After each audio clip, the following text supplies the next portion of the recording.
Alright, so let's get into it.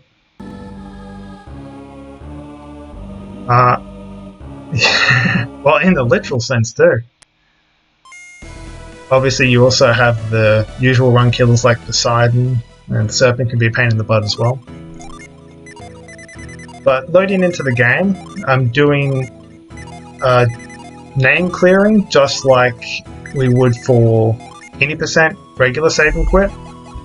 And there's a very specific reason why I'm doing name clearing in the file setup, but I'll get into that once we actually start the run.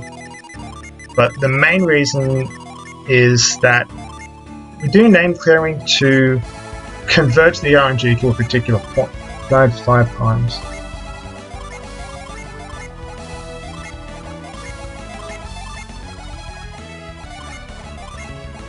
Yeah, exactly. Like if you get Death Scythe procs, if you get Stun Muscle procs, if you get Long Chains of Gin Fest, if you get Rolling Flame, a bunch, it's not fun. But yeah, so while this is all loading and the intro's happening, I'm going to explain what happened during that file setup. So what normally happens is in a standard 80% run that doesn't have a saved file, so hard, being able to select hard mode requires having a clear data save file on the card. But what that also does is having a saved file also means that you get 2 intro screens during the game load up to the main menu. Problem with those 2 intro screens is they advance the RNG on every frame. Now, it's reasonably straightforward or easy to frame perfect clear the first of those intro frames, but it's really just completely dependent on your mash speed for the second one. And so when I was first approaching this category, I was trying to find a way to make the stat generation for the second party much more consistent, because that would give me a lot more finer control over many of the later game fights. You know, allow me to squeeze a little bit more time out of it. But when I was going through and trying to set up a consistent RNG frame, or a consistent GRN number, with which to do a stat gen manip, using name clears as is normally happens in 80%, ran into some problems, because again, the second of those intro screens advances GRN every frame. But what I found was, doing an Isaac name clear as your very first kind of GRN manip, if your mashing speed is fast enough to get to the main menu, then doing that Isaac name clear for I think 12 out of 14 of the fastest frame clears you can do, doing the Isaac name clear converges the GRN for 12 or 14 of those frames into a single GRN number. So what happens is, during the Nintendo and Camelot intro, the GRN advances by 1127, and then advances by 1 per frame during the kind of cloud intro section. That's the one that's easy to frame perfect clear on the first frame. So we can usually get to 1128, and then during the next one, which is the main intro screen with the lighthouse that says press start, it advances 1 GRN per frame in that one as well. And that's the tricky one. Now if you frame perfect clear on that one, then we can get to, I believe it's 1249 on the GRN, and then it advances by 1 more to 1250 when we hit the main menu screen. Now, obviously, double frame perfectly is very difficult, but I found that even if your mash speed is as fast as like 1 every 12 frames or 5 mashes per second, obviously you need probably going to need like 2 inputs to be able to do that, then 1250 and 1262, this is garbage,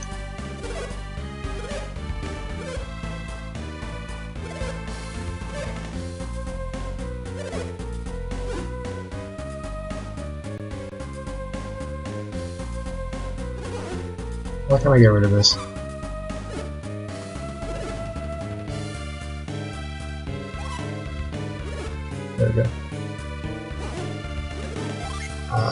Where was I? Yeah, so GRN 1250 to GRN 1262 all converge to a single GRN when you do the Isaac name clear, which is 2598, with one exception. So basically, if your mashing speed is fast enough, then you're a 91 or 92% chance to hit the correct GRN, and from there, that allows us a stable starting point for a StatGen GRN manip, as we do in any percent. And the StatGen manip we do from that point is one Isaac name clear, then one Felix name clear, and then we begin our file setup. So we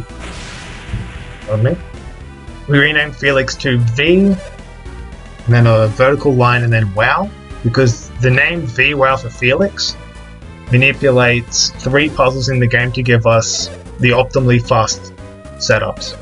Those are the Pound puzzle at the top of Gabomba statue, the Growth Maze in Gaia Rock, and it also determines which puzzles are on which side of Trial Road. And V WoW gives us the fastest selection for all 3, because we want all the fast puzzles on the left side for Trial Road, because we have to get the Djinn in Trial Road later, and that requires going on the left side.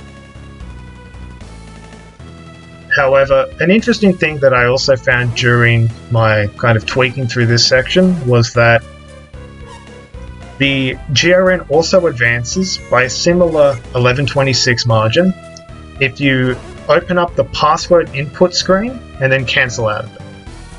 And the interesting thing about that is that advances the GRN, which determines Isaac's party stats, but it doesn't actually influence Felix's party stats. So what that means is we can do Isaac and Felix name clears to manipulate Felix's party stats, lock them in when we go to the password input screen, and then we can cancel out and re-enter and exit and keep doing that to then further manipulate Isaac's party stats. So that's what I did at the start of the game. I did one Isaac name cancel to hit the convergent GRN seed, one Isaac cancel and one Felix cancel to hit the right stats for Felix's party, and I did one more password cancel to hit the right GRN for Isaac's party. And the way that I verified that was I looked at the stat screen, and there was 2 numbers I was looking for. The first one was 231 attack onto Isaac, and the second one was 91 agility on Mia, which is exceptionally high, but still within the normal range though. Yeah, it's pretty advanced, and this was all done by hand basically, no programs or anything to help. I just had the GRN viewer on the utility Lua script. The interesting thing happened just there. I attacked the punch ant with Jenna rather than just killing it outright with Fume, and that's because that's another small bit of BRN manip, which sets up double attacks first. Sets up double attacks first for once I leave dial. Nice little optimization that Plexa found.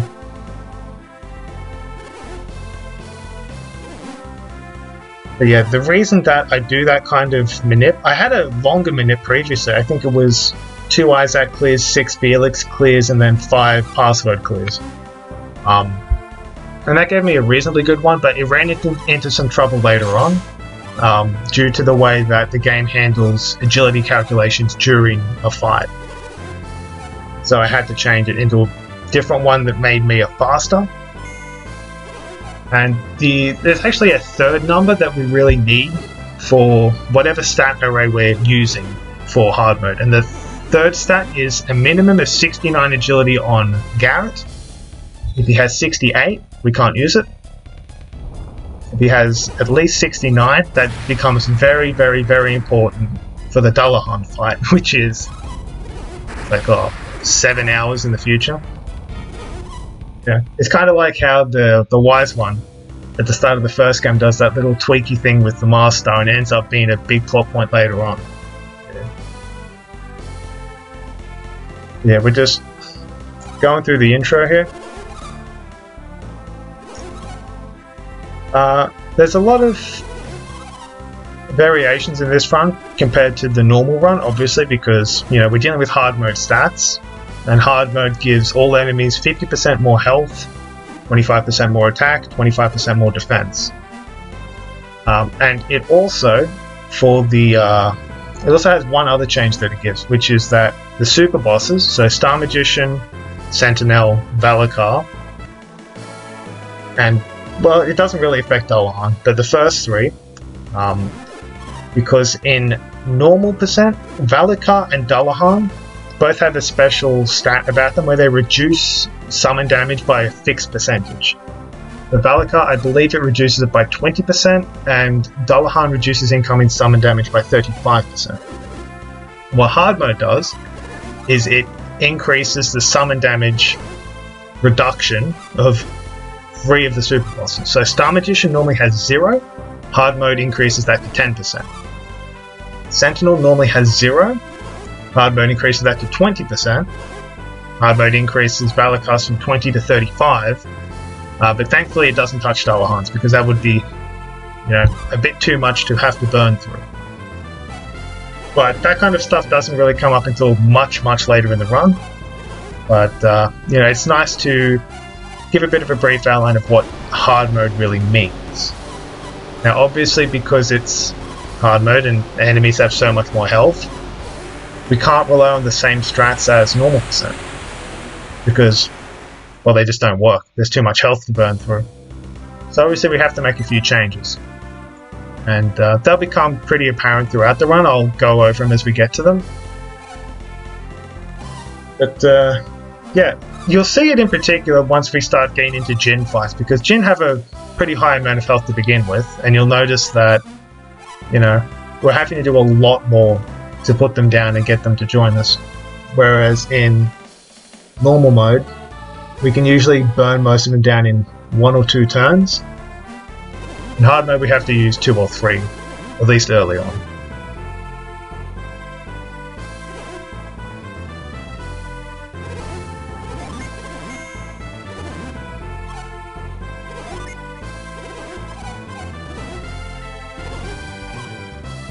Honestly, I think the thing I'm proudest of with putting this route together so far has been the stat gen RNG manip, because being able to provide that level of consistency and being able to make it so you don't have to double frame perfect clear to set up a file just makes it so much easier to start a run and get on a good run. Or rather, get on a run that takes away so much uncertainty later on. And we're out of Ijana, or Itajima, sorry.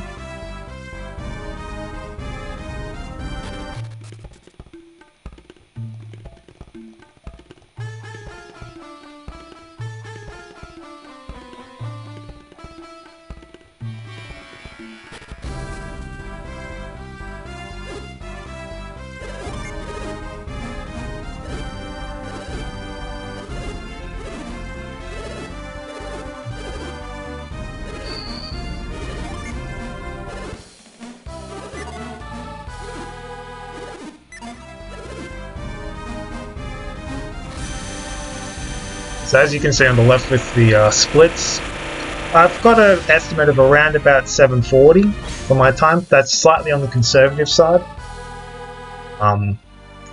For reference, I believe Plexa's current world record, and using inverted commas for that because it's not really a defined category at the moment.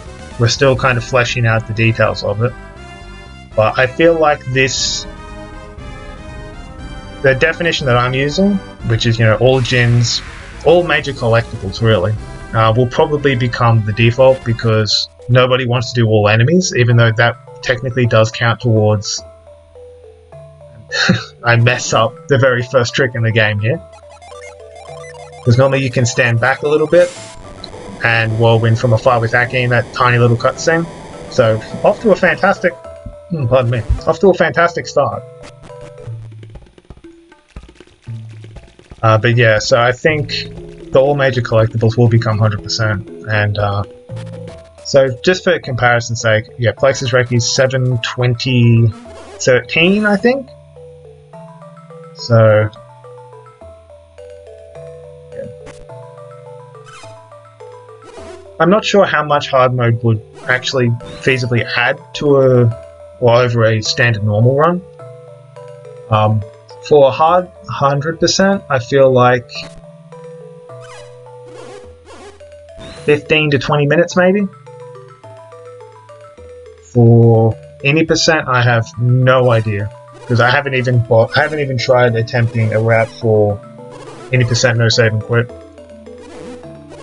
I think hard any percent no save and quit would be by far the hardest category that you can make for this game. Hardest in terms of difficulty of the fights and the dungeons, not necessarily. Oh wow, that's a really early encounter.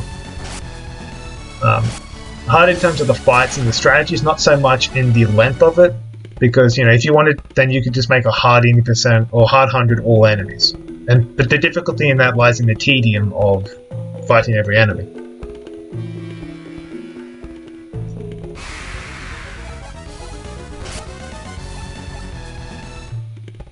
But yeah, coming up we have the first major divergence from the any percent no save and quit route. So in the any percent no save and quit, we stand up there at the top of the ladder.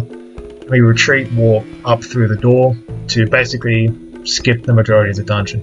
Here we're going on through the temple as normal because we can actually take a step towards achieving one of the category criteria here. Now the reason I'm using Earthquake in this fight instead of running away because I got attacks first is to try and drain as much of Felix's PP as I can to more effectively set up a retreat warp later on. Now, if I'd have gotten that fight before I jumped over all those pillars, I would have run away. Because I think you regain 3 or 4 PP just from jumping over those pillars, so what was 14 PP spent on 2 Earthquakes there would have been closer to 11. But because it was after the pillars, then my PP ends up low. It doesn't recover as much before this room. And at the top of this room, up one of these pillars, we will be able to get the mysterious card. Now I set and standby echo there to drain 1 PP from Felix to get him to 8. So that way, as you can see there, he's on 5 PP while I'm standing on this little platform. The reason we do that is because if you enter retreat mode, there's a mysterious card. You enter retreat mode when you don't have enough PP, you enter retreat. Yeah, you enter retreat mode, and that allows you to do some really funny things when you go through or have a screen transition. So by retreat warping back down that geyser, we're able to basically warp to the end of the dungeon.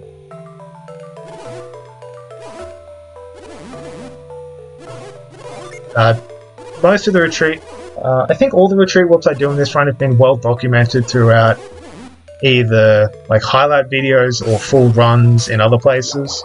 I don't think there are any new actual hard text that I'm introducing with this category or with this run.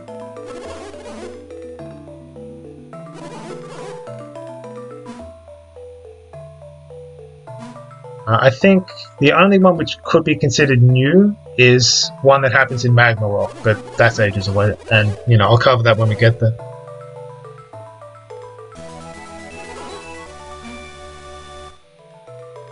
Yeah, now it's time for one of the newer additions to this route, because I don't believe Plexa's normal run actually fights chest beaters. But after we get the last pebble from Ploy, we just go straight to chest fight. We just go straight to the chest beaters.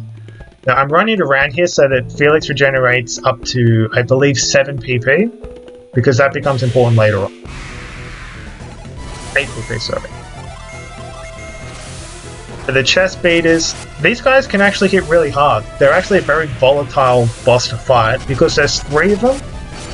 They have herbs, as you can see just there.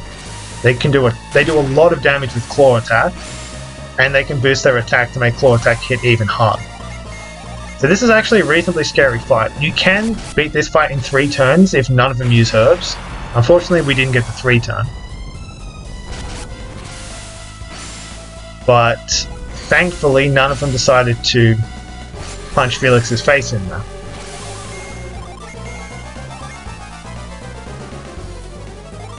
Yeah, the pause there was I was trying to remember which chest beater the herb was used on.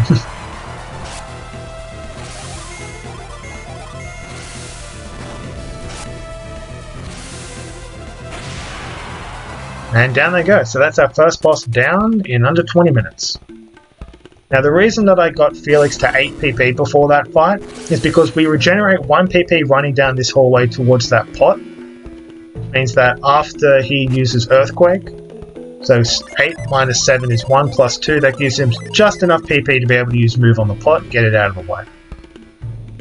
And we run up, we do the running around before the chest beats because there's no encounters in that little bit of, in that little room there. So it's the best place to regenerate PP for. Now we have our first Jin fight.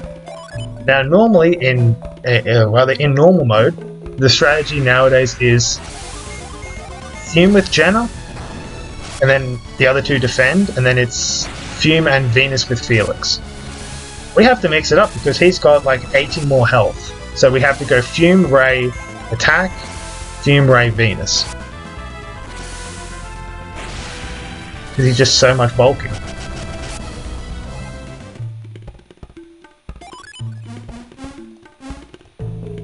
And welcome to the party, Fog.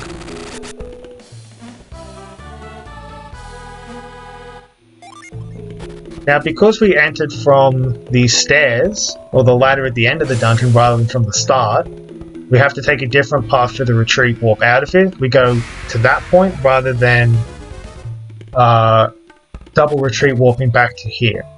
But it's just one fight, we easily run from it, and we're all done with Canterbury Temple. Nice. That's a reasonably good time. Could be improved ever so slightly with not getting that very, very fast encounter, the very, very quick first encounter with the 3 enemies that didn't let us run, and getting the 3-turn kill on chest beaters. But I'm happy with that time. We go in and out of dialogue there to reset the encounter counter. I call it an ECR for encounter counter reset.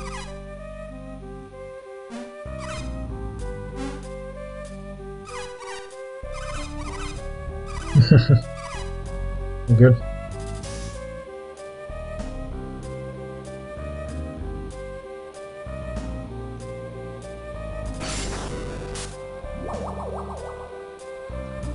So an interesting thing actually happens as a result of that chest beaters fight, because we're about to do the Shrine of the Sea God 1 out of bounds, but what the chest beaters do is they actually change the out of bounds environment by virtue of being a large enemy in slot 2. Which affects the slot 6 data for the out of bounds memory layout. So the out of bounds movement coming up is going to be different to what happens in any percent, just merely as a result of fighting the chest beaters.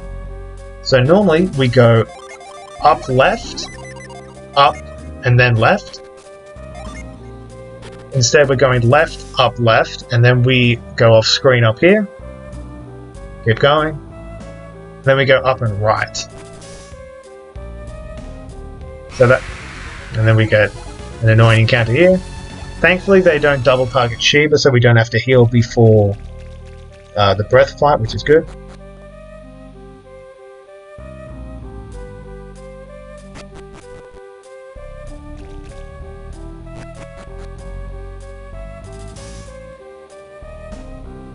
Yeah, that's like, those are the kind of little quirks that I forgot I got a second encounter in this one. I think that's the first time I've ever gotten 2 encounters before breath while doing either practice or actual runs for this category.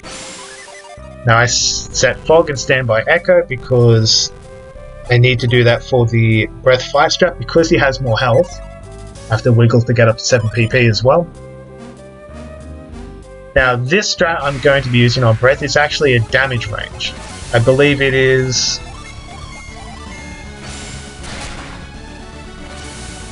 need plus 2 damage out of 18, out of a possible 18 to get the kill. So it's very likely, but it's not guaranteed. I think it's like 94% or something. But yeah, I was pretty confident that I got the kill after I saw that 51 from Fume, and lo and behold, we get it, and Jenna levels up, which is actually very important. The reason we want Jenna to level up from Breath is so that Jenna is level 6 for the fight against Iron, the Venus gym that is just sitting in the forest outside of Madra. Now, just playing through the game normally, in hard mode at least, beating the chest beaters, beating Fog, beating Breath, doesn't get her to level 6 for that fight. That's one of the upsides about that fight where I double Earthquaked, despite getting attacks first in Kandarine Temple. Because that was a wolf and 2 bats that got me 19 experience points. That enabled Jenna to hit level 6 after that fight, because she needs 15 experience on top of the mandatory fights to hit level 6. And the reason we want her to be level 6 for the Iron fight is so that she speed ties him.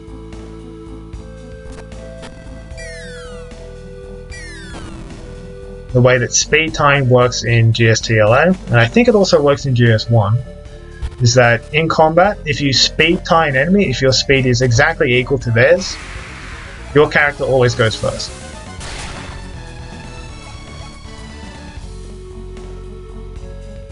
Which is also the reason why we want Garrett to have 69 speed at the start, oddly enough. So we're falling through here to get the mint. Healing up, using retreat, getting the full metal vest. And we immediately mint Shiva. Now, this might seem weird because in any percent we hang on to that mint, and we end up using that on Felix so that he can outspeed things during Air's Rock and also for the Briggs fight in our half fight. We mint Shiva here because it actually plays a pretty big part in some strategies later on, and also because it helps her outspeed Sour. And Sour is probably the riskiest fight of the game up until, I don't know, Serpent?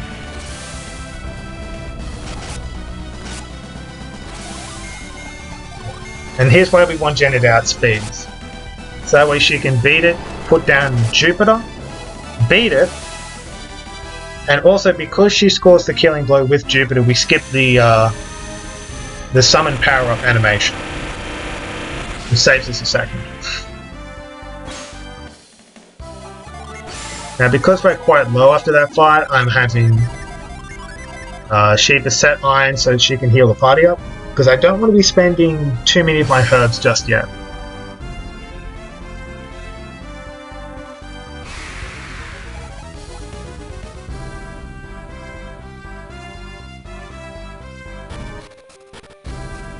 ECR in Indra Cavern to reset the encounter rate.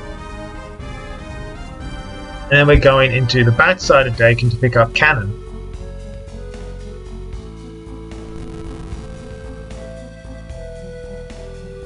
And for Cannon, once again, the strategy we'll be using is a damage range. I believe you need 3 out of 18 for Cannon with the strat that I'm using. And unfortunately the strat has to be a little bit slower because we have to sit through a few summon animations and a few summon power-up animations. But taking 2 seconds of time loss on that is worth it, because if he flees, it's just a massive pain in the butt. I think you lose like 35 or 40 seconds if he flees, just because you have to leave the room, re-enter the room, go down, re-pound the pillar, and you usually get an encounter in that time.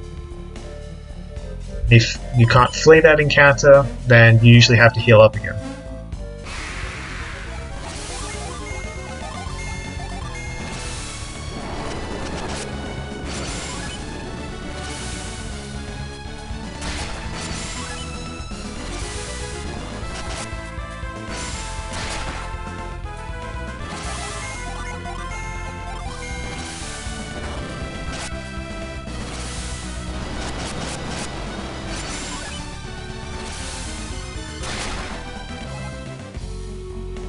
There we go.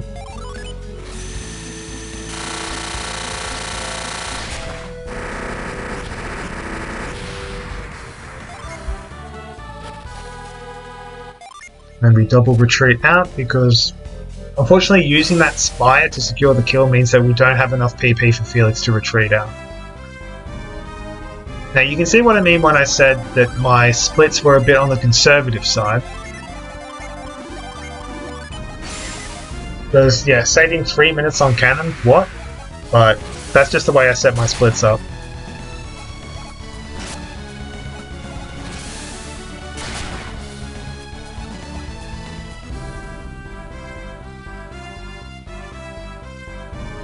Yeah, I found that it's not so much that it's easier, but it feels better to run when you're getting time saves on most of your splits. You know, it's not as daunting when you're speedrunning. It's like, you know you've got time in the bag against what you're running against. Okay, so what I'm going to be doing in Madra used to be what we would do for 80% no save and quit. But it was recently ratted out of the run because we realized, like, while it certainly helps, it's not necessary, and I think it ended up being ever so slightly worse off for the trade-off that it gave. So obviously we take the in here because we are quite tapped after that first round through Indra. Interesting point, if any of the Jin flee, particularly if Iron flees after you fume him twice, then I think Jenna doesn't really have enough PP to be able to retry the strat, which is a huge pain in the butt. So we get the Nurse's Cap and give it to Jenna rather than Shiba, because Shiba already has the full metal vest, so she's got a nice defense boosting item there. But we saw that, like, Jenna was taking 30 odd damage from the bone charge, so we want to reduce that as much as we can, particularly going into a senior.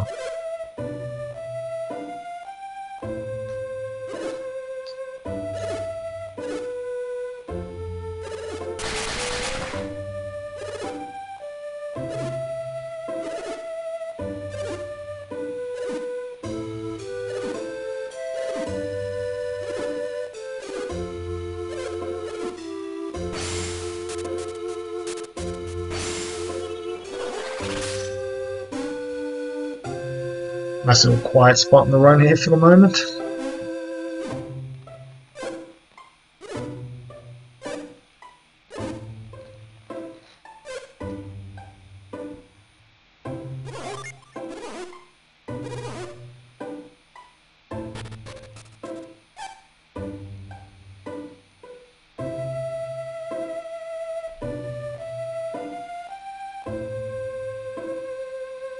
Yeah, if you have any questions about anything that's happening or might happen, feel free to ask them. You know, I've got plenty of time to be talking about it.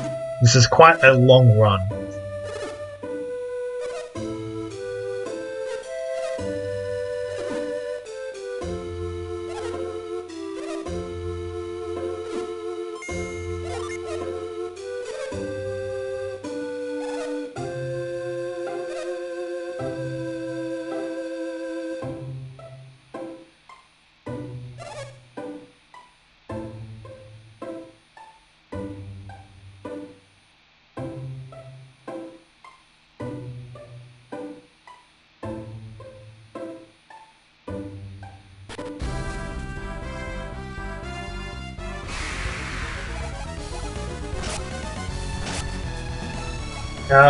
But getting a fight there between Madra and Madra Drawbridge is ridiculously unlikely.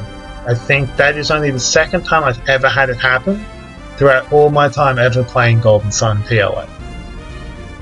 And, you know, lo and behold, it happens during a run.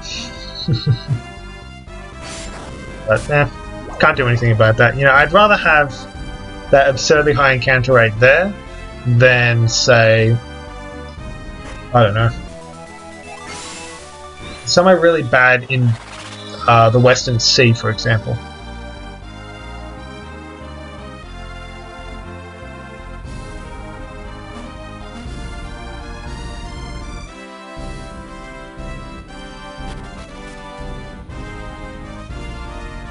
So we're about to have another small detour, but before that, Asenia, particularly the early part, before you hit level 8, is one of the most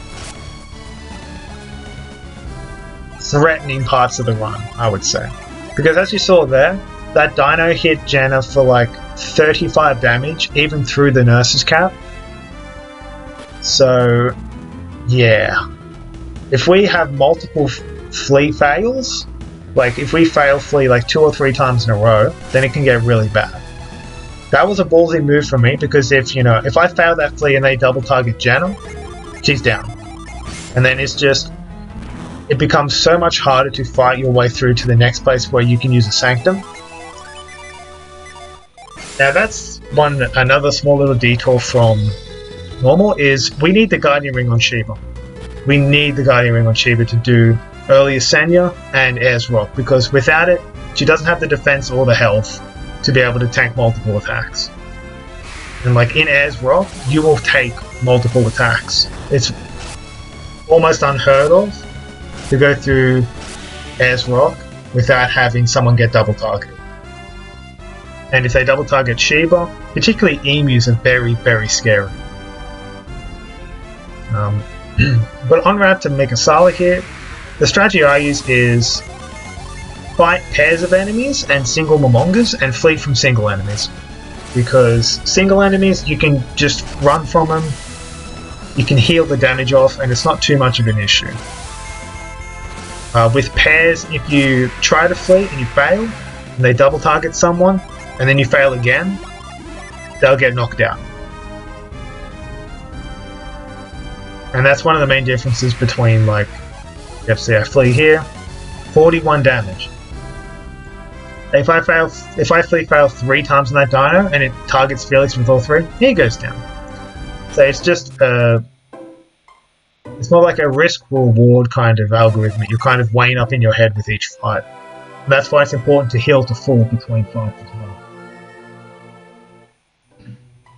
We heal at the end to refresh everyone's PP.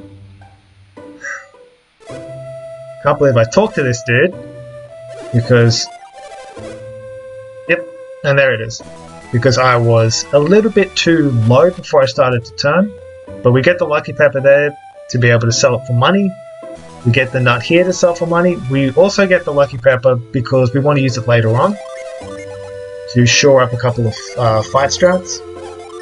So we sell the nuts, we sell the vest, we sell the sword that we got from Ascenia Cliffs, and we sell the pepper to be able to afford this big shot. Armlet for Jenna to increase her defense. One some for Felix, that way he's not getting hit for like 40 a hit. We get an elixir for each of Shiva and Jenna, because that will come in handy during the Briggs fight. If it's not used in the Briggs fight, it provides some security for the Avimander fight, and if it's not used in either of those, it gives us a little bit more safety in the Castigation fight as well. So I figure, might as well get it here where it has the most points to be useful throughout the run.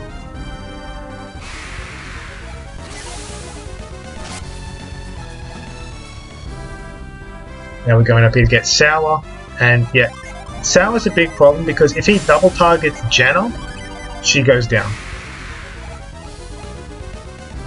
Like if he double targets her with Ice and or Cool, she doesn't have enough health, which is a real pain. First we set Fog on Shiva, she's in the Hermit class, which means she has access to Impact.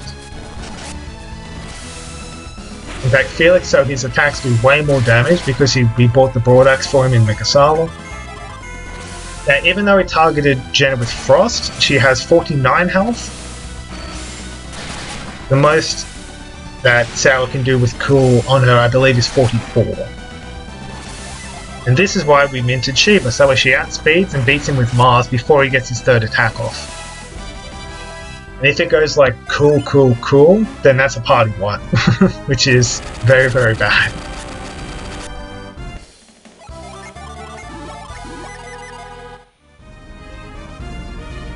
And that's Sour done, and now we're off to Ayers Rock, which is...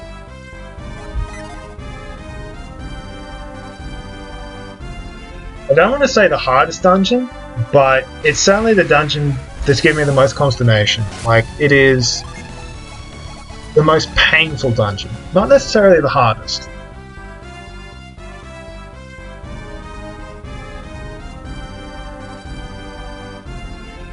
Just because, like, if you get an encounter with 2 emus, you are in serious trouble. Just by virtue of the fact that if they double target Sheba or Jenna with Claw Slash, they're down. And there's nothing you can do about it. So it's like, you know, if the game decides to run against you in Ayers Rock, there's really not much you can do about it.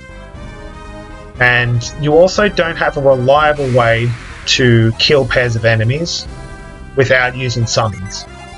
So you saw that I checked the Jin menu, I have both Fog and Sour on standby, because for pairs of enemies we're going to have to use Nero.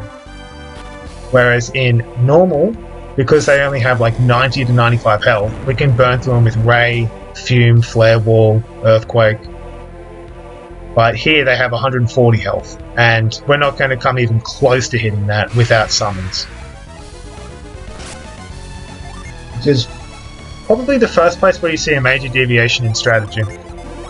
Again, we have to heal up before every fight because, again, double targeting can kill us. And dying in Ayers Rock is just the worst.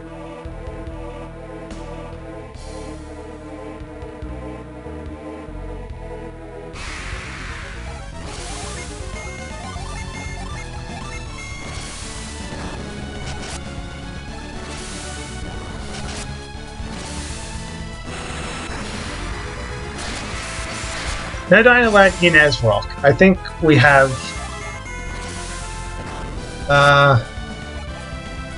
do one Death Warp later on, and people are allowed to die in, I think, Jupiter Lighthouse. But yeah, this is the worst place to die. If you die here, the run dies. But, it's just a pain. Yep.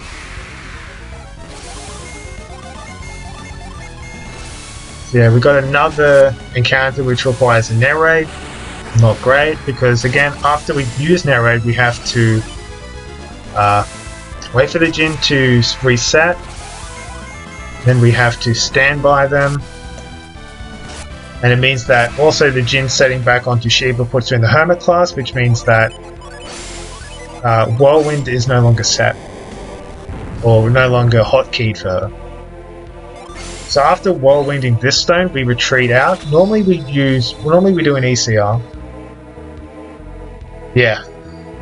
No, I think Briggs is not so much free in this category, but is more manageable because we use a much more we use a safer but more time-consuming strategy. But we basically just kill all the sea fighters as they come along, so we don't have to deal with them because they just have higher attack, and it's just not worth dealing with.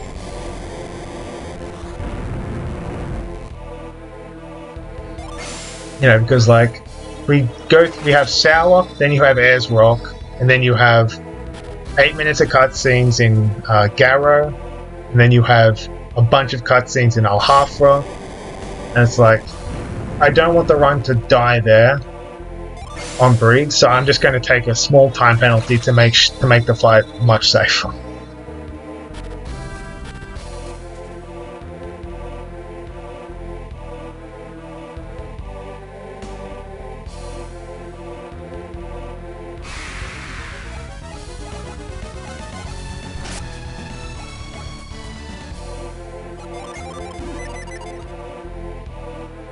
Yeah, like pretty much all the boss fights in most of the dungeon areas, like I've practiced extensively, so like I know all the ins and outs of this.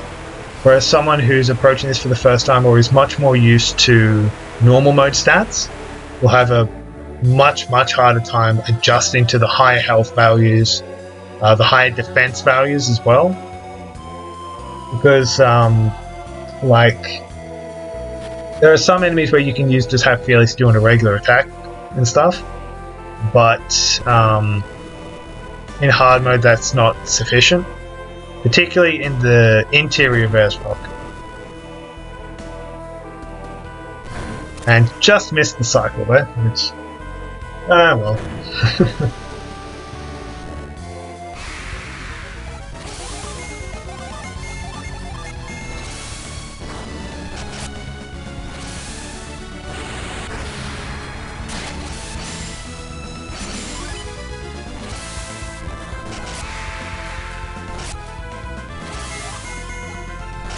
Like, I feel like I should have used beam in there or should have targeted differently, but taking damage lets me drain PP a little bit faster, so I'll say it's a 5-head move because why not?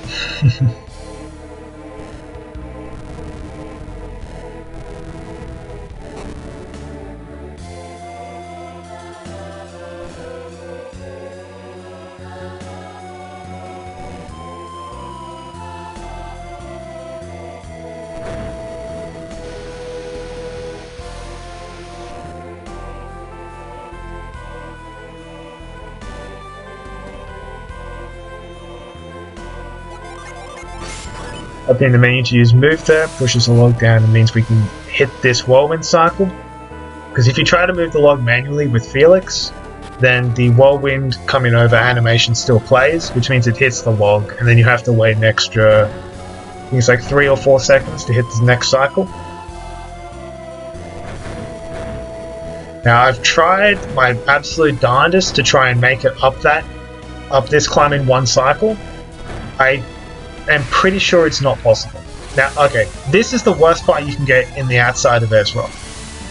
Because there's 3 enemies, you can't kill any of them before they get their turn, and if they gang up on someone, well, it's the same story as always.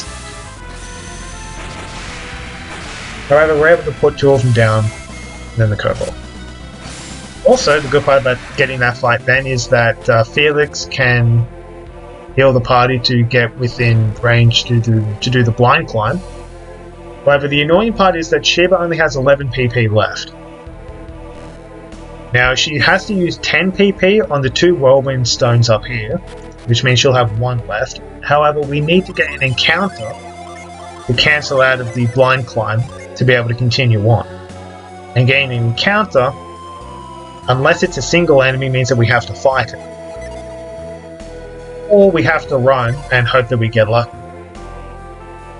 If she'd had 16 PP, then I would feel much happier because she can use Ray once and then Whirlwind twice, and she has just enough to make it inside. But 11, yeah, not a fantastic territory for PP.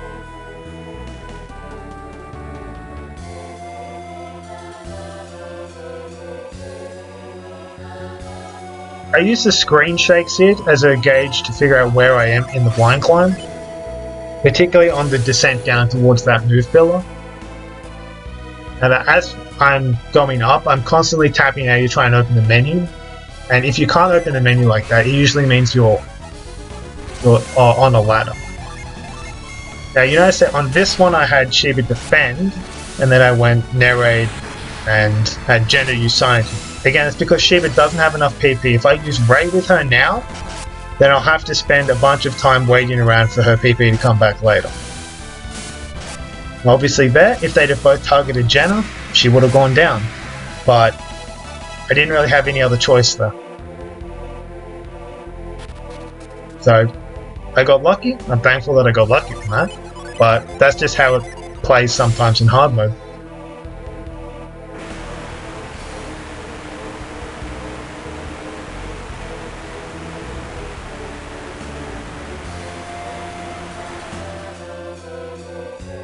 All in all, I'd say that Ezrock Exterior has been slightly on the slower side, although that was probably made up for by that blind climb being excellent. Like I didn't get an encounter before I got back up onto the top ledge after using move, so I didn't have to refresh retreat mode, and I didn't have to run around a bunch to get the encounter up on the top ledge, so I was able to cancel out of retreat mode very quickly. And we're inside.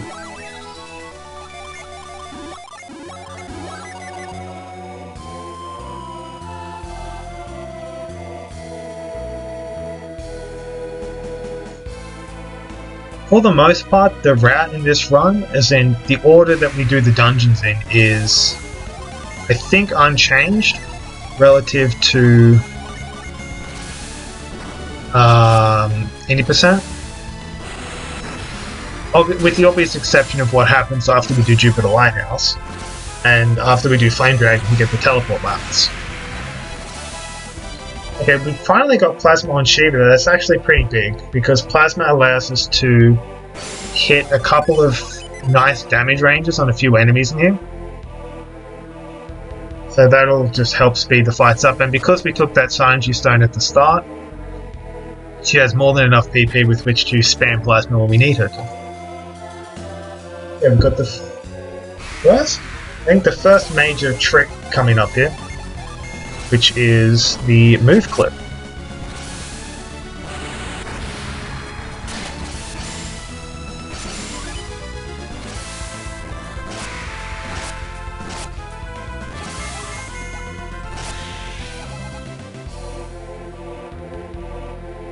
The way that the move clip works is, if you use move in a very specific position and pull a move pillar towards you, there is some level of intersection between Felix's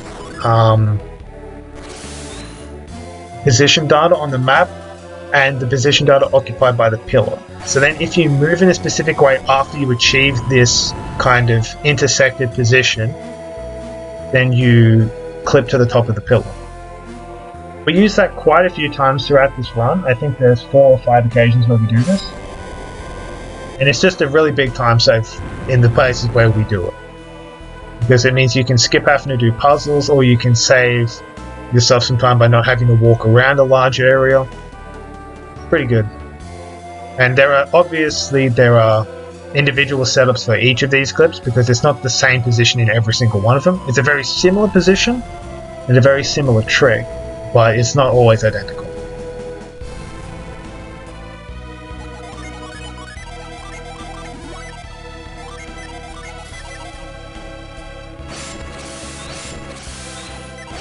Here we're just spamming and cancelling move on the pillar to drain Felix's PP very quickly to set up a retreat walk later on.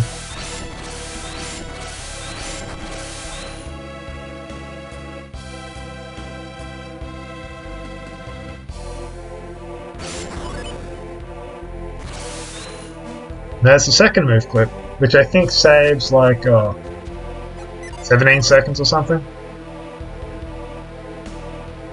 No, actually, it's probably close to like 7 seconds. But yeah, because we use retreat there, we enter retreat mode. What happens when you're in retreat mode is, or particularly in a room that has one of those steam vents up top right there, is that they stop for a moment. Which means that you can run past them, but if you try to exit a door, you are warping as though you are in retreat mode, because you are in retreat mode. So we have to get an encounter to cancel out of retreat mode before we exit the room. And retreat warping through that door takes us down here, which skips like, it's like a third of the dungeon normally, but in hard mode it's closer to a quarter, because we have extra stuff we actually have to do in this dungeon, because there is a summon in here, a summon tablet, and we need all summons to hit the 100% criteria. There is also, in my opinion, the best item in the game in here.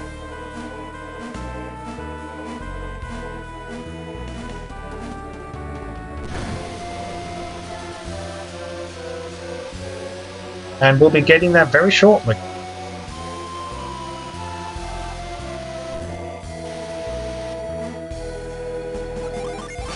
Okay, so Felix is on 11 PP here. That's one of the advantages of using the whirlwind updates. You can see how much PP Felix is on, so you know how many moves you need to spam to get him to, well, 0 or 1 PP.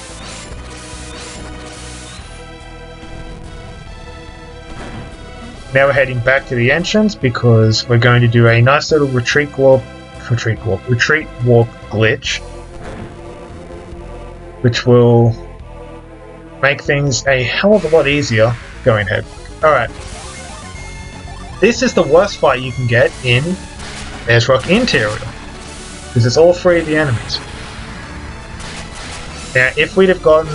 Thankfully, the good part about having narrate is we can do enough damage to the birds to knock them out. The ghoul not so much, but that's fine because he's not as threatening. I think the harpy has higher attack damage and is faster, and the emu has claw slash, so we want to get rid of them as soon as we can. And the other advantage is we take damage, so it's easier to set up the retreat warp to pick up the Soul Blade. Highest attack weapon in the game, we slap that onto Felix, because he's the only one who can use it. And then this. We're doing 136 damage with a hit. Now, in normal mode, that allows you to one-shot every enemy in Rock with just a standard attack. In hard mode, that only works for the creepers, because you actually don't have enough attack power to cleave through the extra defense and extra health of other enemies in Rock with the Soul Blade. Because like I said, I think the mummy has like 170 health, the harpy has 147, emu's 145 or something. It's like, yeah, you're not coming close to doing that. So this is one of the first examples of where we have to tweak our strats a little bit. So we use Flare Wall. Now the reason we use Flare Wall instead of using Ray is if we were to use Ray on Shiva, she outspeeds Felix. So if we have a single emu, for example, and we use Ray and attack,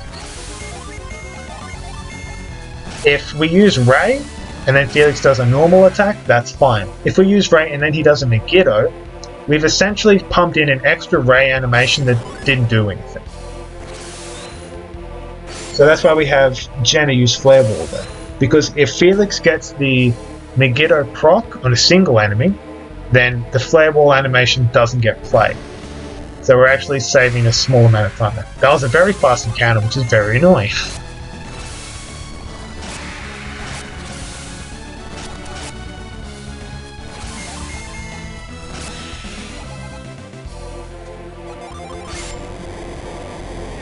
This room to pick up the Flora summon, and yeah, that's about the only thing that's really happened in this room. It's quite a long room. Unfortunately, I don't think there's any existing tricks to make Flora easy to pick up or to make this room faster to deal with. It's just one of those, intensely labyrinthine rooms that you just have to clear to get the summon.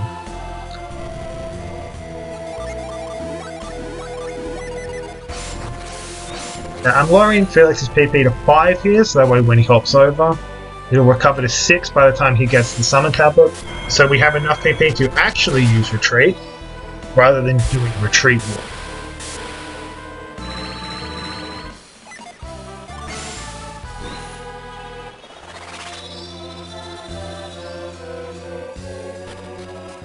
Exit out back in. So whenever you see that little text box that shows you the name of the place you're in, that means that if you're in a dungeon, for example, that means the encounter counter has reset to 0. So that's why we exited out and came back in, because even though we're in the same dungeon, technically, because the retreat port doesn't take you all the way to the start, because the text boxes appear, they're technically considered separate.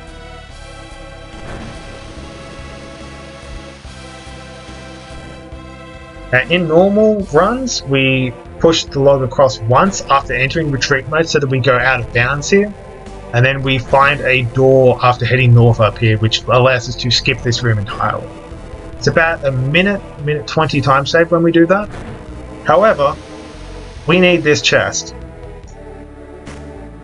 We need the Clarity Circlet on Shiva. Remember that item I said was the best item in the game? It wasn't the Soul Blade. At least for hard mode, it's the Clarity Circlet. The Soul Blade is very good item. The Clarity Circlet allows so many of the hard mode strats I've come up with to just work and really shine through. But those come into play quite a bit later on.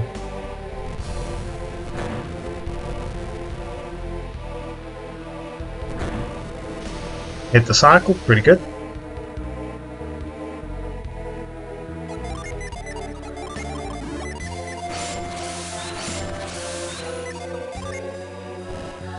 Yep. Oh, we got an encounter. That's a really bad place to get an encounter. Because what we do is we entered retreat mode to get that vent to stop. And normally what we do is we go through past the vent and we run around in this spot to get an encounter so that we're not in retreat mode when we go through those stairs down there. Getting an encounter just there means we basically have to get an entire other encounter. And look at that. it's an ambush by 2 enemies. Normally, before you get Megiddo or any of the other stuff, this is almost a death sentence. However, thankfully Shiva has the Clarity Circlet, and you saw that a claw slash only did like 30, high 30s. Normally it would do like 50, and I'd be, you know, shaking in my boots. So you know what? I'll take that caught by surprise. I've had much worse caught by surprises in here before, in much worse places.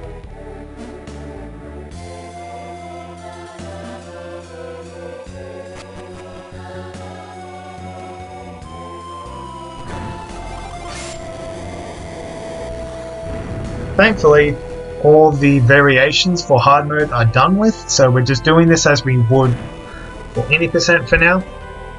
Just going to get reveal and we're leaving.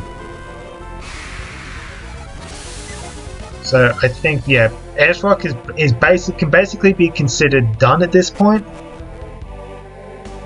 Obviously it isn't because we still need to get reveal, but you know, all the hard stuff is behind us now. So it's smooth. It's generally smooth sailing from here on out.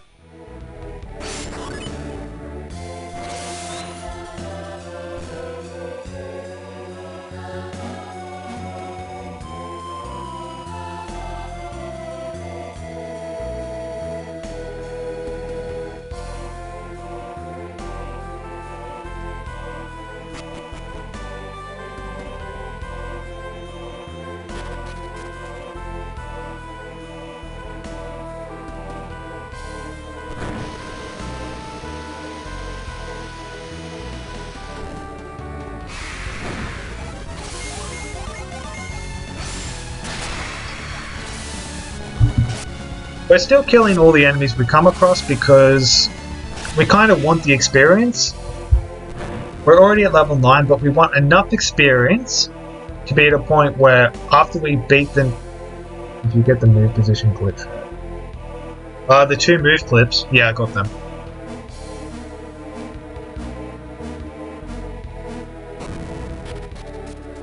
That's all cool. Good.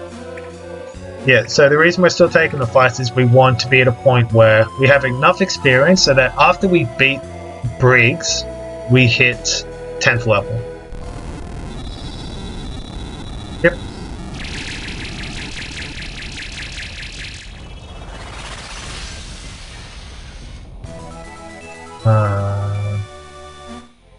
Yeah, the first and the second one. Those were both first try. Like, the move clips in Ayers Rock are things I've practiced a lot, and it's like, I'm pretty sure I use a different setup to most of the rest of the community with regards to the second one, the one that you can only attempt once, because it puts it into a set place.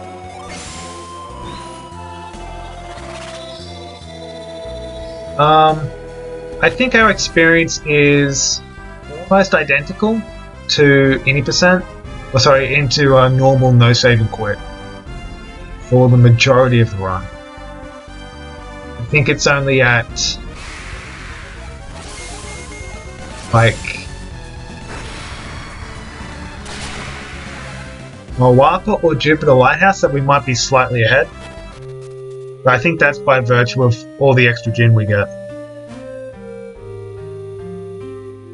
Like in most of the runs I've done of no save and quit normal any percent, I'm usually level 10 after Briggs, but that's because I do the slower, safer strat of killing all the sea fighters.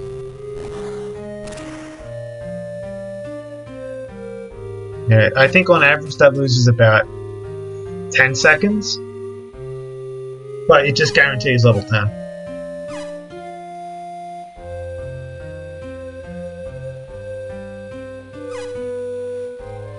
Right. If anyone watching has stuff they need to do, or a little project that will take them, what, 7 or 8 minutes, now's the time to do it, because we're going to be sitting through a long series of cutscenes. I think 8 minutes in total, well 7 minutes from this point, just for the sake of getting 1 gin. However, that gin is, in my opinion, one of the most important deviations for 100%.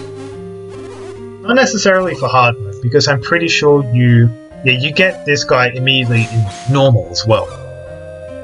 But the extra power he provides you and the extra options, particularly in terms of the classes your characters can take, is pivotally important in the next section of the game.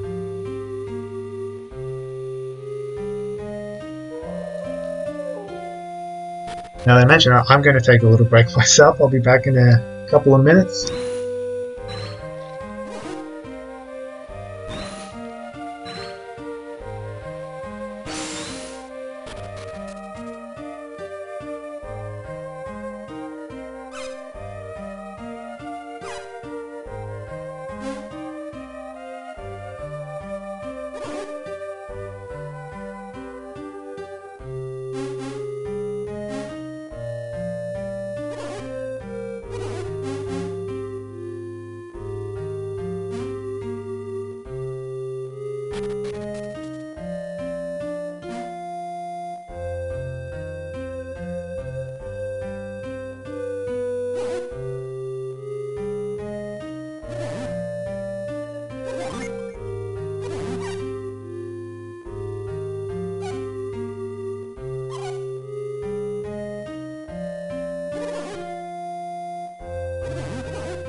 Yes, very early Prockney indeed. That does absolutely fucking rock. The funny thing is, we actually don't really use Prockney that much. Ah, okay. That's actually one of the interesting deviations for hard mode. I think in normal mode, you get Mikasala, the Fire Djinn at Mikasala, I think it's Spark. In normal mode, you get him during the teleport cleanup around the same time that you get Flower from Cowboy Swamp. This run, we get it immediately. Yeah, we get him, we fight the Scorpion, we leave, we get Spark immediately. Because even though that is, I think, 2 minutes slower, like we're losing 2 minutes on just the movement to Mikasala and back, but we need Spark. We need the power that he provides to our summons, and like the extra health he provides the person who has Spark set on them doesn't hurt either. But adding him to our summon kind of our summon power bank allows us to pull off some pretty good boss summon rushes.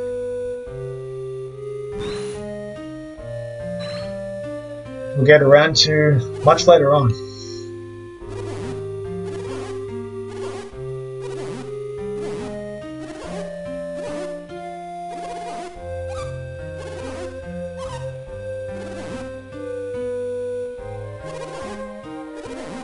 Well, I've noticed a slight, ever so slight uptick in people speedrunning TLA recently. Like, I think in the last month we've had 3 or 4 people doing 80% no save and quit after the huge route revamp. Like, there's been Casino Coin, Critical Sid. I've done a run of that. Plex has done runs. I don't know if Blues is going to come onto that. I think he's still playing through the doing a casual run of that.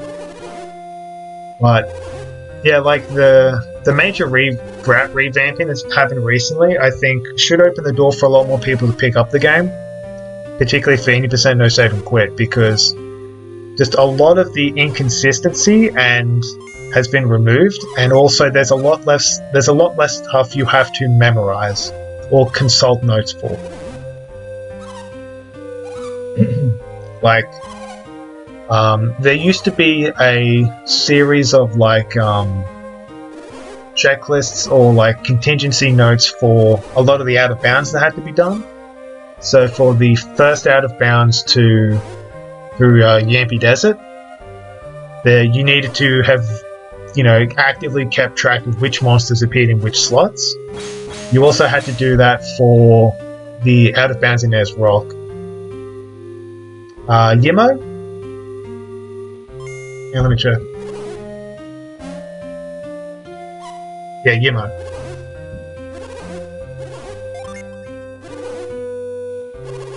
He did, yeah, 80% recently. He got a sub 6, which is a very good time.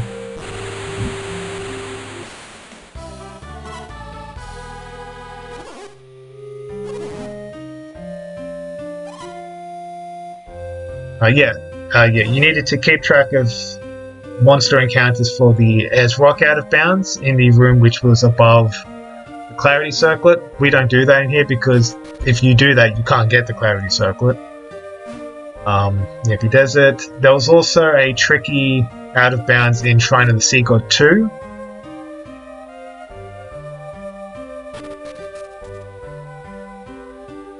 TBS has a lot of viewers right now, but I think it won't translate to TLA. Probably not. Obviously it would be a lovely thing if it could. But yeah, because that's the thing is Golden Sun 1 is just a much shorter speedrun. I think it's like a full 2 hours shorter. And yeah, 2 hours. And one underrated thing I've really come to terms with recently for Golden Sun 1 is that the intro, despite being very, very long, is actually really good for chat interaction, particularly for streaming. Okay, but back to the game for a moment. What I did with that quick menu there was I drained Felix's PP to 0 or 1 because I'm going to be doing a retreat warp up here. And I changed the Jin menu.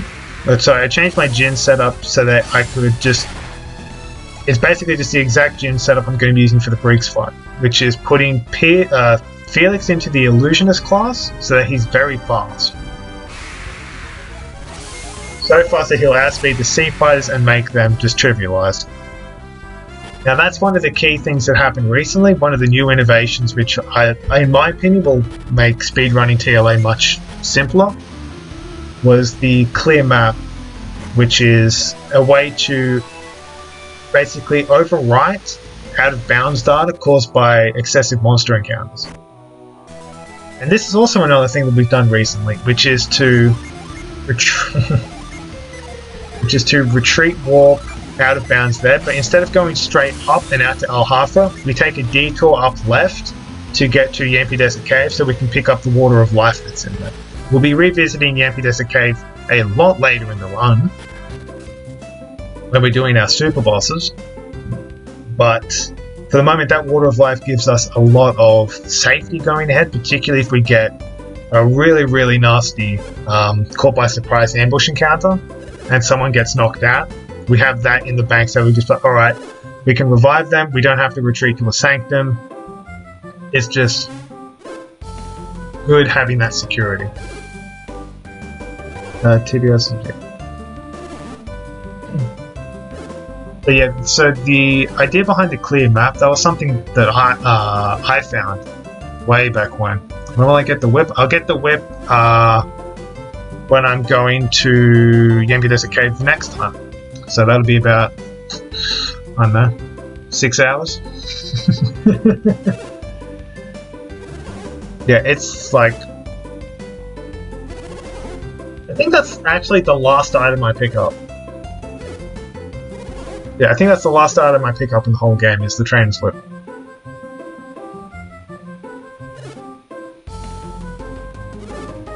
But the reason I'm doing that then is because there's not really a fantastic time to be doing it now. I could get it on my first trip back to the Yampy Desert when I do it normally, or when I'm going to King Scorpion. Well, I think the reason I don't do it then is because I haven't worked out the avoid step counters for that scenario yet. Okay, so I give the mysterious card over to Jenna there, so that way she's in the Pyro class. It gives her access to avoid for after we're done with Briggs. It also puts her in, and the Pyro class also has a high defense value. which means she's going to be taking a lot less damage from the physical attacks being doled out by Briggs and the Sea Fighters. So it's just a little bit of extra protection. Open the menu there to double check that I had my Jin menu set up correctly. It's important that Echo is on Felix, set, and Iron is on standby on Jenna. Because Briggs has, what is it, like 1480 health in hard mode compared to his normal like 980 or something. And the Sea Fighters have like 290. So we're going to need to pump out a ton more damage to be able to put them down. Well, so you'd think, but thankfully there's a tiny little interesting point about monsters in hard mode, which is that if a monster is called to the fight during the fight, it does not gain hard mode stats. So for example, this Briggs has hard mode stats, this first Sea Fighter has hard mode stats, but all the Sea Fighters called by Briggs' Signal Whistle ability do not have hard mode stats. So they're actually very easy to kill. We use Sleep Card on Briggs. Nope.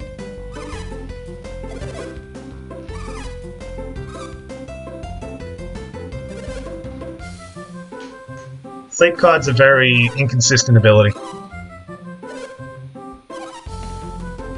We're just going to be doing raw damage.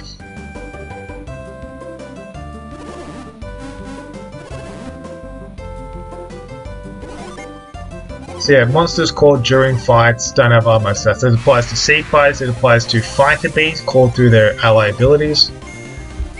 Okay, so the other reason that we have Iron on standby on Jen is so that she can use Ramses after we use Echo. Because he's still alive, he has so much health that even an impact boosted Echo does not kill him. We double impact here, heal up. And now we're basically running the exact same strat as we are for 80% no save and quit. Which is double impact on Felix, he just blows everything up with Megiddo, or just standard attack. However, we're targeting the Sea Fighters because Briggs does enough damage that augmenting his damage output with those of the Sea Fighters is something I don't want to have to deal with. We're also using Iron here to be able to boost our defense even further, just in case he decides to go on a real tear with Echo Cuts.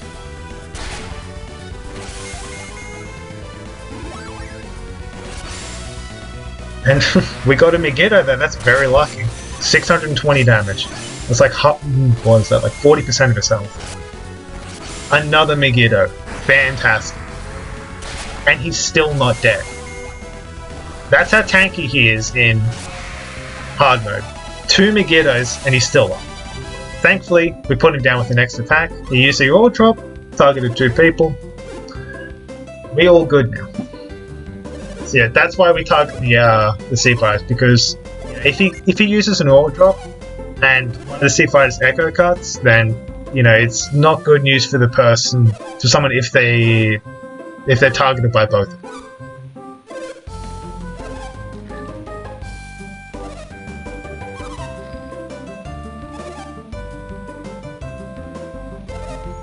Now we have a crap ton of cutscenes.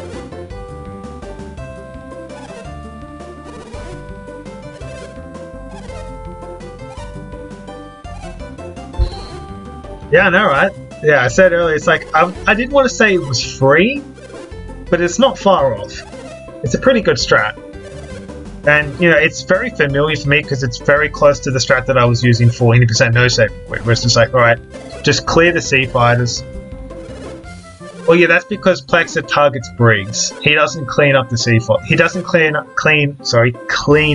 the Sea Fighters first, so they're just constantly dealing chip damage. And, if you don't get a couple of Megiddos to help you get rid of Briggs, I think you need 1 Megiddo and 2 regular attacks with no defense. Is it the extra Jin? No, not really. The extra Jin, what the extra Jin does is, because we have Breath and Ether, both of those Jin, when set, give you agility boosts, and the Illusionist class gives you 130% agility modifier. Together, they give Felix an agility of 65, compared to the Sea Fighter's agility of 61. So that means that the Sea Fighters, with the exception of the first Sea Fighter on the first turn, they never get to take an action because I just kill them before they get to do anything. And that's what.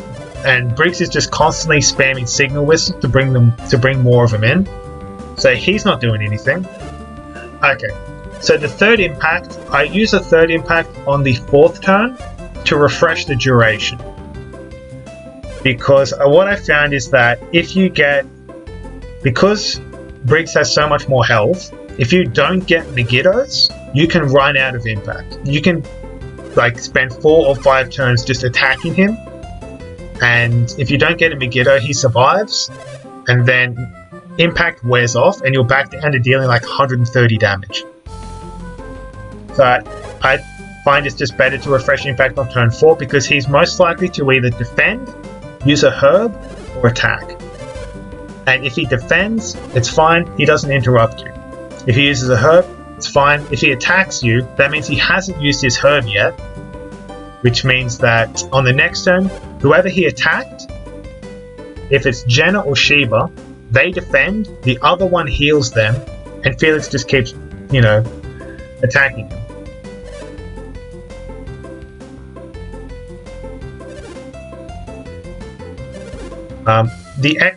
What getting the extra Gin in Ether does allows us to move Iron over to Jenna and allows us to use that Ramses strat to help clear the first Sea Fighter. That's really about it because in any percent no saving crit for normal, we have Echo and Iron set onto Felix to put him in the Knight class. Iron has an innate agility boost. I think it's +3. And then you get a 20% boost from being in the Knight class. But that mint we got all the way back in Dakin Plateau and used on Sheba. In 80% we used that on... in normal no save and quit we used that on Felix to get him to 61 agility so he speed ties the Sea Fighters and can kill them before they do anything. So really the Ether is just allowing us to not have to use the mint on Felix.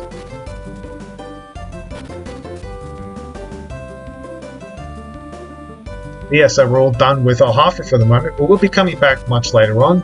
I think twice. Twice or 3 times. But yeah, on to Yampi Desert.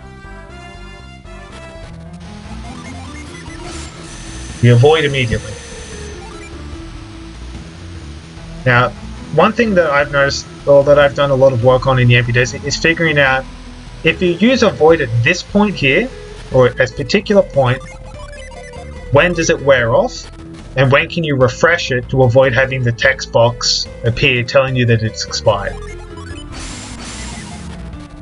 So yeah, the reason I stood standby at Ether there was to get him down to 5 PP so I could do the retreat mode warp.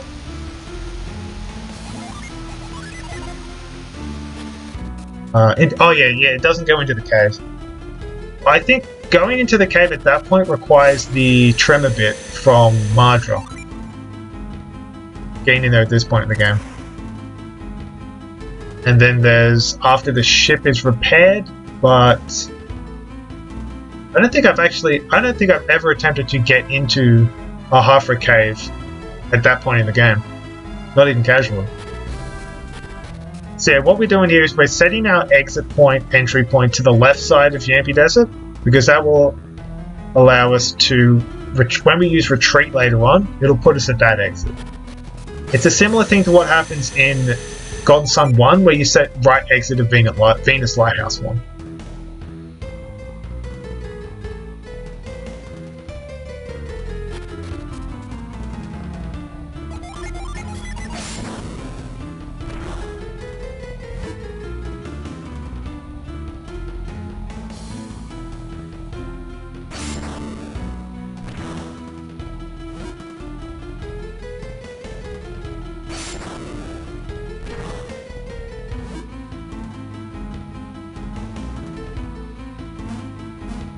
Now we're just going over here to pick up Blitz. I think Blitz, if you get an if you get caught by surprise into a flee, Blitz is the worst gym to do that. Refresh your void right beforehand because this is part of that avoid timing I was talking about just a moment ago. Now normally, I think in normal no save and quit, you do, I think it's just echo. Mine's pretty bad, but you have to completely redo this puzzle, and it's just a pain in the butt. Oh, we'll have some gym fleas later on. Didn't heal. Nope, didn't need to. Because everyone outspeeds Blitz, so we just get him. Yeah, normally you just use Echo on Felix in normal 80% no save and quit. But again, because he's got 50% more health, we need a lot more muscle behind our damage. So we have to impact and Ramses.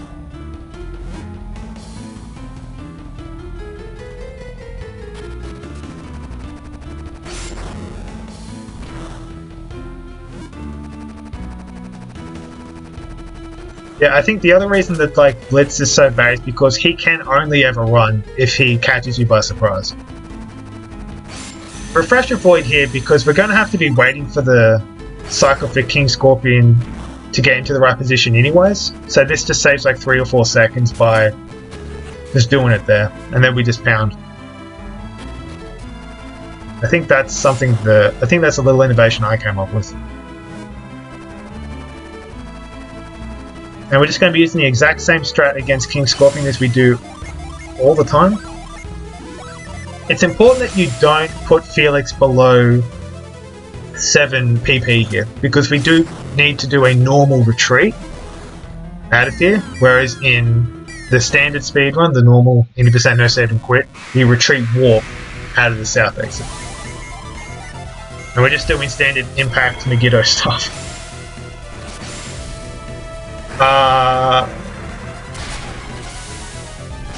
Technically both. Yeah, okay, this was annoying because having Shiva get, was it Deadly Venom? That's not fantastic.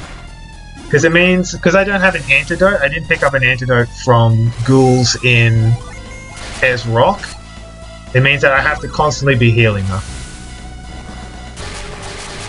I know, it's not replaced with venom, it's just this particular enemy can inflict venom, which is a more severe poison.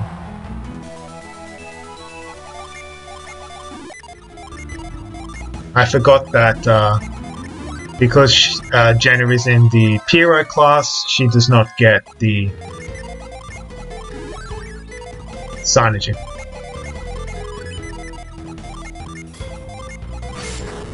That menu was a little sloppy for me just because I not so much panicked, but I just like lost my place because I had to deal with the curing of the venom. So yeah, now we're going down to pick up Spark. Again, this is a 2-minute detour just on movement, but we have a void up and we are level 10, so we're not getting any encounters here, so it's fine in that regard. So we're not going to have to deal with like dinos or momongas or kobolds or any of that crap. I'm pretty sure in my notes they say enter Mikasala, get Spark, and then go get Megiddo. But I think what I do here is I go into Mikasala, refresh a void, leave, and then I go up here and get Megiddo from the cavern.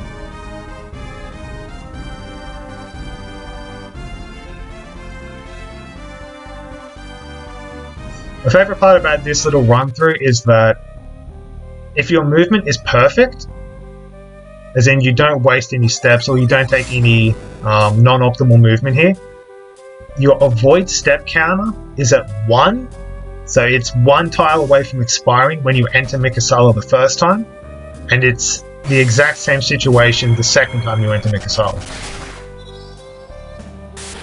It's almost like the developers built it around that.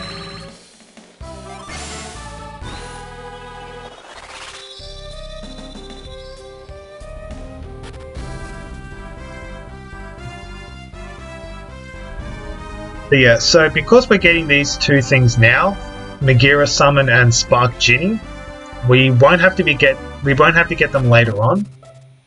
So whatever time we're losing here, relative to the normal run, we'll be gaining probably half of it back later on, when we don't have to get them later.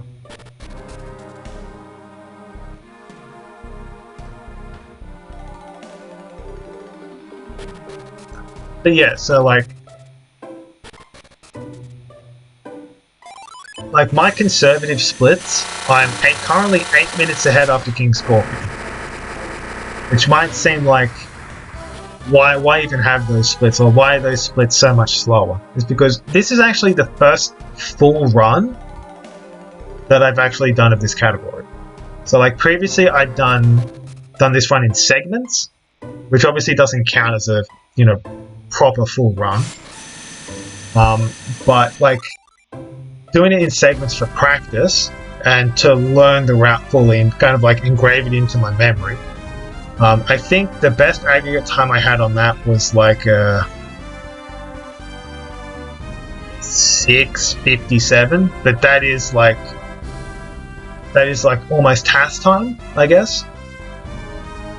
Just because, like, you know, if I had like a really stupid mistake or something, I'd be like, alright, reset, go back, do it again, do it properly, and then record the time if you do everything properly.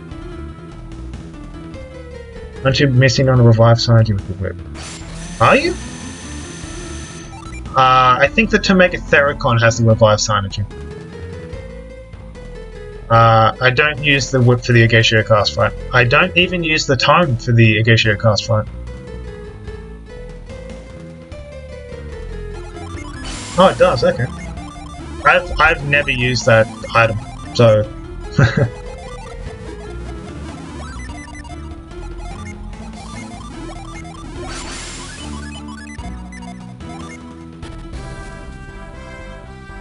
that's why I was going back to the Ample.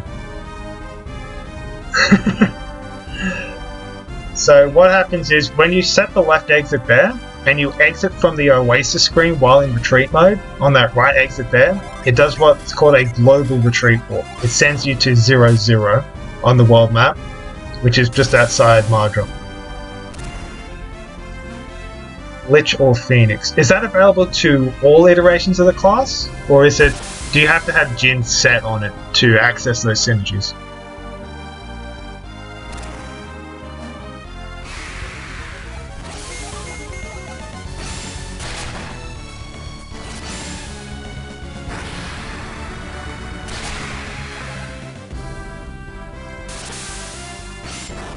I honestly don't remember. But yeah, so like the reason we did that little Jin swap while we were setting up for the global warp was so that we can have Procny ready for Lower Gondolin. Because the fun part is Procny, while in normal mode, just wipes everything out if you have it. Problem again is everything has more health. So normally, like, if this was normal mode, you could have used Procny to kill that gorilla, because it only has like 130 health and Procny does like 160 damage.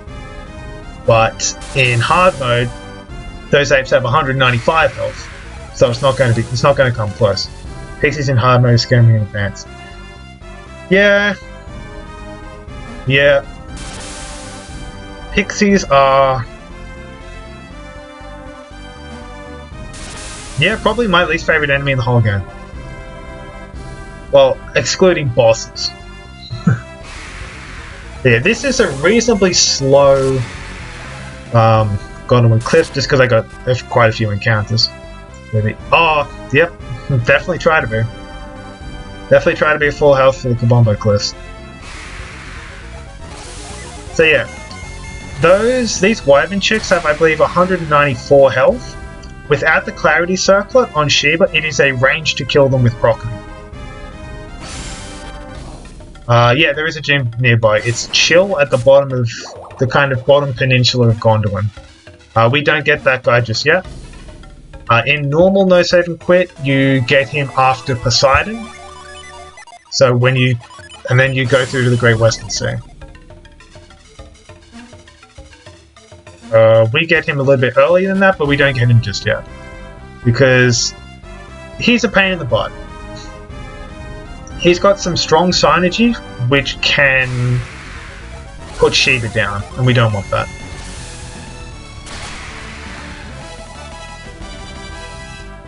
Exactly. Well, that's the thing, because like the recent addition to, or Plexa's recent innovation for 80% NoS&Q was using Boreas throughout the Kabomba statue, because it does just enough damage to be able to one-shot everything. And I think the only encounter it doesn't clear by itself is Double Red Demons. Unfortunately, doesn't quite work that way for hard mode, because too much more health. Suppose it wasn't the norm before. Yeah. Well, I don't remember. Did Plexa change the name clear stat gen manip at the start of the game so that you put a Jupiter Djinn onto Pierce, and in Hermit class he outspeeds the Red Demons. I can't remember if that was a new change or not. Yeah, this is an annoying fight, double gorillas.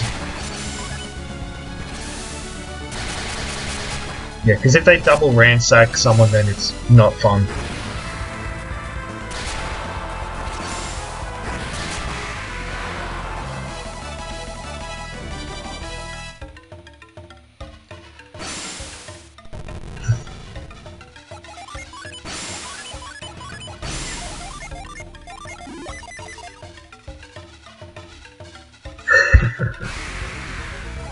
Oh, you like rainbow kills? Yeah, let's have another rainbow kill.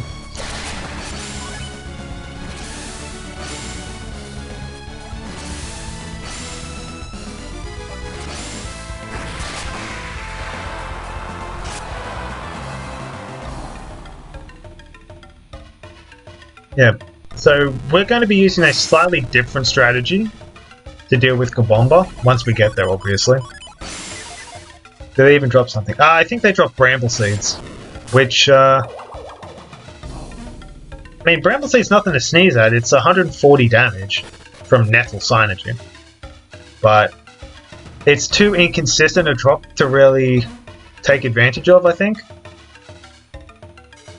I'm sure there's some places where, like, a Bramble Seed would be an optimal thing. But I haven't really made any effort to try and look for places where I can route it in. Also, you get it quite late, and by the time you're able to get Bramble Seeds from drops, Procny is usually a better option.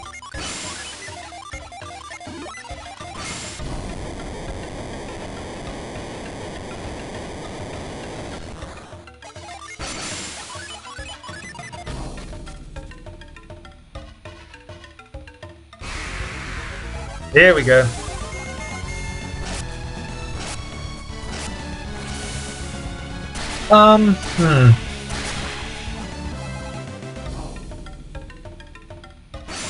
Yeah, I think you could go...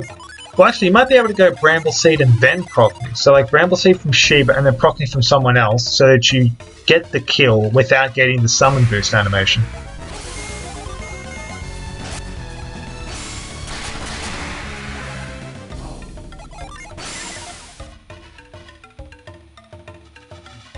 If they drop and they go onto Shiba, then that's probably okay.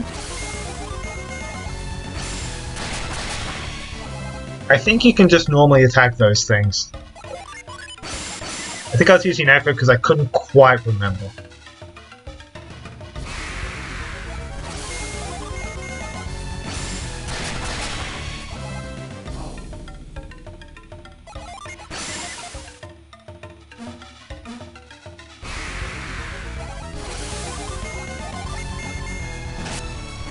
Yeah, I probably could have just attacked that assassin there, but I think I was just frustrated that I got so many encounters in the back end of that. Even though, like, they were easy encounters, getting an encounter right before the exit is annoying.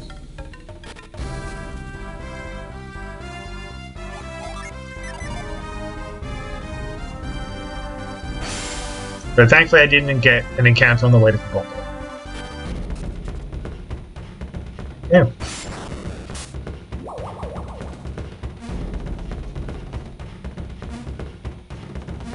Yeah, obviously you gotta stay, you know, cool, calm, and collected, and not get tilted.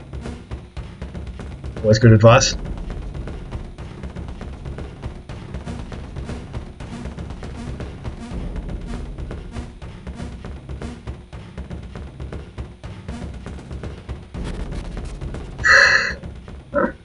So far, it is going pretty well.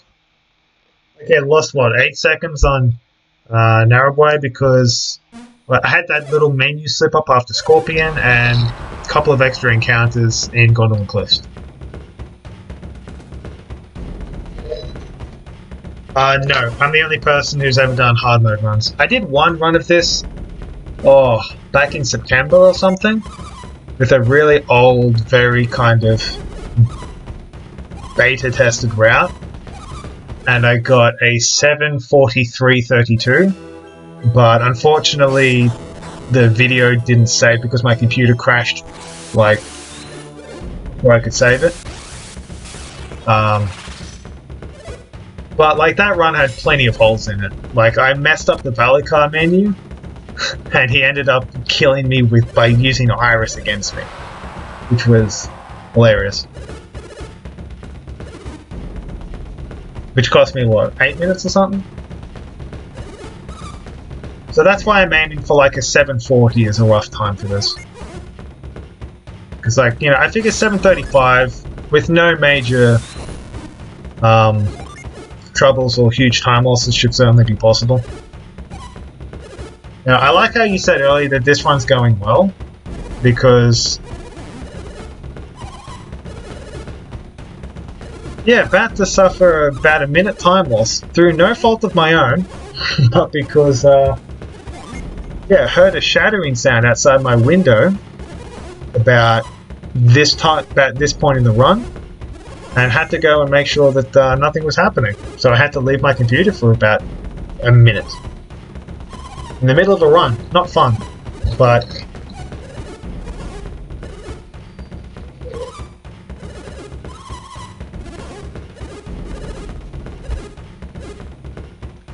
and here the time loss begins.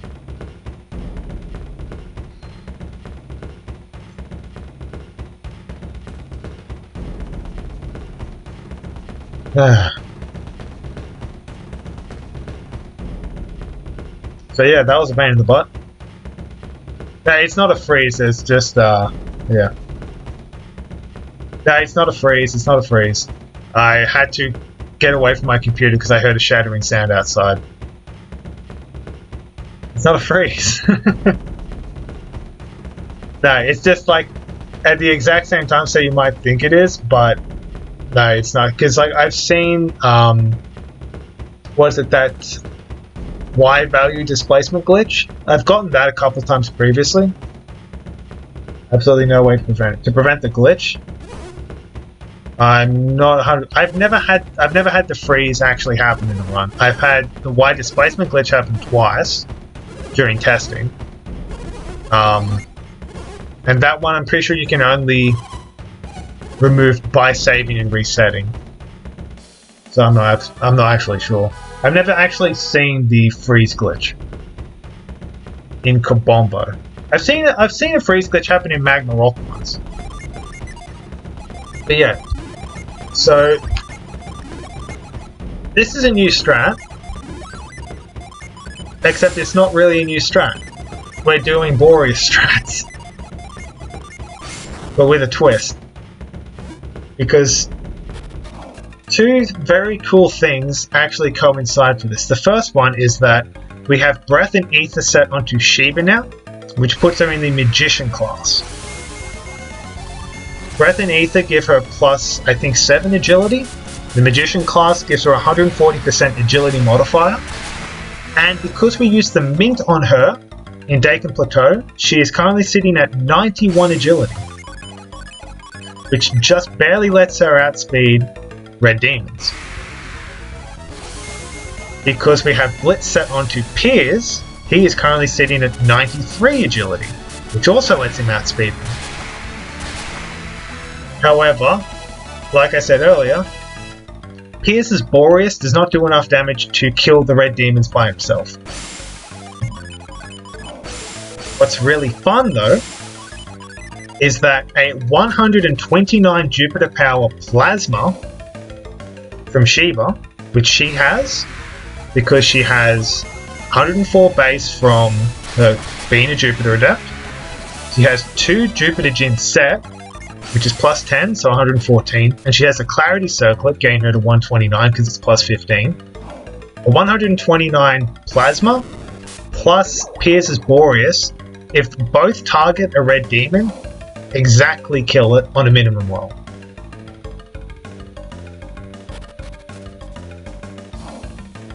I think total they do 300 and... So here we go, this is the worst encounter.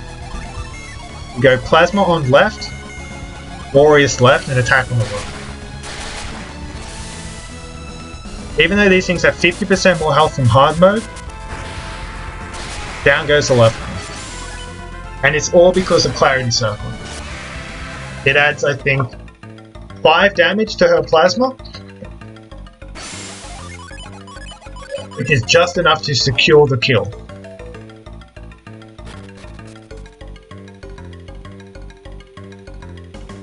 So yeah, we can use Boreas strats in Gabomba.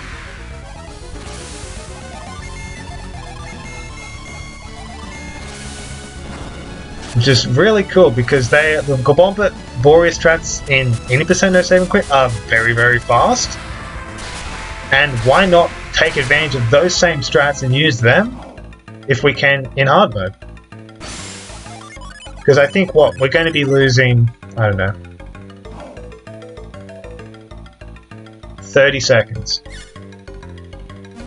in hard mode just using the same strat, and I'll take that. 30 seconds over a 12-minute dungeon, fantastic.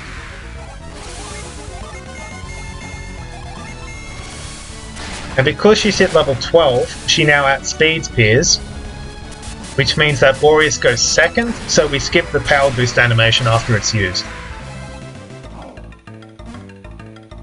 How sweet it is.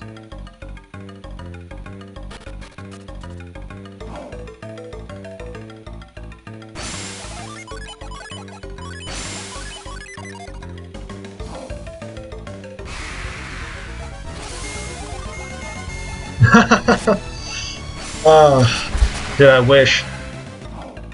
It's actually hilarious. I'm pretty sure in the run I did for any percent no save and quit, I got 2 Staffs of Anubis.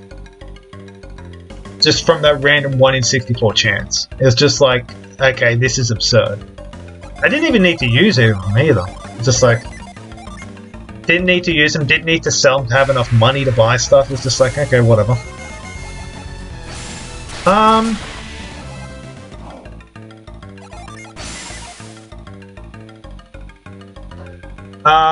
With the strats I use in hard mode, I can see one place where the Staff of Anubis would be very useful, and that is on the Aqua Hydra fight. Just because it gives you a little bit more security in the fight strat I use. Like it allows you to still kill despite if you get a miss with an attack. I think Felix was a bit angry that Vital Moon procced.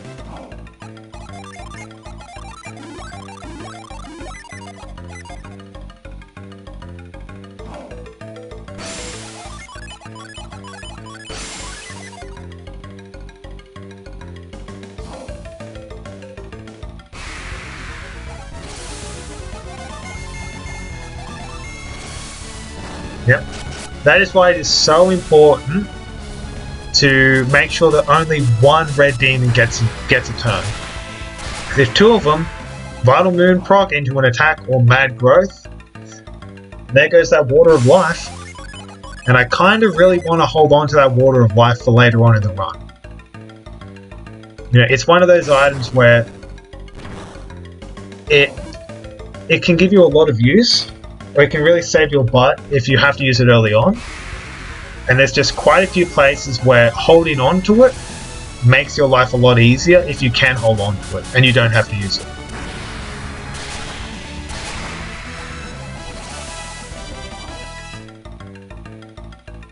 Yeah, like Boris one-shots that encounter just like it does in any percent. Fantastic.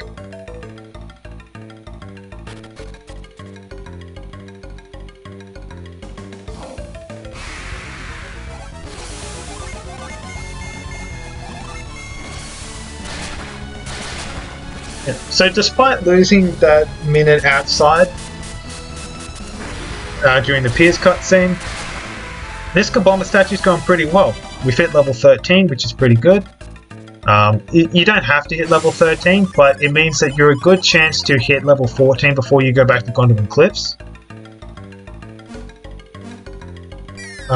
Which allows you to use a void through there.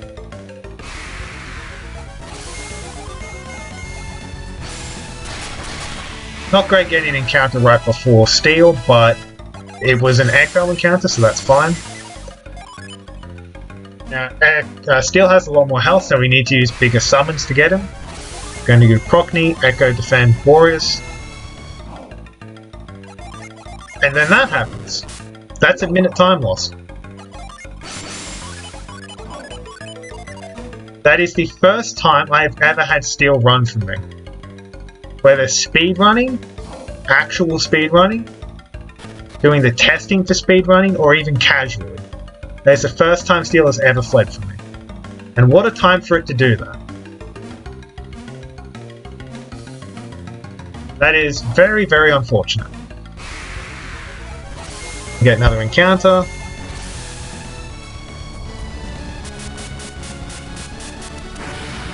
Yeah, this is why Steel fleeing isn't great, because like you're pretty much guaranteed to get another encounter in the meantime. And on hard mode, it's usually something that requires a summon. Whatever, let's just go down, let's get him.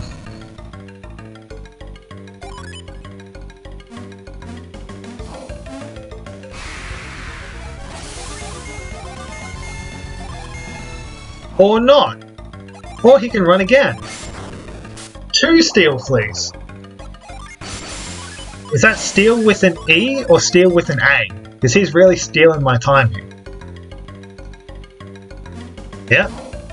Like after that happening, after losing a minute outside, and then I'm going to be losing 2 minutes on Steel alone. I was legit ready to restart the run at this point because it's like, this is just infuriating. You know, like you said earlier, don't let the frustration get the better of you. But I was sorely tempted. It was starting to get the better of me at this point. Not gonna lie. If he'd have fled a 3rd time, I feel like maybe I would have reset.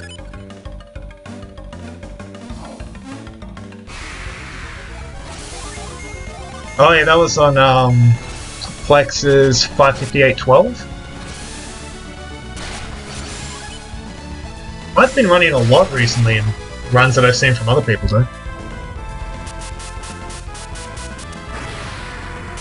Hey, there we go, finally.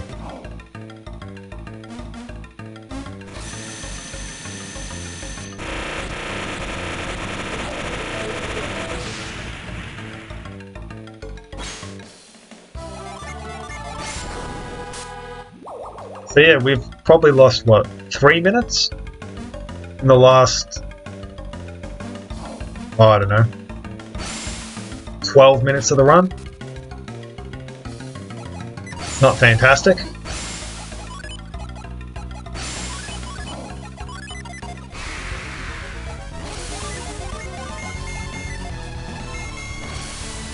Yeah, so the reason I had Procny available there was because I figured I was probably going to get an encounter, because it's hard to get, it's very hard to get 3 Jin resets between Steel and that ladder without getting an encounter, so I figured I might as well just make it so that I can have a summon ready if I need to. And because it's, I think you can get away with having, yeah, it's not so bad if someone gets down here, because when you leave Kabomba statue, you go to Akafubu's place and he's right above the Sanctum Cleric guy. But obviously I prefer the experience and to not have to do that. But, you know, if things eventuate that way, there is that backup.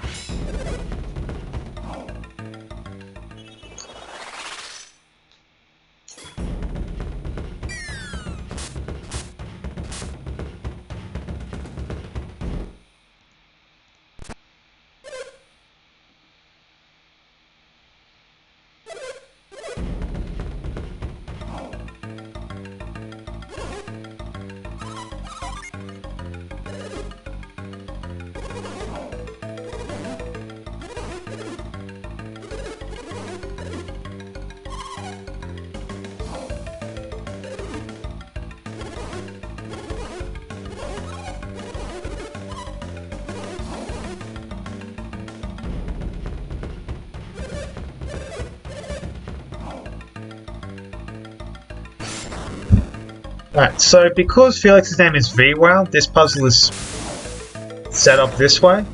The solution for this one is left rotor 1, and then we pound down these 3. It's different for any percent no save and quit, where Felix's name is Y and then 4 tildes, because his name is different.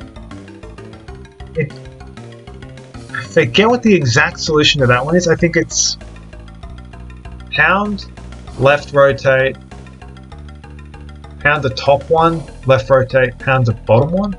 I'm pretty sure that you only pound 2 blocks down in the 80% with your tilde. But yeah, and then we just have to wait a minute for Akafubu's hidden timer counter to count down.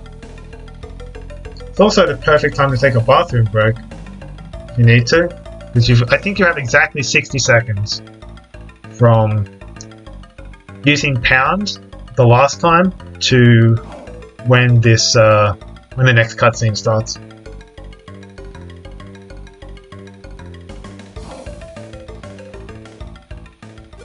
Which is fantastic because, you know, there's what is it, 7.5 hour run. I don't envy anyone who has to do this.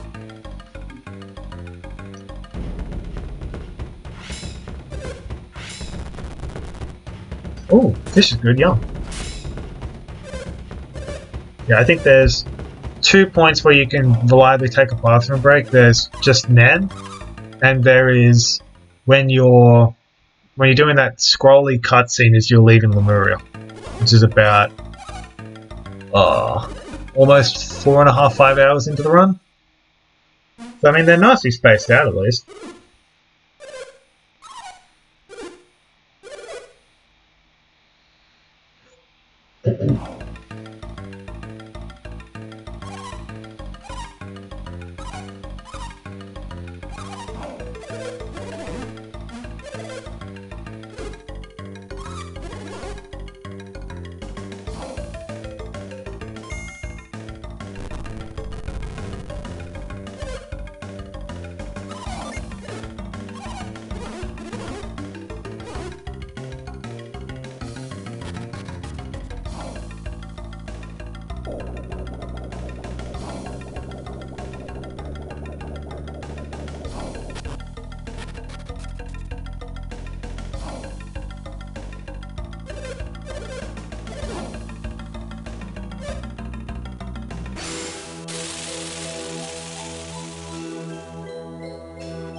I mean, I guess the bright side of having lost so much time in the Kabombo area, from that cutscene to having Steel run twice, is it's going to be fun to run against that in the future.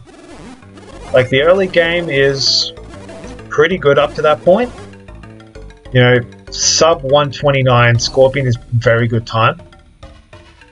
At least with the strats I've got.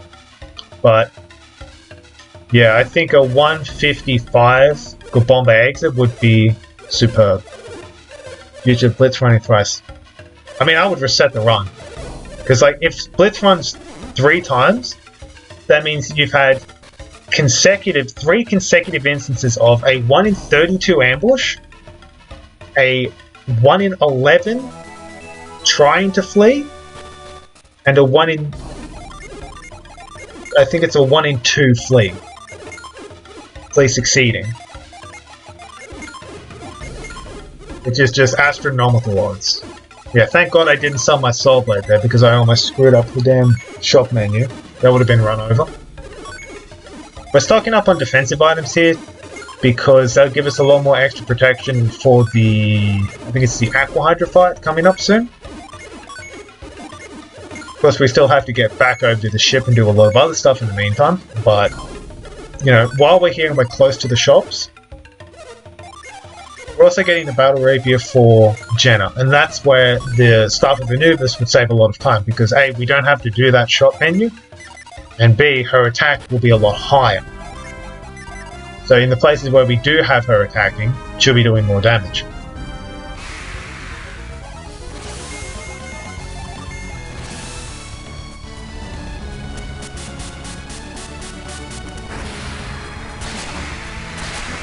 Fights like those are why I was checking the Jin menu to make sure everything was still... make sure that enough Jin for warriors was still on standby.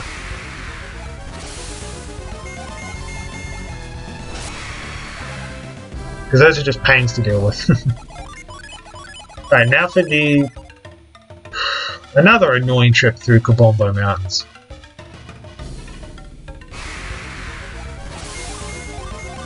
Thankfully we have enough people where this isn't really an issue anymore, but, you know, the pixies still exist. And will ruin your day at the drop of a hat.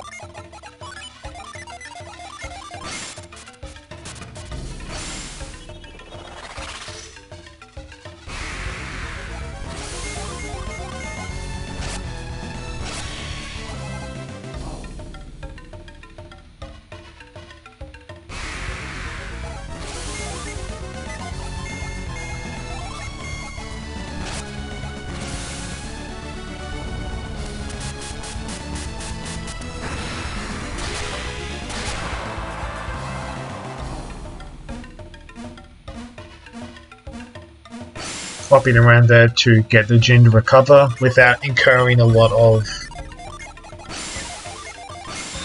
encounter steps.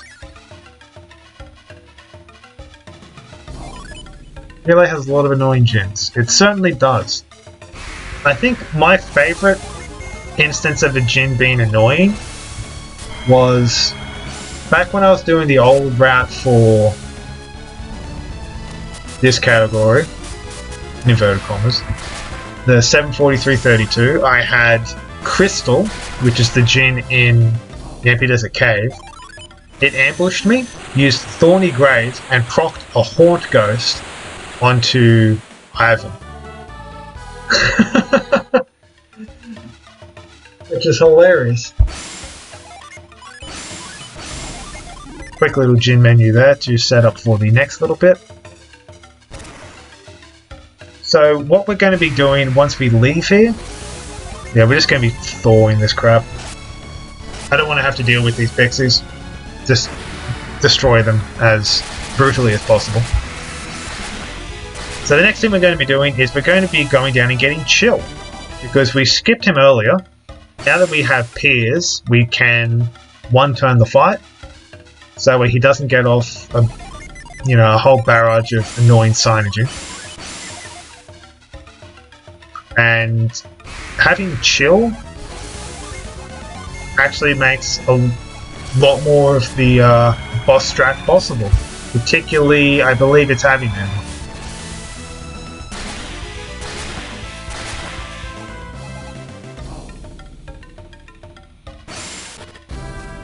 Wiggling around there because Kabombo Mountains has a very high Jin recovery and PP recovery rate.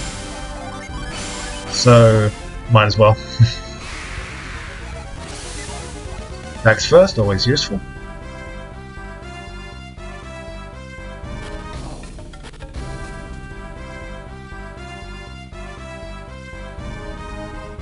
That's one thing like I've learned a lot with using the utility Lua script while practicing this stuff on emulator. Okay, that's actually really important there. I'm just going to interrupt that for a sec. Shiba hitting level 14 there is very important. Funny you mention Avoid, because what it does is it allows us to use Avoid throughout Gondolin Cliffs when we go back through that. I believe you need to have an average party level of 16, either 16 or 17 for lower Gondolin. Now because Piers is level 18 and everyone else in the party is now level 14, that gives us an average party level of 15. and that is the encounter level you need. That is the average party level you need to be to have a void working throughout Gondolin Cliffs. So now that Shiba is level 14, we can skip all encounters throughout Gondolin Cliffs, which is fantastic, because those are annoying.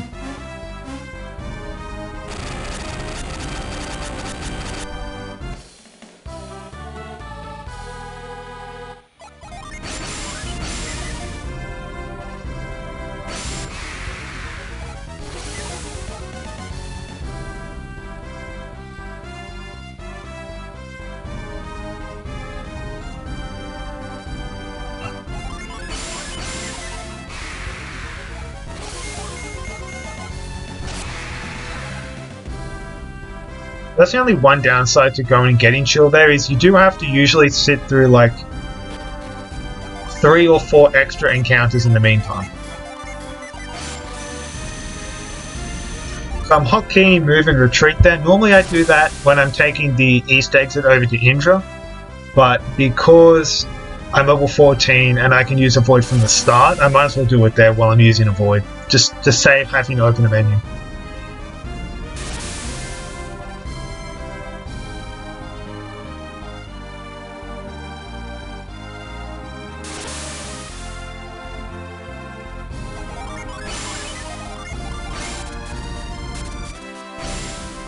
Man, this is Kindle. This guy is a pain in the butt if he flees as well. I'm sensing a pattern here. Thankfully, even though he has hard mode stats, Procne and Boreas gets the job done, because I think he has 604 health in hard mode, because he normally has 403. Something like that. There we go with this Kindle.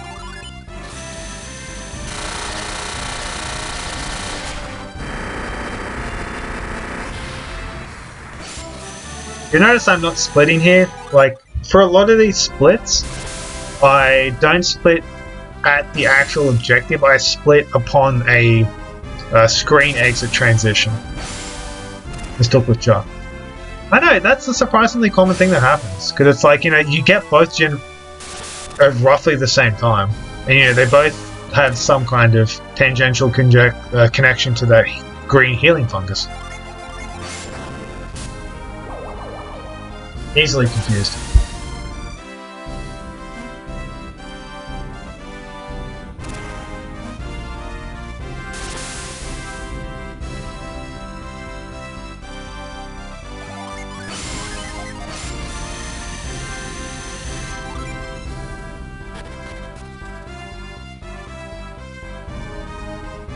Probably could have avoided that menu,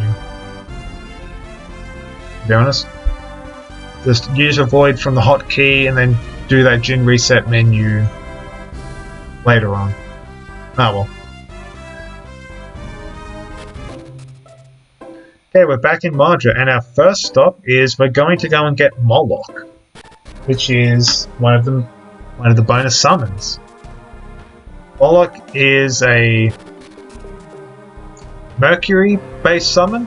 I believe it's 100 power plus 9% enemy health, and it also has an interesting effect where it's guaranteed to halve the speed of its primary target, but it's only a chance to halve the speed of other targets, and I think that is commensurate with the damage ratio. Yes, I also need the Tremor Pit. Not just for the completionist part where I need all the Sanji items, but also because I need that to get 2 Jin? Yeah, I think it's 2 Jin. But we're also coming down here for 2 other items, which are of reasonable amount of importance.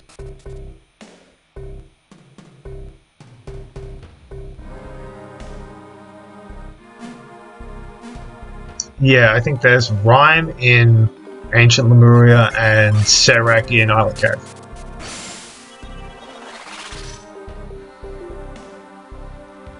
Yeah, we've got another little trick coming up here. We did those move clips up in Ayers Rock with that precise positioning and using the move Sanji on a log. We're going to do another one here.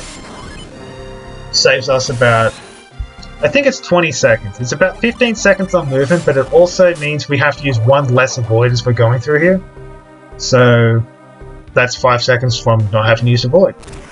And you can only try that one once because you put the log into a set position. So I'm glad I hit it. So is it? Use the apple on Felix to boost his attack, which will come in handy for the next, I think, every boss fight he does from here on out. Get the tremor bit. I'm not sure if the tremor bit is more optimal on Felix or on Piers, to be honest. I haven't routed out the item menu. We also get the Mist Potion. The Mist Potion will be crucial for a boss battle that we get into a little bit later on. Well, it looks like I get them easy, but like, I have extensively practiced all these. Like, hang on, let me check something real quick. Well, actually, no. Let me... Namelessly Poseidon, you guess. Good guess. Very good guess. Yes, it is Poseidon. It's always Poseidon.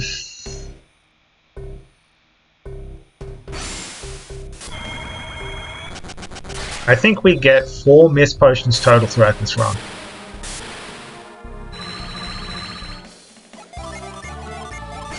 Now we get Moloch. And we're out of here.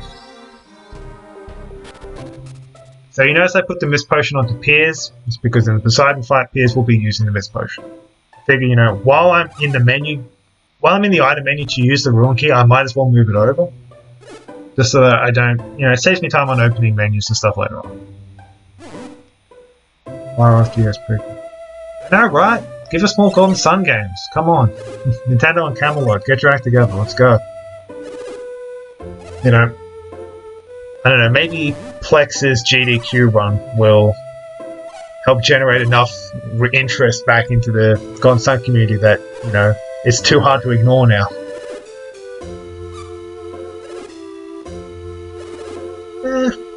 DD was okay. It had a good plot. The plot was just explained poorly, in my opinion.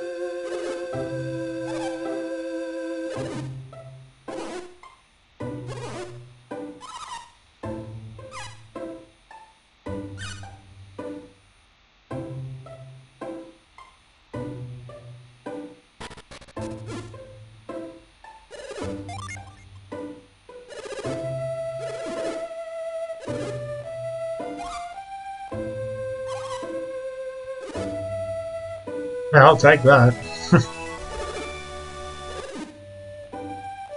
I don't care where it comes from, just give me more Golden Sun games.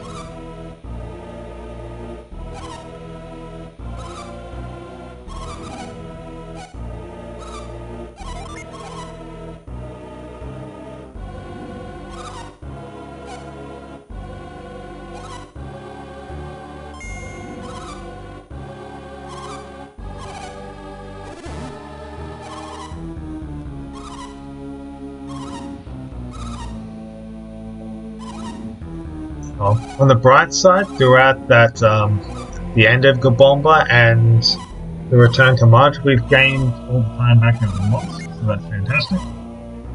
Back in the 8-minute territory.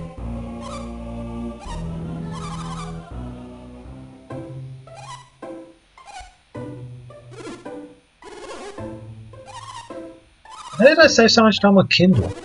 I think I was just accounting for the fact that Kabombo Mountains can just screw you either time you go through it with bad encounters.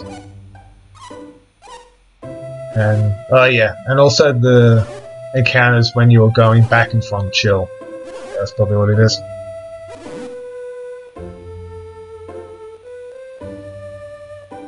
Alright, now we're going to go and get Char.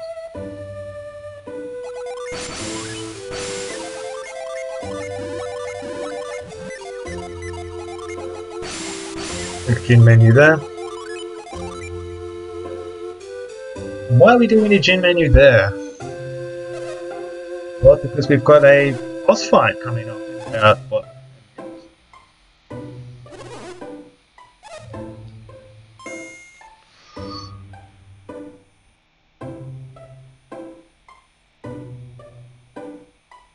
It's a good thing that when Jin come to you, they go onto standby rather than being set onto the person that they're put onto.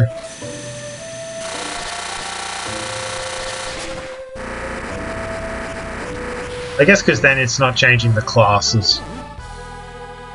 That's probably why.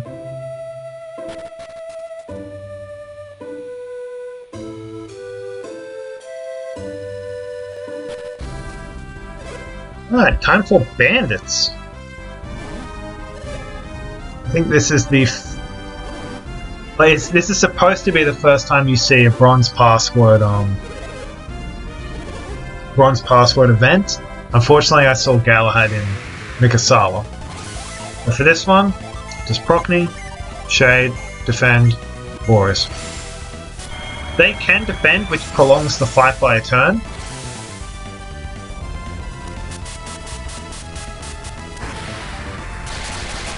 But thankfully, I can tell by those damage rolls, none of them defended. So down they go. Very clean, very quick fight.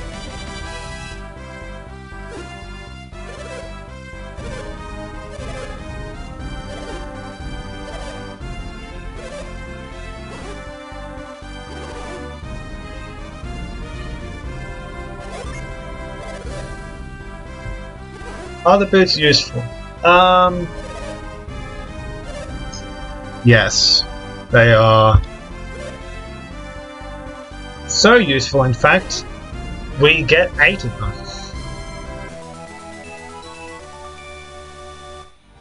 But not until much later.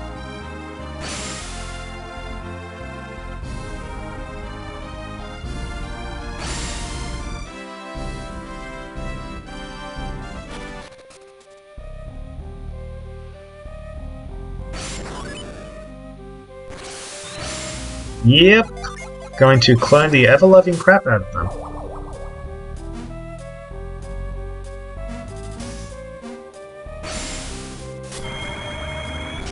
Along with a couple of other items.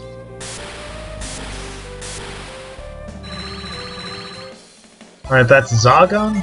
I think that's the last summon we get before we go on to the Eastern Sea.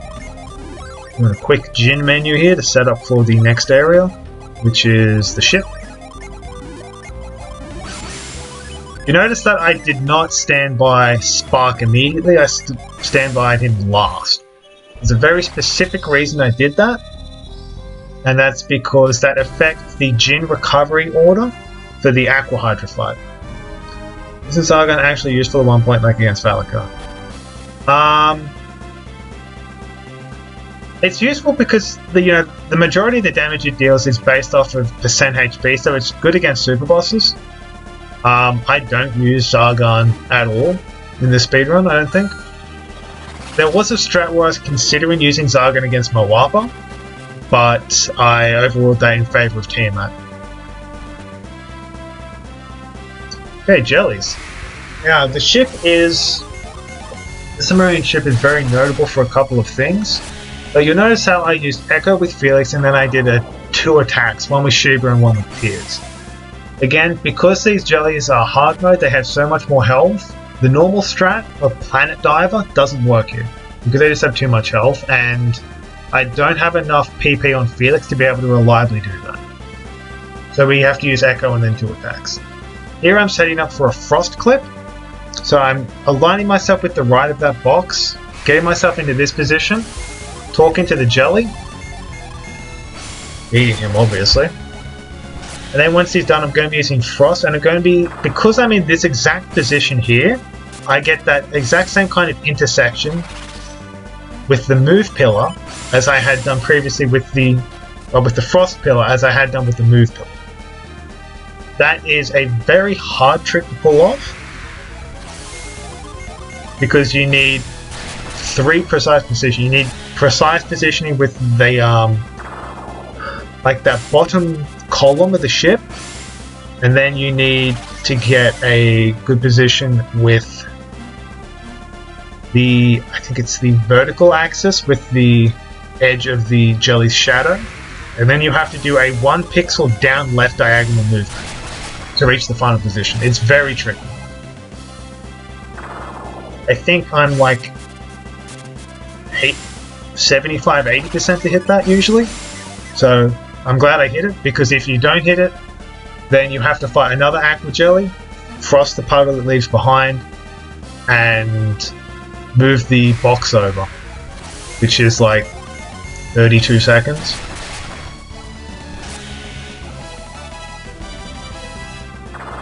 And speaking of moving boxes over, that box up in the top right corner there, we're going to be doing another move clip on it.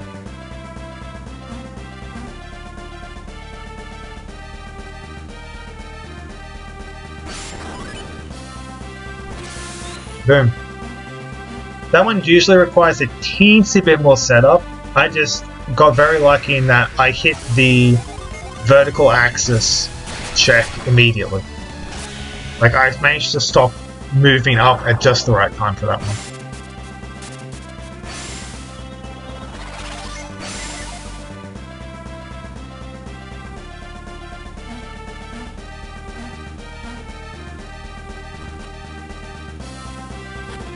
So, you know, both of the major tricks in the ship, hit both of them first try, very happy with that. Going pretty swimmingly so far. Now we just need Aqua Hydra to behave.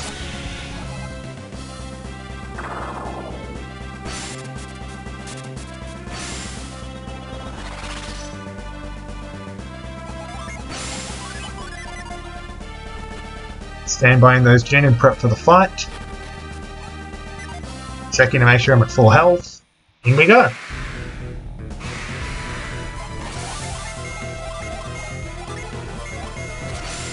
Now what's normally supposed to happen here is Sheba is supposed to outspeed Felix and get impact onto him before he uses Char. So what's actually happening here is I think I'm down like 30 or 40 damage on what my strat usually is.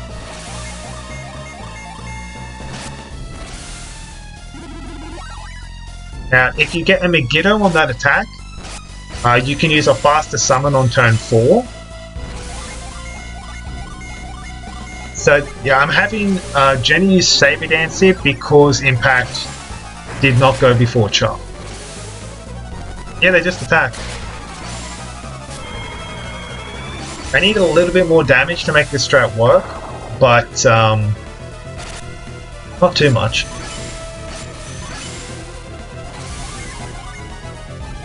Rockney, Char, Meteor, Spark.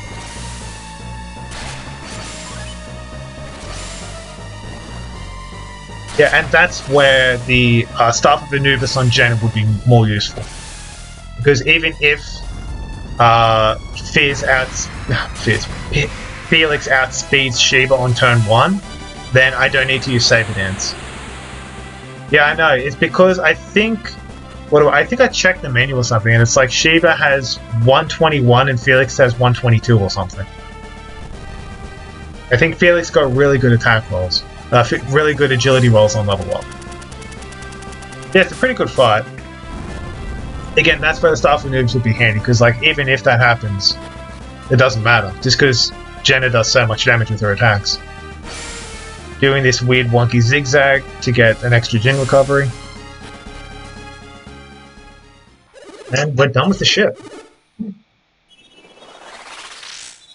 Next 10 minutes is Shrine of the Sea God 2, Mud, and then sailing up towards Izumo. So nothing particularly interesting. Unless you want to see the Shrine of the Sea God out of bounds.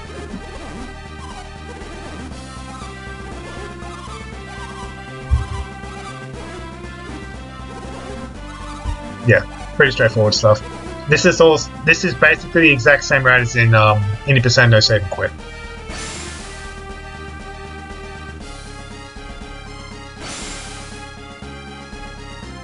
No problem. So the reason we're hugging the coast here. Hey Soroxis, what's up?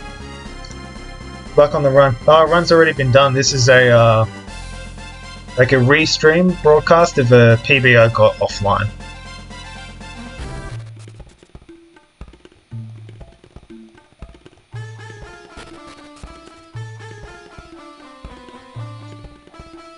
Yeah.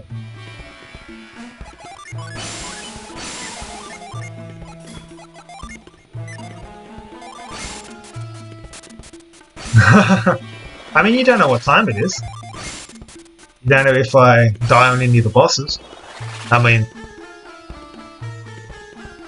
Well, that's because I'm very conservative with my first approach to making splits. Like, I was running off of roughly the splits I was using for a run I did on this category like 3 or 4 months ago. With some very, very old strats. So, yep, clearing the map just to make the out of bounds much more consistent here.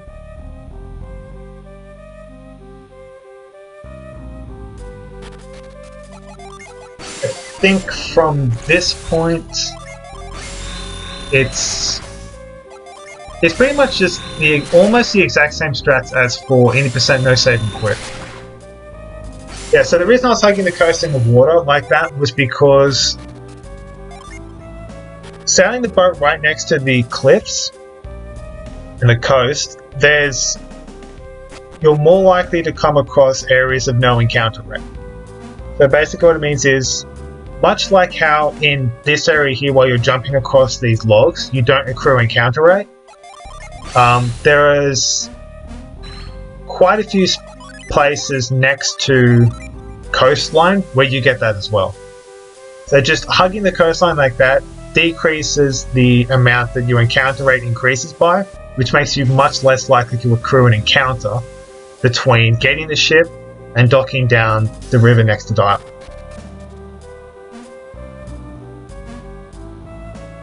So you'll see me do that quite a bit throughout the run. It comes to a head the most when we get to the Western Sea, because we really want to avoid encounters as much as possible. But we are covering such a huge distance in the water that it's inevitable we get a few. And that's another example of movement designed to minimize encounters. Exiting and then entering and exiting dial resets the encounter counter to 0.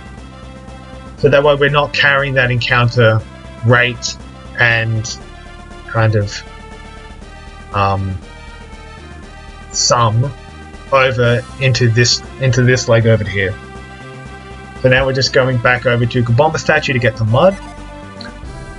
Gabomba Statue is weird in that it's, I think, the only dungeon that we visit 3 times throughout the run. We did it once when we were getting steel and the black crystal. We're doing it once now when we're getting mud. We do it once later to get to Megathericon. Oh, I guess technically Yampi Desert, but I'm not counting that.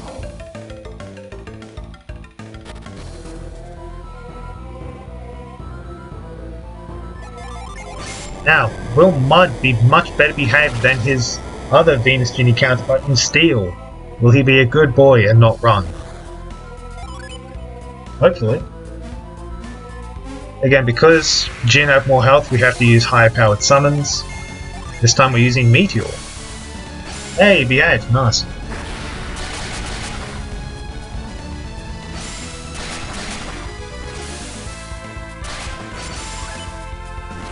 It's really good that Felix has the golden boots equipped for this fight, because it means that he goes first, which means that he moves before Jenna rather than after Jenna, so that way we don't get the power boost animation after Meteor hits. So that just saves a second, which is cool. And now we're out of here.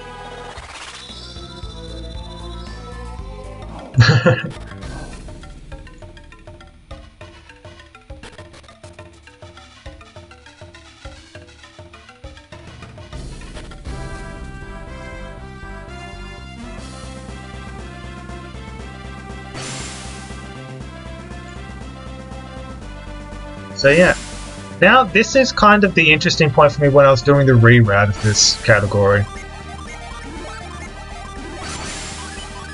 Because I was thinking, alright, how do we do the Eastern Sea properly? Do we go Aqua Rock first? Because we have enough Jupiter Jinn to be able to do Thor summons.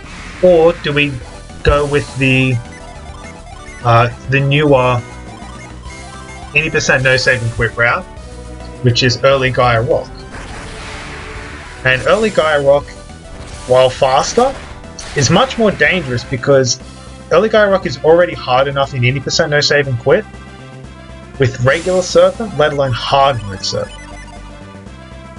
However, you might be able to tell from the fact that I'm sailing up and right and adopting a Judgment setup that I might be going for early Gaia Rock. The great thing about having Judgment on standby like this and having the Golden Boots on the Felix is Judgment just rips through so many encounters in the Eastern Sea, even on hard mode. Like, I know Plexa has been looking at the idea of using Judgment throughout the Eastern Sea after getting mud anyways, and it turns out that's optimal for hard mode, so why not? That and the splits. Shh.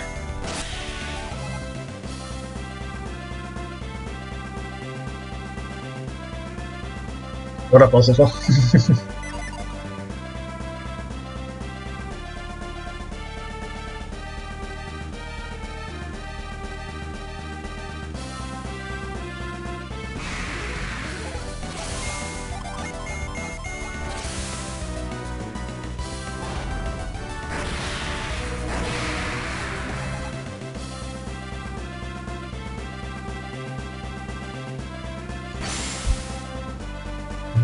Yeah, for the most part, we are following pretty much the same route that we are in 80% no save and quit.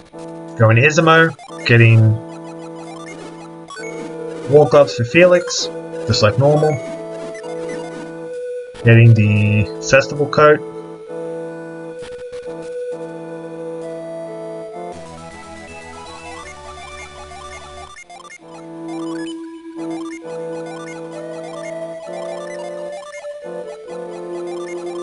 The reason I'm dropping the Sacred Feathers there is to open up space in Shiba's inventory.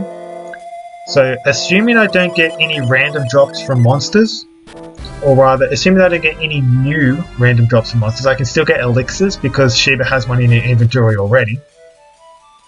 That means that the Dancing Idol, when I pick it up, will go into the last slot in her inventory, which makes it really fast to use in menus.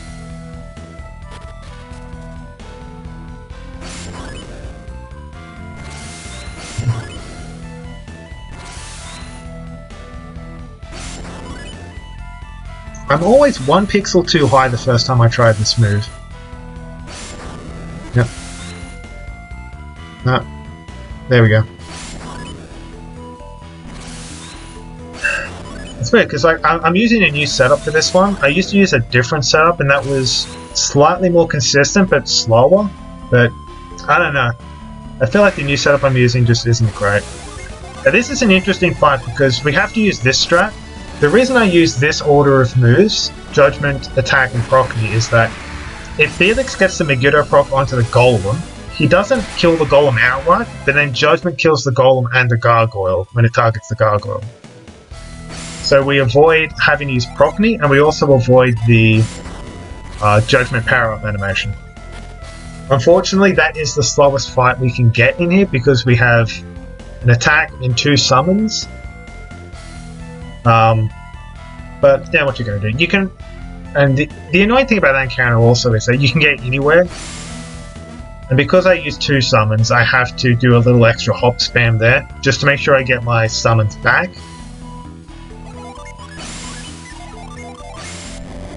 Because I really don't want to be caught, you know, with my proverbial pants down by a big encounter and not having my Jin set up.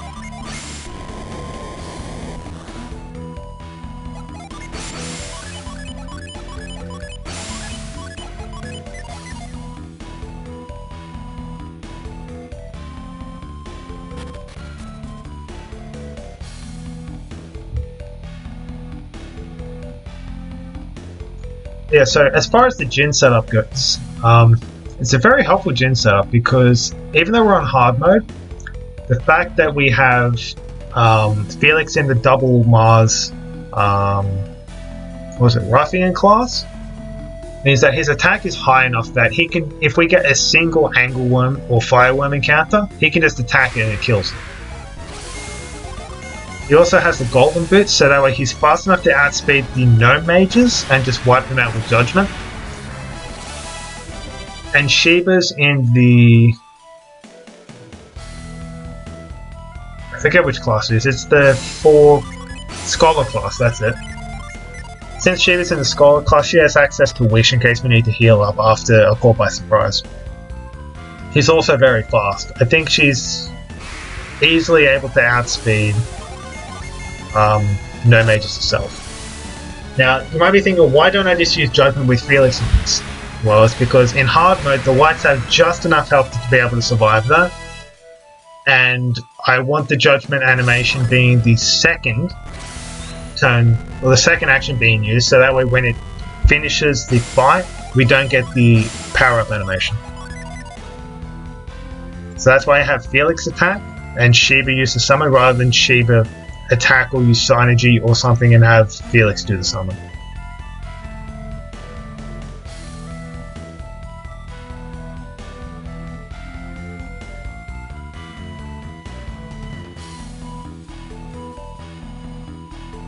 Pretty good encounter right to the end there, didn't get an encounter.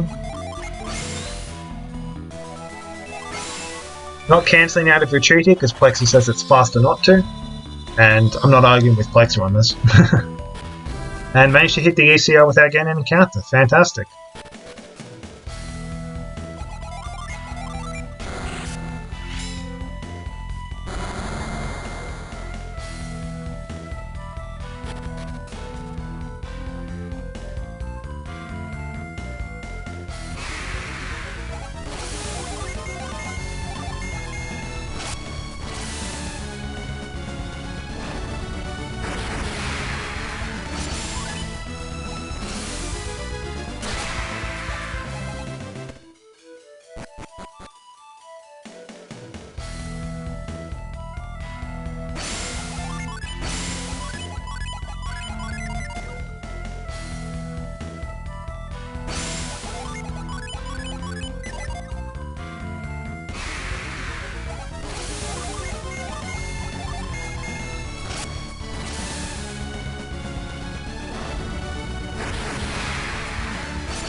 Another thing you might be wondering is like, why am I doing Judgment on Shiva and Procne on Jenna instead of having Shiva use Procne? Because it's stronger on her. The reason for that is I want Judgment being used first, so that way the Jinn are reset first. Because Judgment is the more useful summon and is used on most fights, whereas Procne is only ever used on fights that necessitate 2 summons. So Judgment's the more useful one. And sure, I mean a regular attack would kill, but sure, if you want to slam a meteor into him, that's all well and good. And yeah, we're just continuing on Gyrock as though it's 80% no save and quit. We're just using slightly bigger strats in fights. All it all works out. That's the great thing, is like we're using the same strat, just spamming Judgment, but Felix's attack with the Soul Blade provides just enough power that we can basically just translate the strat over. It's so good. That's one of the things I enjoyed most about putting this strat together, is that there are a few big dungeons where we just copy paste the 80% no save and quit strats and we just add one step to it.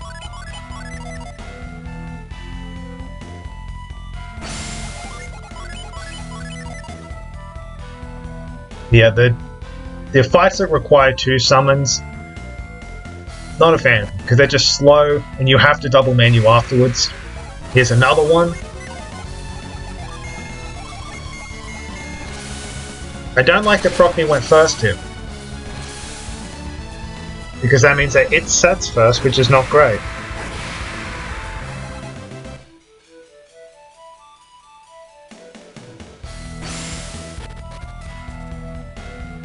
I did play it a little bit ballsy through here, a little bit YOLO, because if I get an encounter and it's like a really big encounter and the Jinn aren't reset by then I'm in a reasonable amount of trouble. But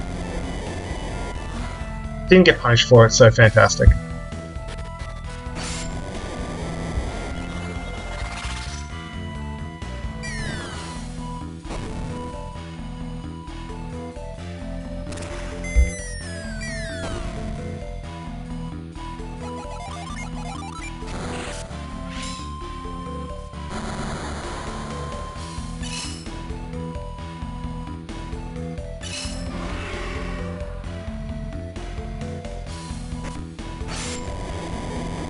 There is actually a specific reason to do these lights in this order, which is right alter, middle cyclone, left alter.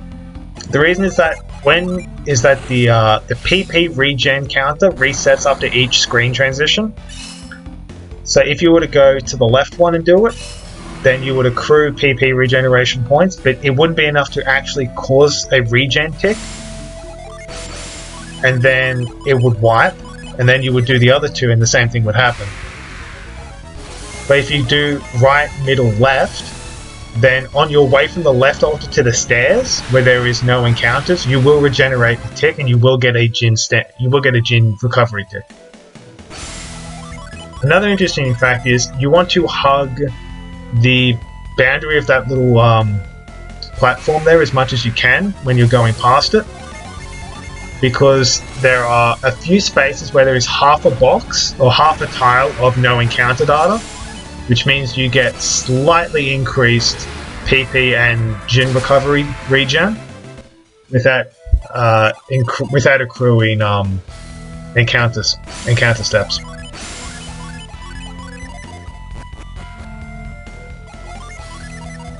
Yeah, so I stood by chill on that one because Shiba is getting to the point where she's outspeeding Felix, and I don't want that. Because if she was to use Judgment first, then it would not kill. We would get the Summon Power Boost animation playing, and then if Felix uses Megiddo after that, then we're getting the Megiddo animation on top of that. Whereas if it's the opposite order, and he gets Megiddo off the bat, Megiddo kills Arrow. So not only does that save the Judgment animation, it also saves having to re-standby the Jin in the Jin menu.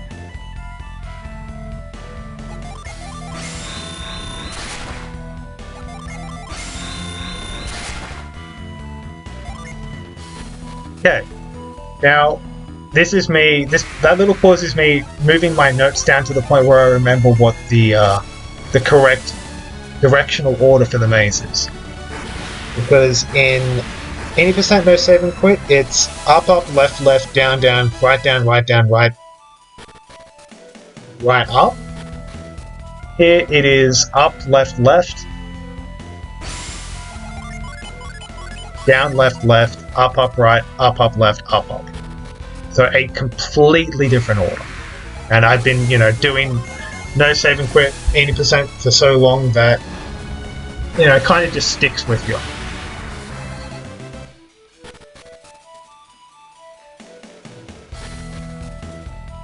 Interesting part is once you hit this 7th room in the maze, your Jin recovery and PP recovery rate, I think, doubles.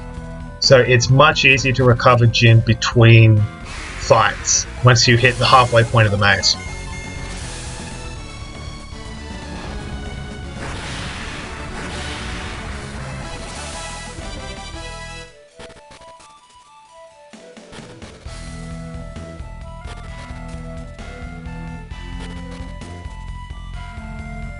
Alright, time for Serpent. We will be using a somewhat similar strategy to what we use in 80% no save and quit. Funnily enough. And that kind of makes sense because I do the party position swap there because it makes the Jin menu a little bit faster. Nothing else. The reason that a lot of the 80% no save and quit normal strats are ported over to this one is because quite a few of them were actually developed when I was routing out hard mode.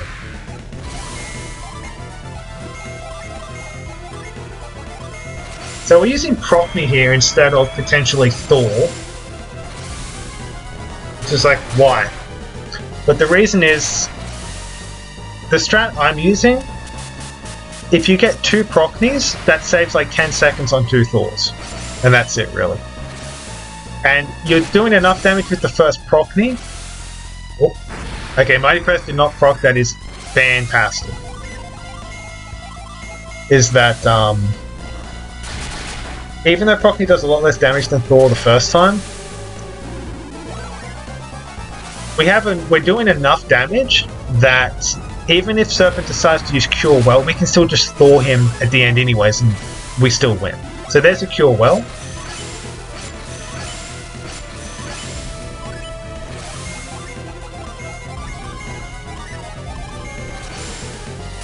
So the way I use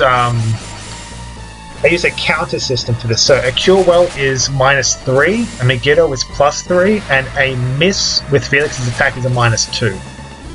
The way I do this is, if you're at -3 or worse, you have to use Thor. Sorry, if you're worse than -3, you have to use Thor. If you're at -3 or better, you can use Prockney.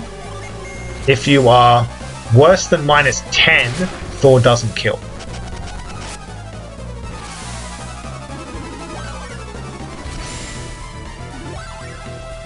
Yeah, slightly annoying that Felix got poisoned at the start of the fight, but whatever.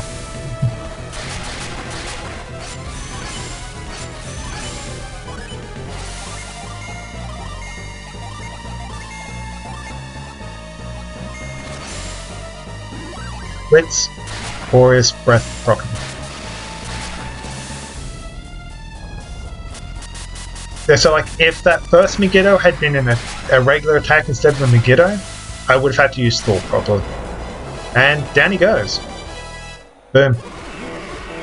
5-turn fight. I'm pretty sure it's the same as in No Saving Quit. I can't remember if in No Saving Quit's a 4 or a 5-turn kill. But that was a very clean fight. Didn't get a Mighty Press proc, which I think is the main thing that can screw the fight over.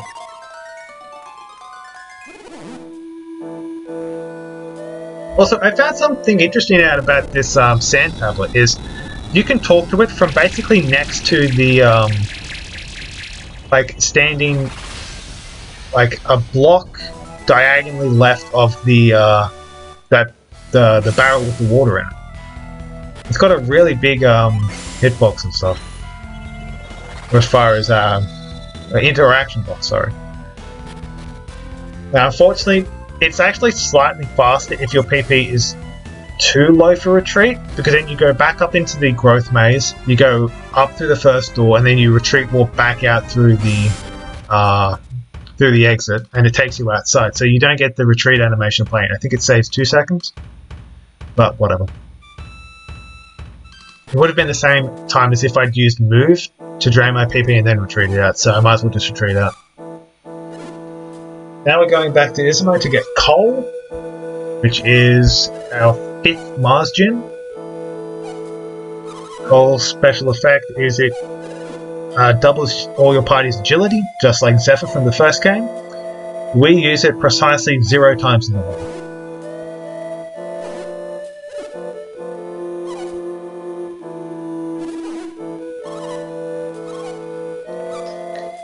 Coal is here for one reason only, and that is for more Mars summons.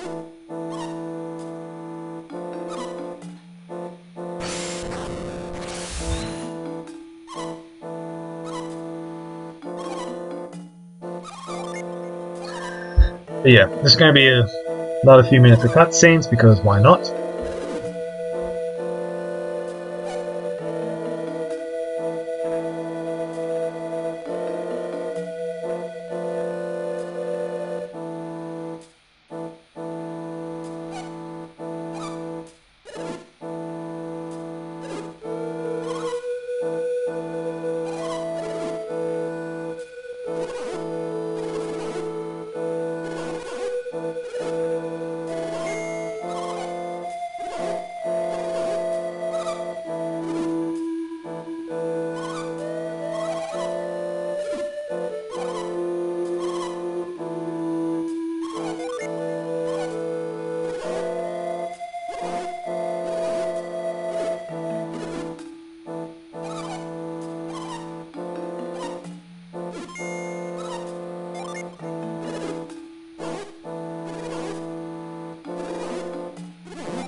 We're almost 3 hours into the run too.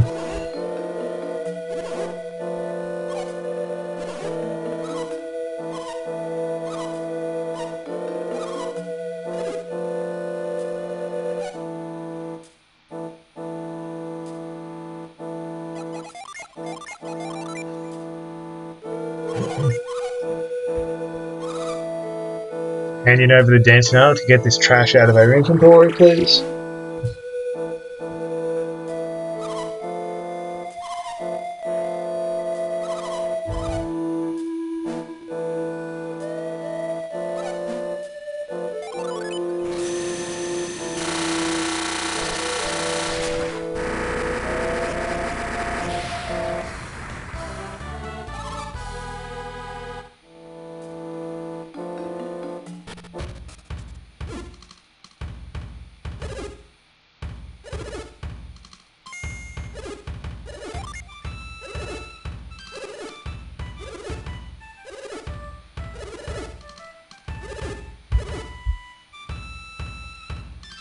Yeah, the main reason that we do Gaia Rock first is mostly to pick up sand early, so that way we just save a ton of time on the actual movement routing throughout the Eastern Sea.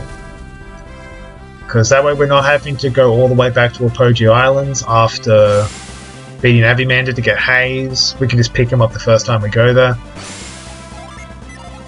I always forget to do Sheba first here. Okay. This seems like a very weird kind of gin menu setup, but there's a very particular reason we do that, and it's because it makes the gin menu setup for Poseidon quicker. I think that's the last significant gin menu we actually have to do before we start the Poseidon menu. Yeah. And once we've got Meteor up, we just spam Meteor. The other thing, we can stand by everything. We're fast enough in our base classes that having the golden boots means we outspeed everything, so we might as well just blow everything up with Meteor. Except I think Merman, they still need Judgment from Felix, but it's fine.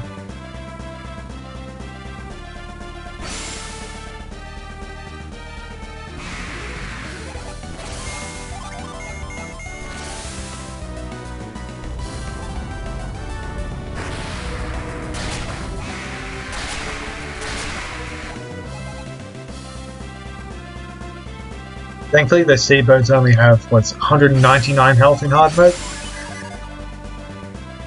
I mean, Meteor would still be enough to blow them up in normal mode, but I'm pretty sure you just use Procny, and it kills them even if they're off target in normal. Hey, no encounter, nice. Okay, quick little shot. Getting a Water of Life for Jenna. It's important that Jenna has a Water of Life. Lucky Peppers onto Sheba, and a Side Crystal for Jenna. The reason we get the Lucky Peppers for Sheba here is, A, we have enough money to afford it. The reason I didn't get them at Izumo was I couldn't remember if we got the Platinum Circlet for anyone at that point. I'm pretty sure we might have gone it for Jenna, but I don't think I do that here. And we put the Lucky Peppers onto Sheba because she's going to be getting a third Lucky Pepper in Aqua Rock, and I want that to go straight on her anyways.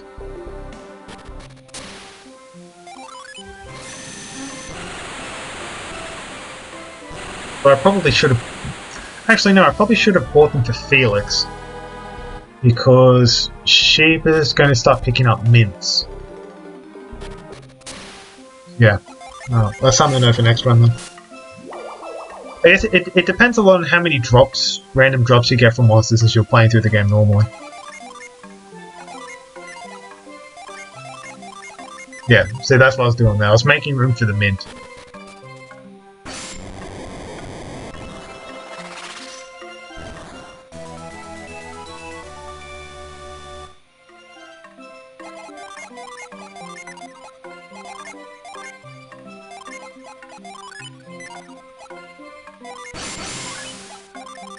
The reason I did that gin set manually was because I was checking what Sheba's agility would be when Haze was set.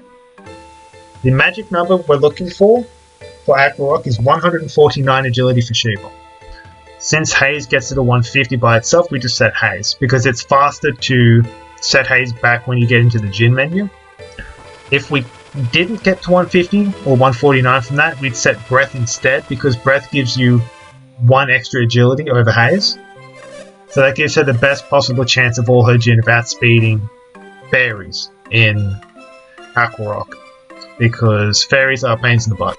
They're just turbo pixies.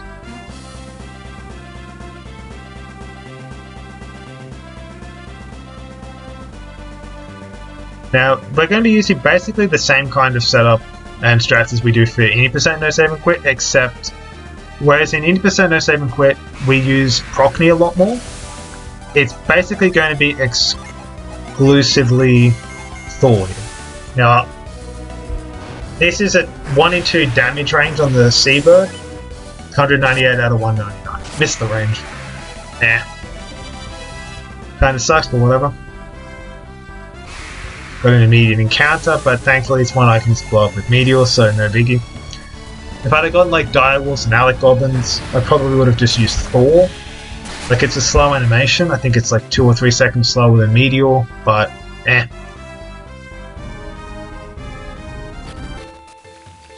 Yeah, Aqua Rock time. We do Aqua Rock as far as the individual routing within it. We do it the same way as any %. No save and quit, except we do pick up the Mercury G Steam inside after we get Parch. Yeah. The single mana war is the only fight where you don't summon, because you can just smack it down with attacks because you're just barely fast enough to outspeed with all the other characters. It's pretty cool. And that's another case where Staff of Anubis would be helpful, because I'm pretty sure you need all 3 attacks to land. Provided no crits and no unleashes, normally. But with the Staff of Anubis, you only need Jenna and Felix to hit. Yep, do a retreat warp here to climb down, not trigger the screen transition, get an encounter to cancel out of retreat mode. This is my favourite encounter outside because it's one of the only ones where you don't have to use Thor. Because the Viragos are weak enough to Mars that a Meteor from Sheba still does enough, even though it only has 78 Mars power coming from Sheba.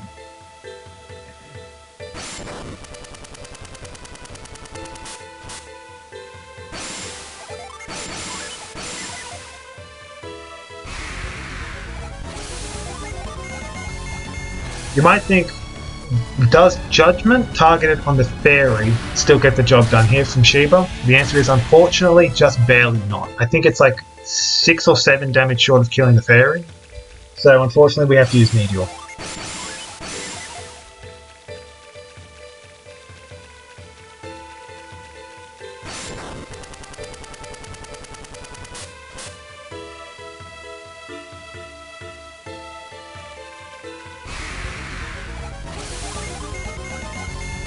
Another Meteor encounter. This is actually pretty fast Aqua Rock exterior so far, because we're only getting Meteor encounters. This is so much faster than using Thor.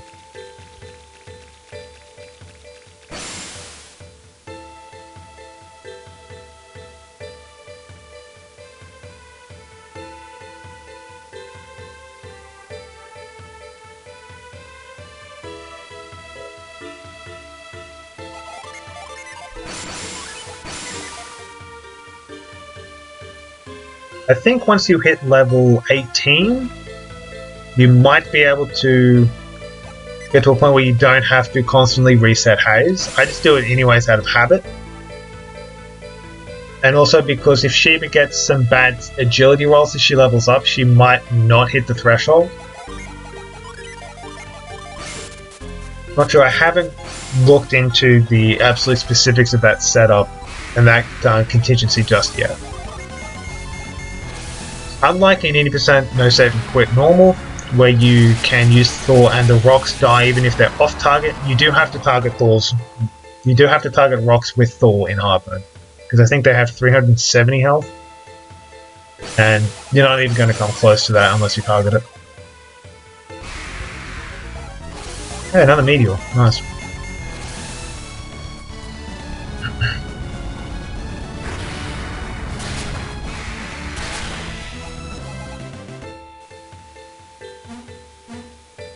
Yeah, this is just a very, very bog standard dungeon. Like, I can understand why Plexa in particular says that he's not really, he kind of just like tunes out a little bit when he's doing Aqua Rock, just because it is so linear, it's so straightforward, it's so uninspiring compared to Ayers Rock and Gaia Rock, and particularly Magma Rock, because all of those have so much speedrun tech you can do in them. Whereas in Aqua Rock, you've got that one little retreat glitch up top, which saves like 10-12 seconds, and you've got one small move clip later on which saves like a similar amount. I think it's like 10-12 seconds, yeah. Whereas Ayers Rock has all that amazing tech we showed off earlier. You know, we have retreat glitches, we have blind climb, we've got the soul blade, we've got retreat cancelling through vents. Gaia Rock, we had the variable routing with the full light system. We had a couple of retreat warps. Pretty cool stuff. Magma Rock has a lot of cool tech now. You've got a few skips, you've got cycles, you've got a blind climb as well. Yeah, this is just straightforward. Not Keen Frost there because Pierce is in slot 3, therefore it's slightly faster to cast this.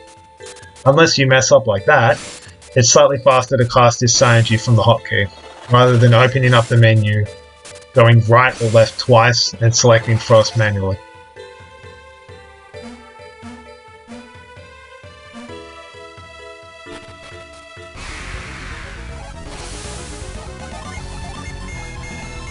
Okay, this was a new strat that I only just thought to use in this run. Previously I was doing, I think it was Procny and Meteor. But I think, yeah, Tornado onto the Lizard and Meteor onto the Sea Dragon does get the kill, which is slightly faster because then you're not, even though Procny the animation is faster, the animation of Procny plus the elemental power boost, I think roughly ties for speed on Tornado into Meteor. But the advantage of Tornado into Meteor is that if you get a fast encounter rate, you only need one Jin recovery tick to then be able to reset your Jin setup. Whereas if you go Procny and Meteor, you need 2.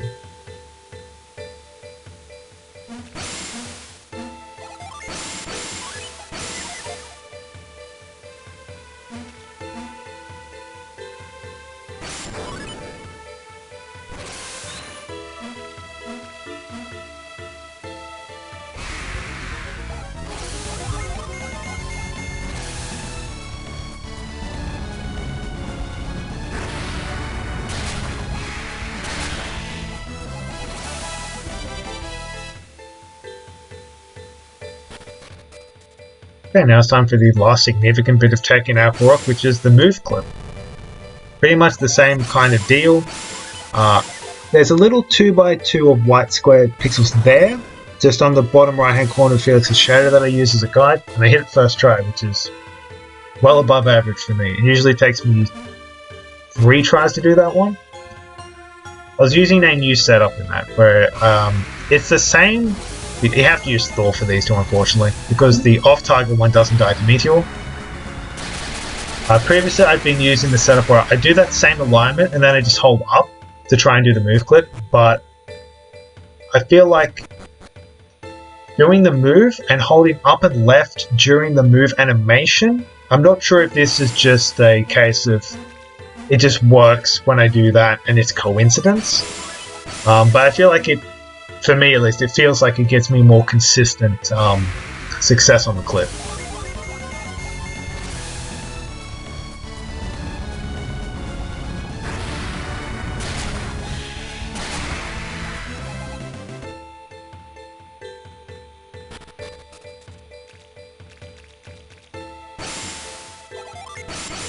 Just dashing in and out of that waterfall just to gain a little bit more speed to save some frames.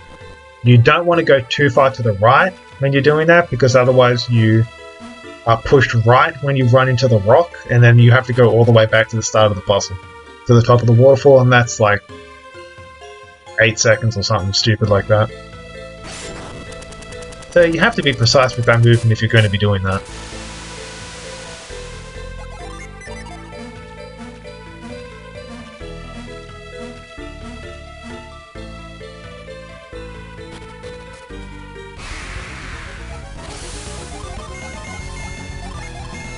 Unfortunately, you have to use rate with Shiba on this.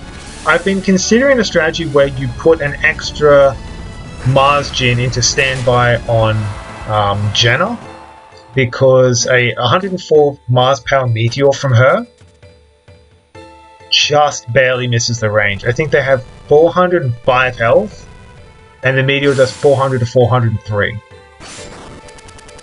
So, yeah, it's a pain in the butt. And unfortunately, Shiba only does 1 to 3 with her attack damage, so it's a range to kill if she lands the attack hit, and then you use Meteor, so you just gotta use Raider Guaranteed, unfortunately.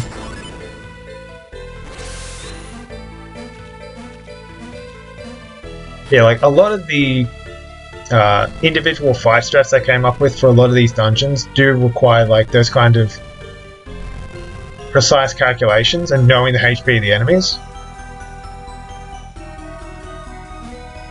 I don't think I've made like a full-on table for like every single encounter permutation. Here's what you do for it.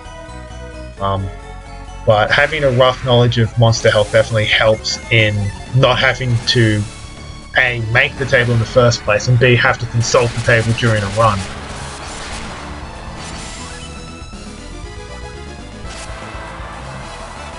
Dodge.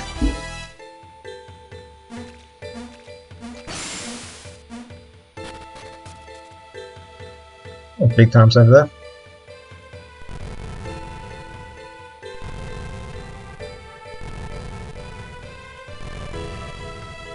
The sad part about this puzzle here is it's not even the longest like move puzzle in the game. There's one in Jupiter Lighthouse that is... I don't know if it's actually longer, but it just feels like it takes so much longer.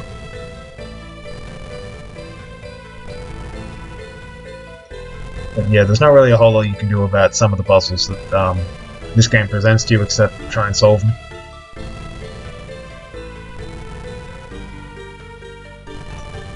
Yep. It's very boring. Probably the most boring dungeon in the game, to be honest, because like you get inside and then you're just running around doing linear crap for... I think the whole dungeon 80% no save and quit is like 14 or 15 minutes. But like, you get a similar time for Gaia, but at least that has a boss fight in it. Oh my god. Yeah, Gaia's not fantastic. I'm just glad there is some speed tech you can do in it, and like... I don't know, I think I like Gaia a little bit more than the average person because... What am I doing with this? Oh yeah, attacks. I think it's because like I spent so much time and effort just like developing the 4-light strat for it. So I don't know, it's either like a case of like Stockholm Syndrome with Gaia Rock, or it's just I've learned to deal with it. Yeah, it's not super fun, but being able to like, particularly in 80% no save and quit, having that kind of like just, you know, all reliable button of judgment, which is just like, alright, you clear all encounters basically. Certainly helps those. In this one, it's like, yeah, you can, like, Thor certainly serves that role, but Thor's so slow.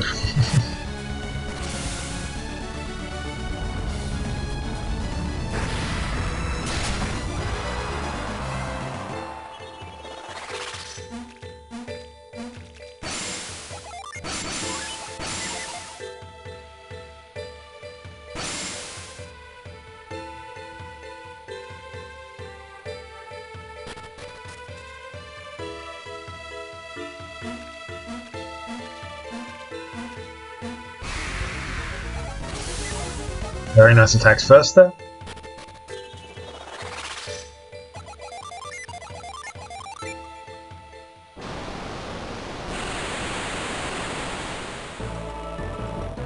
Yeah, the normal way that you do it in 80% no save and quit, this upcoming part, is you get Parch your way out, double retreat out, return to your ship, and then you just head straight on down. First you go head down the ladder though. And then you head straight on down to Tanderi to get the center prom. slight difference in this round, unfortunately. Because we have to get the Pretty Stone from East Tundaria Isle, and unfortunately that does have a priest there.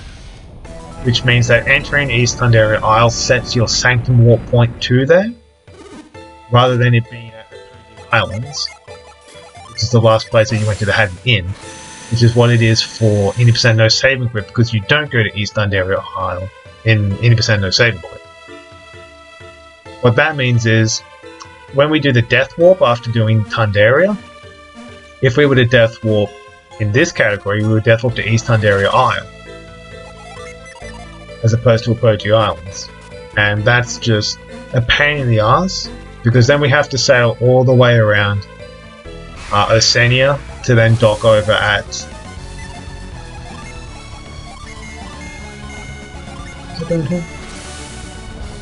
Then you have to sail all the way around Osenia to go dock at Alhafra, and then go in Alhafra and do the ship stuff there. We do things a little bit differently here. We do it the old way, which was the way it was done previously in 80% no save and quit, which is we do the trade quest thing at East Tundaria, we get the Pretty Stone, then we sail back up and we do another reverse Yankee warp back up to Alhafra. That way when we Death Warp, we go straight to Alhafra.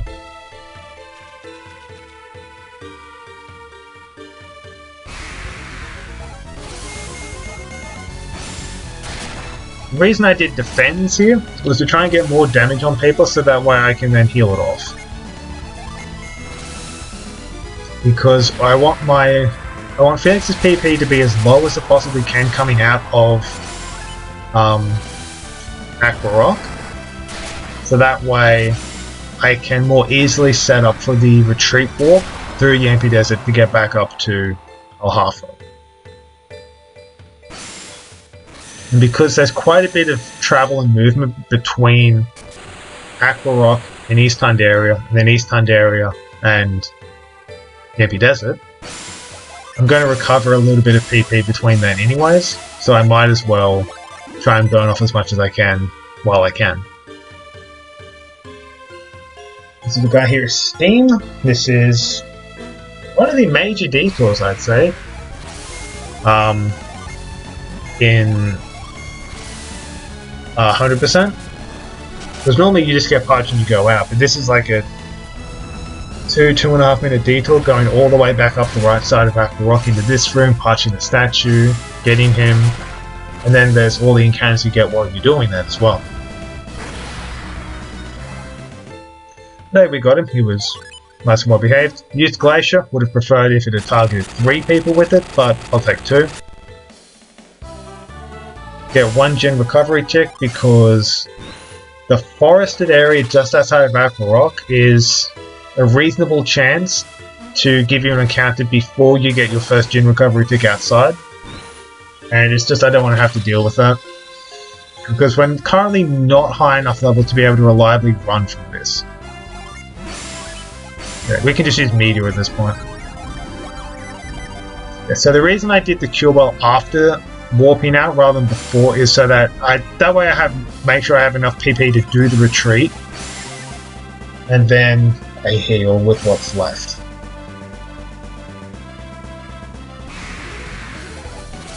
Backs first, nice.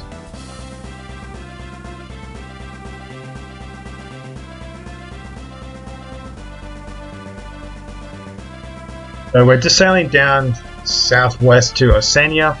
It's a good guide for to know roughly where you need to go, and also we're doing this coastline hugging thing again, just to try and minimize encounter rate. Yeah.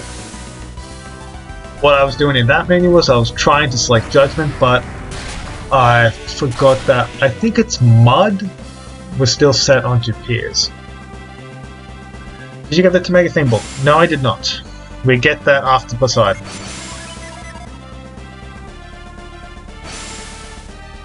We do not need the book until after Poseidon. This is annoying, but thankfully they use quick animations and we can just kill them pretty easily anyways. Yeah, because the setup we're going to be using, normally, there's no loss of time when not getting it when you get mud. No, because if you were to get it when you get mud, you have a lot of encounters you have to fight your way through while you're going to go and get it. And there's like, it's basically a whole nother 2 or 3 floors of the Gabomba statue as far as the encounters. So the reason I set Breath and Haste here was just in case I get an encounter. I didn't, so that's fantastic. The old route I did for this did get the Temega Theracon when I got mud, and it used that to guarantee Shiva's speed rolls throughout Aqua Rock, Gaia Rock, and Tundaria. However, using this kind of Breath plus Haste set setup actually allows us to do that without getting the Temega Theracon. Because again, we've got 2 Jins set. Magician is 140% agility multiplier, the exact same multiplier as the Temega Theracon, but it also applies to the stat boost from the Jin.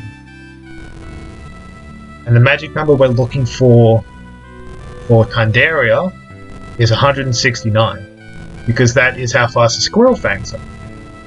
And if Shiva's at 169 agility, she outspeeds Squirrel Fangs, she outspeeds everything down here, she blows them up with summons.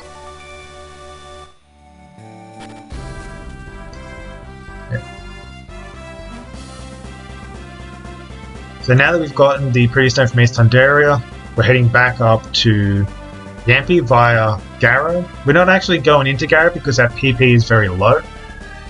If, for example, you accidentally touch the big Synergy Crystal in Aqua Rock, then, yep, so we get him down to 0. If you accidentally touch one of the Synergy Stones in Aqua Rock to replenish your PP to full, then what I would do is I would go into Garrow, I would hotkey move on Felix, and I would spam that on one of the pillars to get his PP down to 0. Just like we did when we left Garrow the first time. Because yeah, it takes about 10 seconds to get into there, to get up to the point and retreat, and leave after hitting the move pillars. Yep, do the same clear map. But the time saved from being able to quickly cancel out of moves is made up for. Okay, so we're doing the exact same movement for this Yampi out of bounds as we did for the second Shrine of the Sea God out of bounds, which is run straight up, the screen will shift right, and then it will shift right again by exactly 1 pixel. And once that pixel shift appears, we go down left to the exit. Because thankfully, the exit to Al Hafra and the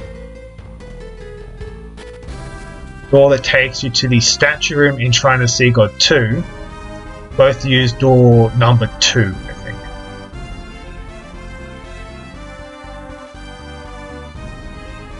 And because we do that map clear, we set the exact same out of bounds environment for both.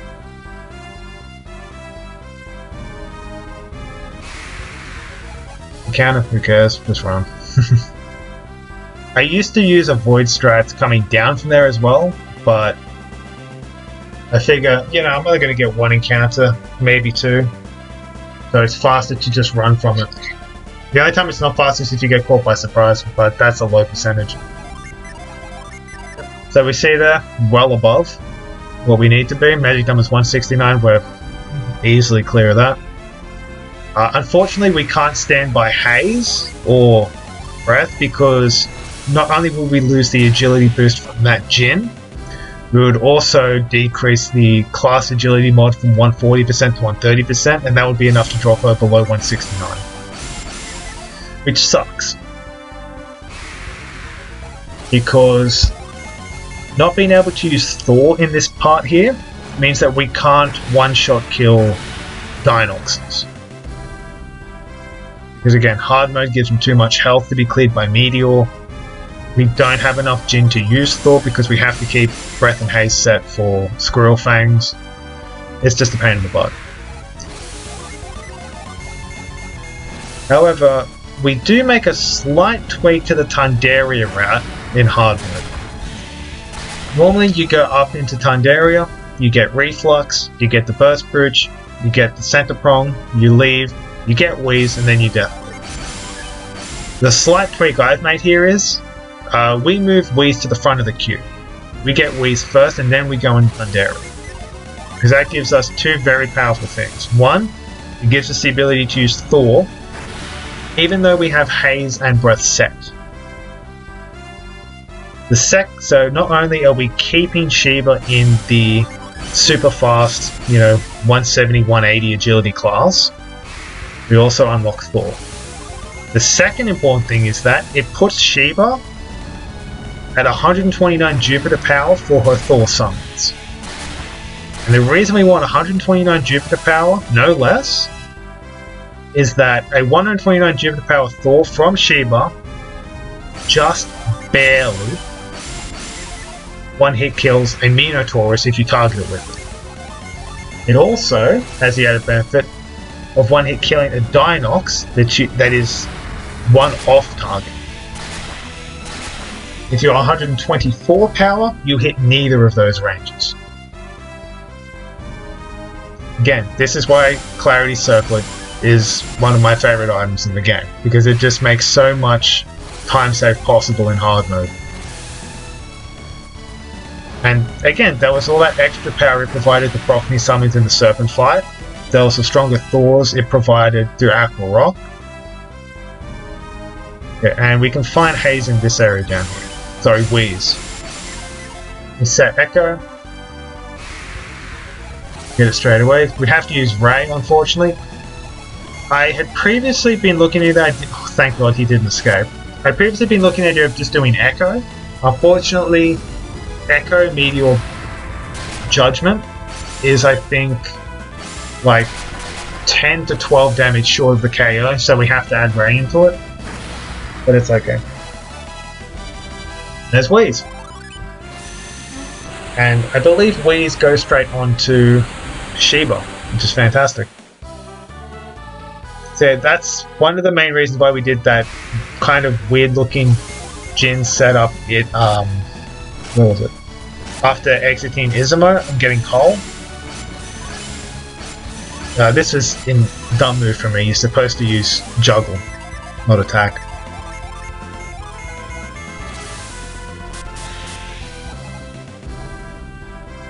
Yeah, so the reason we did that with Gym menu was so that Steam goes on to Jenna, that's where we want it. And Haze goes on to Shiba, where we want it. And Wheeze goes on to Shiba, where we want it.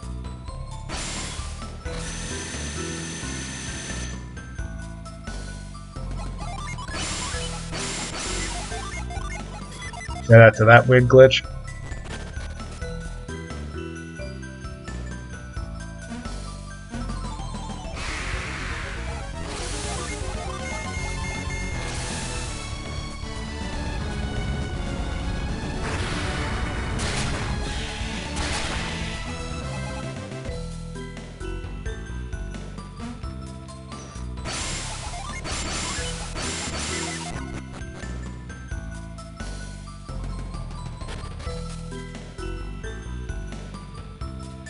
Yeah, we go down here and get this chest because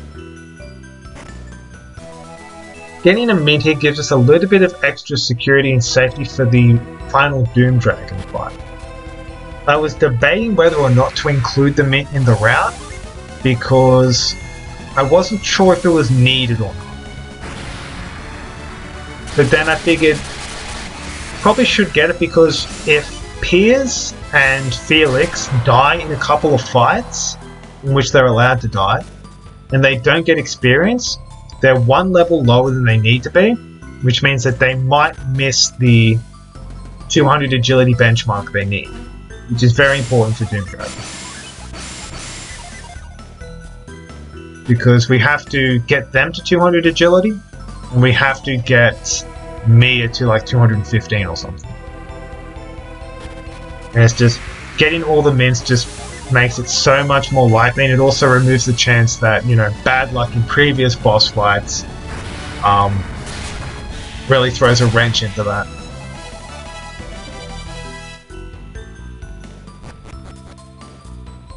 So we're going up here, we're going up this door, going to get Reflux.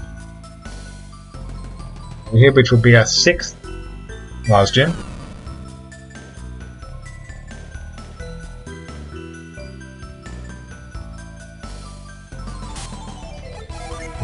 Backslide area, because why not? for style. We don't need to reset Mars Gym for this, we're not going to be using Mars Gym.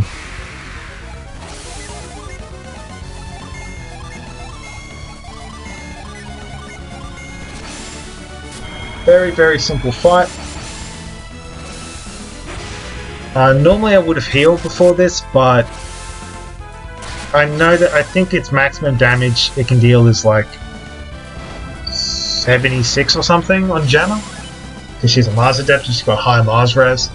So I wasn't too worried. And because we're going to be doing a Death Warp after this anyways, it's fine to carry damage with us, because, you know, the more damage we have on us, the quicker the Death Warp will be once we've gotten the center bomb.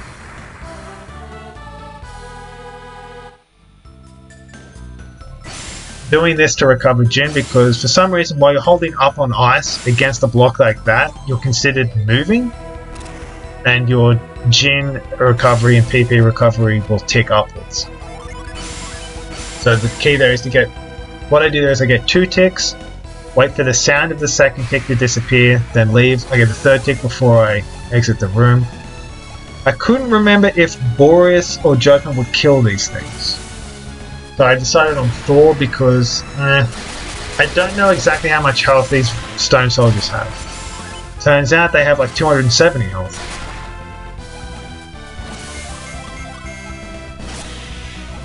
So I was just off.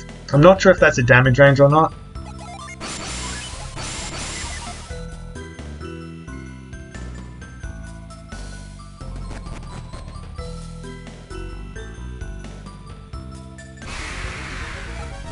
You know, Taurus, I decided to just run because I'm going to be doing a Death Warp soon anyways. So I might as well just take as much damage as I can. I'm only going to be getting, what, maybe 1 encounter between now and then? Between now and when I get the Center Prong and then have to do the Death Warp, so fleeing is just faster.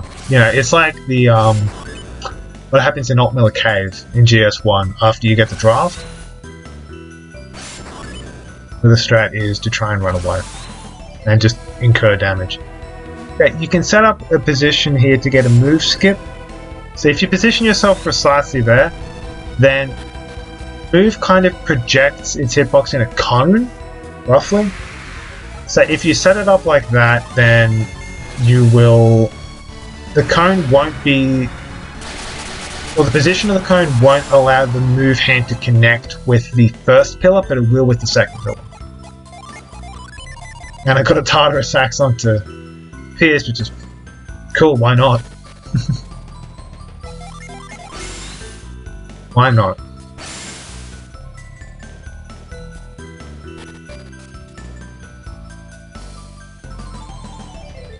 Yeah, there's my Staff of Anubis for the run.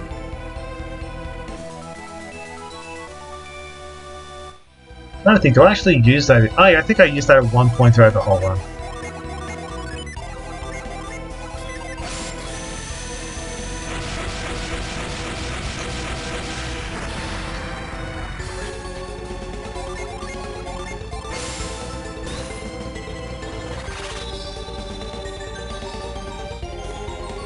Retreat, exit and enter just to reset the encounters. Because I'd rather not die on the way to getting the burst bridge. I'd rather, oh sorry, on the way to getting the center prong. I'd rather die after I've gotten the center prong.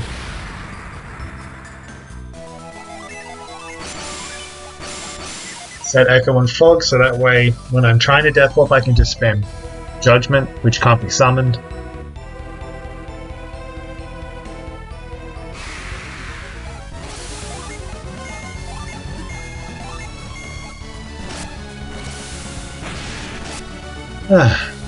Of course it uses the weakest move that it possibly can, but...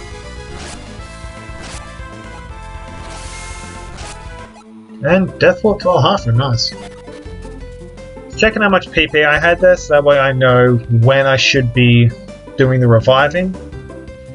Now, Revive takes 15 PP, I don't have anywhere close to that, but I do have that Psy Crystal I bought for Jenna back in Apogee Islands, so that'll get me back up. But first I'm going to clear out most of this puzzle because I have to use the move synergy a few times in this puzzle. And I want my PP to be as close to 0 as I can, so that way I get maximum effect out of the Psy Crystal. Because if I was to use the Psy Crystal immediately and then revive, I'm spending 45 Synergy points to revive people. Then I'm spending, I think it's 8 PP on the move. And that, unfortunately, actually leaves me dangerously low for Anchor rules. Because the amount of Synergy that Felix has to use, whether it's move Synergy, stand Synergy, or retreat twice, actually adds up quite a bit.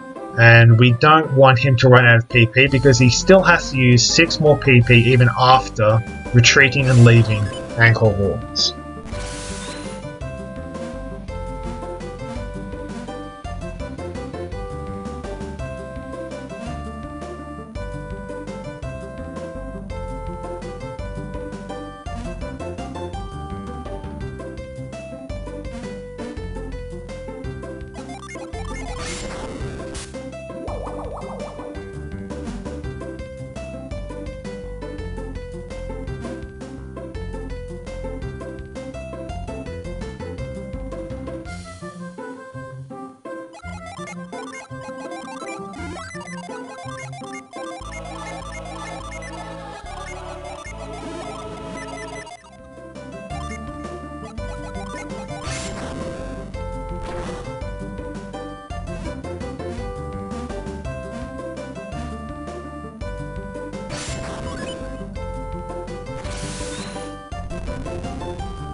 Honestly, Alhambra might be my least favorite town in Golden Sun just because of the damn music. It's too happy. It's like fake happy.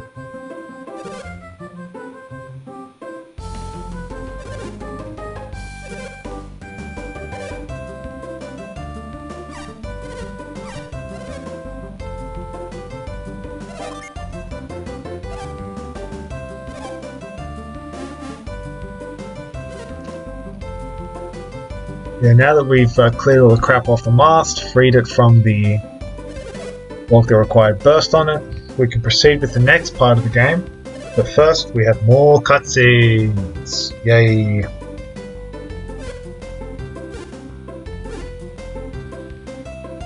Including the infamous greedy gas bag.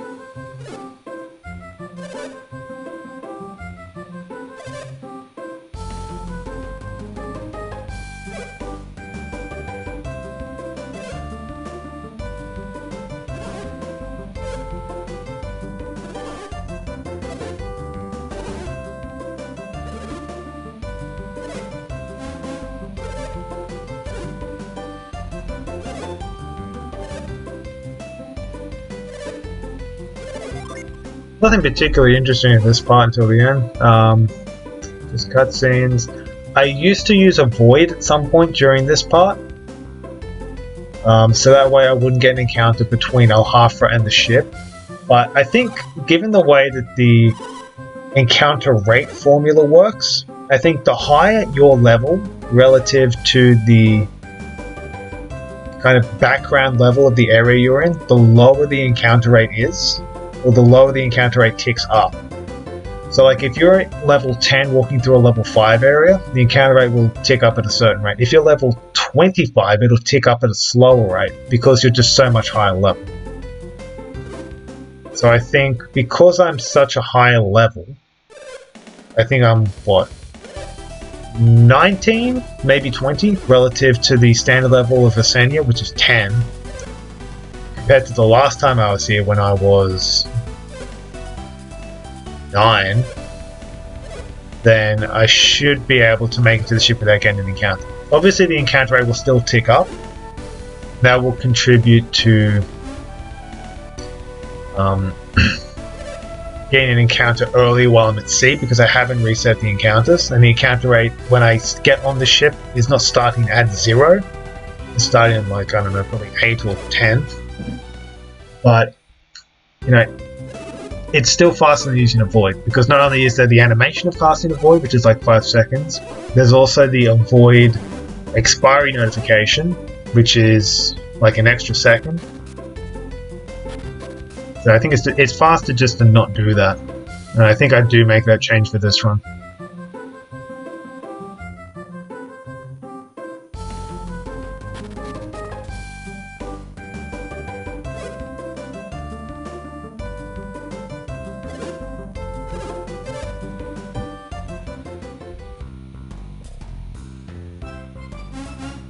Fun fact, this music plays it. I think it's only... correct me if I'm wrong, but I believe this song plays at one other point in the game. And that is during...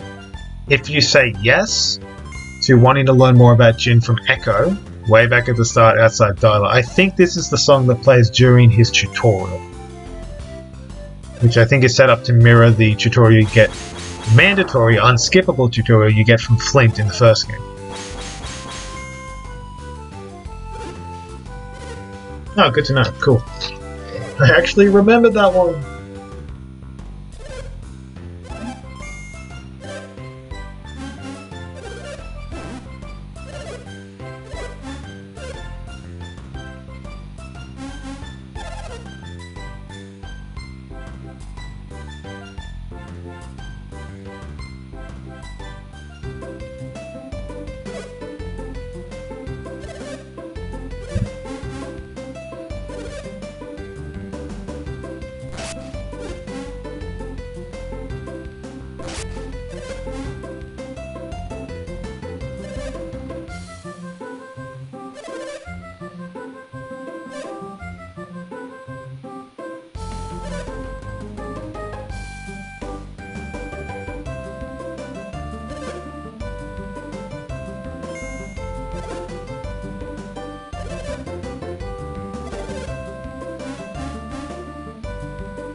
This is honestly a bit of a rare experience for me because I normally don't spend this much time talking or commenting on things, so like I don't know if like there's been a noticeable change in my timbre throughout like the course of this video, but like I feel like it's getting a bit scratchier compared to the start. Soldier on, and out of Alhafa we're 13 minutes ahead.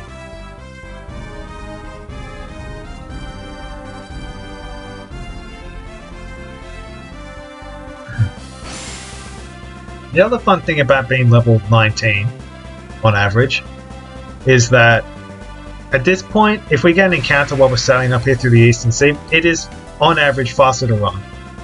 Right, particularly in hard mode, where you'd normally be using big summons. Because like in 80% no save and quick, you'd be using synergy. You'd be using like Tornado and Flare Storm and maybe an attack or some other low tier synergy if you were fighting a group of 3 mermen, for example. But you'd have to be using summons here, which would mean the summon animation, there would be the death animations, there would be the Jin menu to reset your Jin setup afterwards, and that's like, I don't know, somewhere on the order of 10, 11, 12 seconds. On average, it's just faster to flee.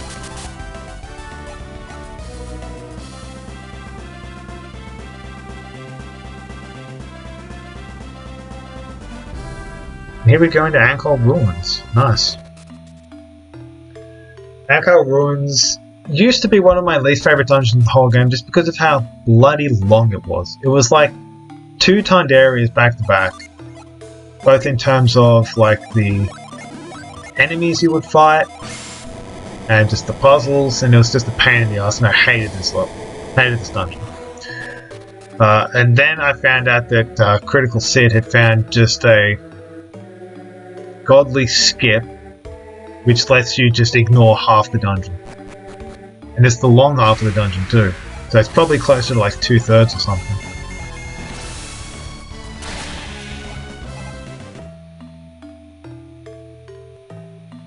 I wonder if attacking with everyone except Sheba would be faster for that instead of using Procny, because although Procny is super fast and you're skipping the Squirrel Fangs animation, but then you're not having to reset the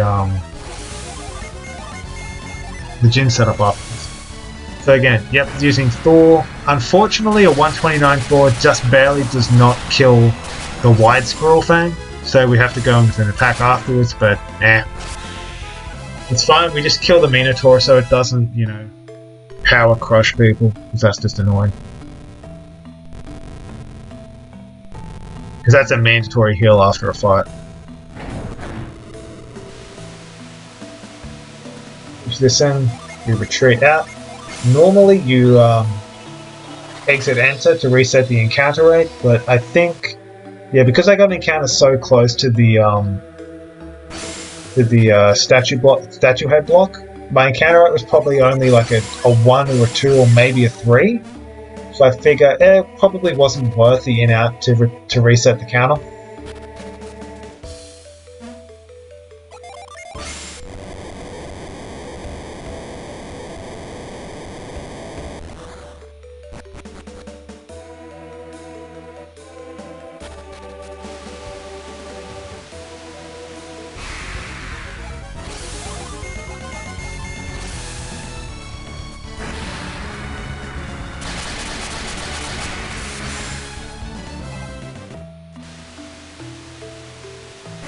We go over that little sample there to get the power bread. Originally, during the kind of intermediate stages of the reroute I was doing for this recently, I didn't get the power bread, but the extra health it gives Sheba is definitely useful. There's a couple of fights where it becomes, like, not crucial, but it gives her a much higher chance of surviving certain things. That's not good. Thankfully they attack different people, and this is why we have the 129 Jupiter Power Thor. Dead. Dead. 405 over 400, 405 out of 403 health, and I think the Dinox was 264 and 263. Unfortunately we do have to heal up. Because you're normally not supposed to take much in the way of damage in this dungeon, and you want to be full health for the Avimander fight when you go to Champa after this.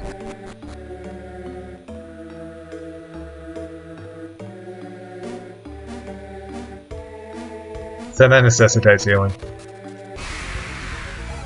And I prefer to heal right after the fight, because if I don't heal, then I get ambushed, then that's just a pain to have to deal with. Because Felix's PP is... it's not super low, but it is low enough that I don't want to have him use Revive, because again, I don't have the Tomega Theracon yet, so I don't have the Revive synergy for free. And I don't want to have to use... and I'm not using the Water of Life, because I'm saving both of those for Poseidon, and any Water of Lives which make it through that fight, I'm saving for Cast and Negatio.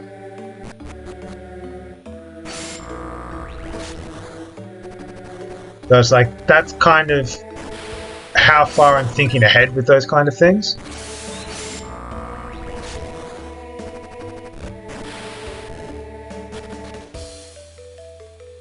Hey! Just lost a few frames there. 343.47.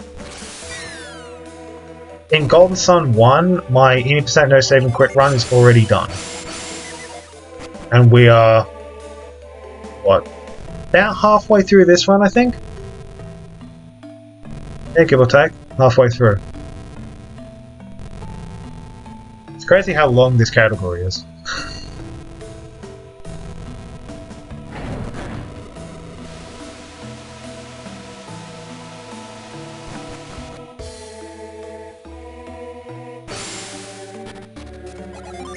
Yeah, and that's without having a... what? 42-minute intro, and then the tutorial from Flint, and then the cutscene from Hammett.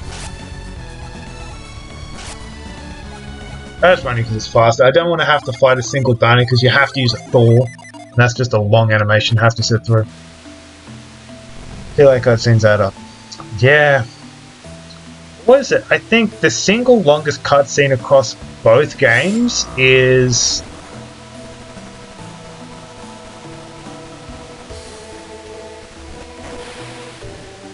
I want to say the one after you wasted Soul Sanctum in the first game. So between the exiting Soul Sanctum and you see everyone gathered outside the Sanctum, there until you leave Bale, I think that's the longest one, and the second longest one is the one that happens after Briggs. It's just crazy. And again, yeah, you've got the Briggs cutscene, you've got all the extra cutscenes as well from 100%. You've got all the ones in Garrow. You've got... what else do you have? You've got a couple of extra cutscenes somewhere. Oh, you got the extra cutscene at Attacker Inlet. Because even if you do the Attacker Inlet ship skip in 100% mode, you still have to go back to Attacker Inlet after you get geoed, and you have to sit through the cutscene anyways. That little forest clip I did there, like I just got like 1 or 2 pixels of movement through the forest. That's what caused me to get this encounter on the beach here. And because the monsters in the overworld up here are higher level, that's a lower chance to flee. So I think, I don't know, I might have been able to actually flee if I'd have gotten the encounter in the boat and then in the Eastern Sea. But because I got that 1 or 2 tiles of forest movement, I got it on the beach. I'm just shaking my head at that so much. Alex is back.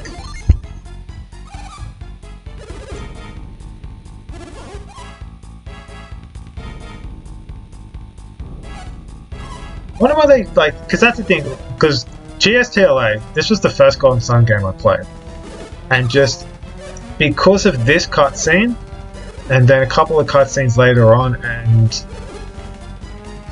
also the one that plays when Venus Lighthouses, I just associated this music with Alex. Because this is like his main cutscene. This is also a long cutscene as well. I think I've got a list of how long all the cutscenes are in 100% somewhere. Can't be asked opening it to have a look at the moment though.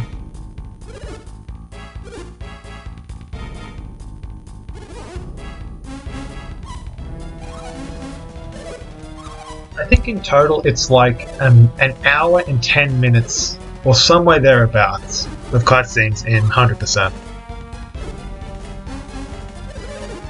Not sure how that compares to the first game.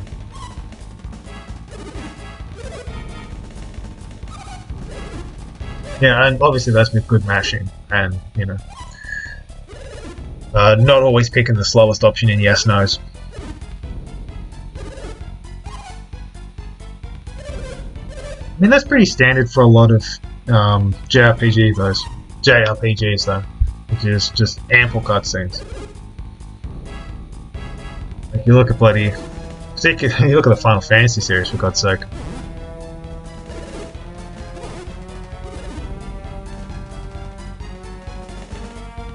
Well, it helps describe a very good and driving story, so yeah, you learn to live with it.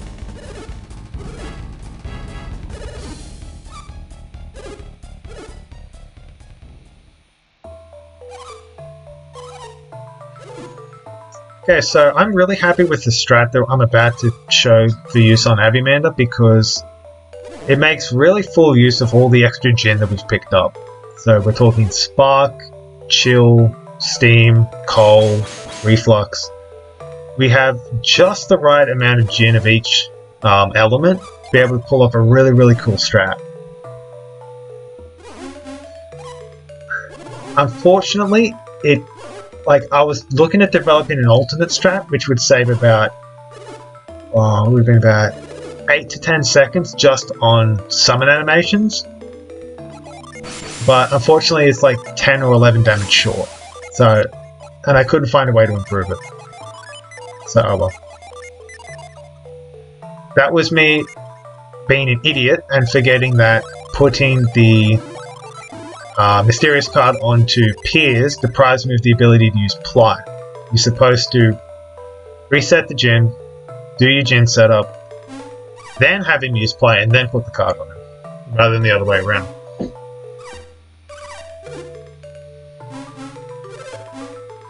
But yeah, so we're going into this fight with...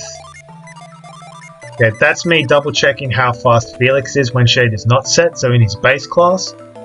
I think the magic number there is 95. Because we want him to outturn Avimander after he's used Shade. Because Shade's priority, it acts at the start of the turn regardless of anything else, so we don't need to worry about his agility while Shade is set because that's all he's doing. And another fun fact, this is the only part of the game where you have to say no to a question. Every other question in the game you can say yes to, it just might lose time.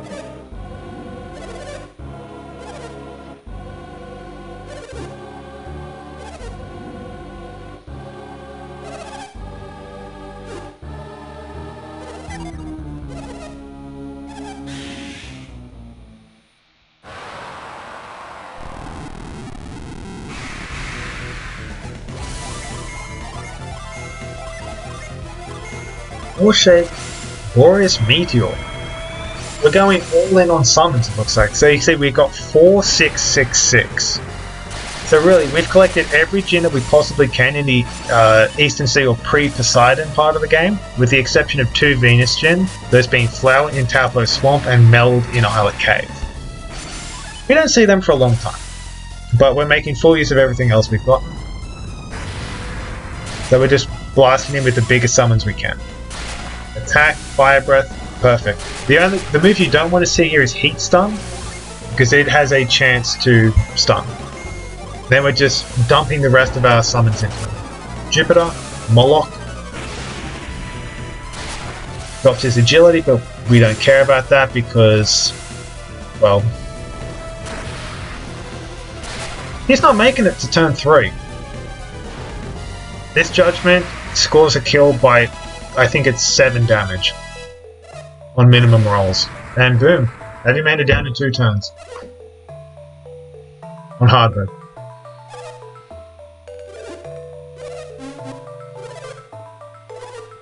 Good stuff. Well, yeah, because Jenna using Meteor on turn 1 boosted her Mars power to 200, and although Avimander has 175 Mars resistance, like that normally is a huge damage reduction for Mars synergy, but when you're at 200 power, you're still plus 25 on the relative scale. And then it's 120 plus 9% of its health, and 9% of its health is... what is that?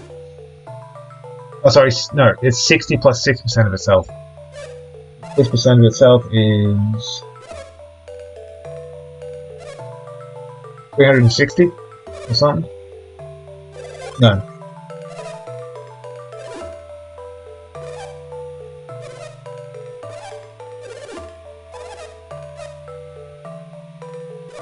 $320 or something. Yeah, it's like 320, so it's like 440 times 1.04 or something. I forget what the actual calculation is, but yeah, it's pretty big.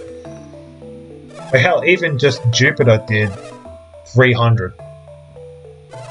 And again, only possible because Clarity Circlet improves Thor from 104 base power to 119.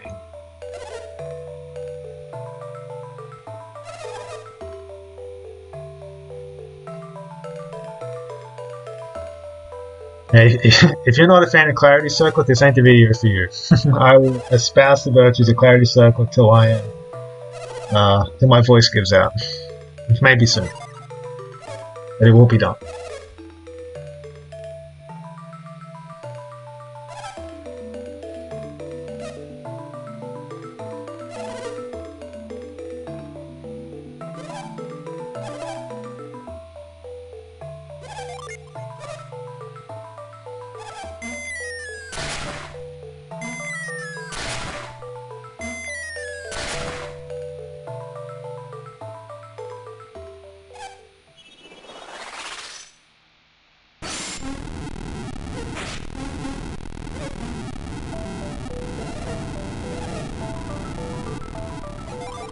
I don't know why it's floating in a pit like that, and why on earth there are these hovering reveal platforms over the mouth of the forge. I don't get it. Never made sense to me.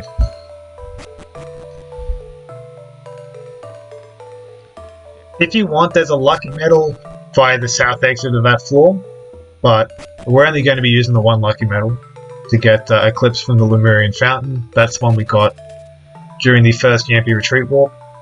I used to go to the shop here to buy some defensive gear for everyone. It was, I think, some kind of armor for the girls and plate mail for the boys, but I don't think it's particularly needed, because it doesn't really prevent anything from going wrong by enough.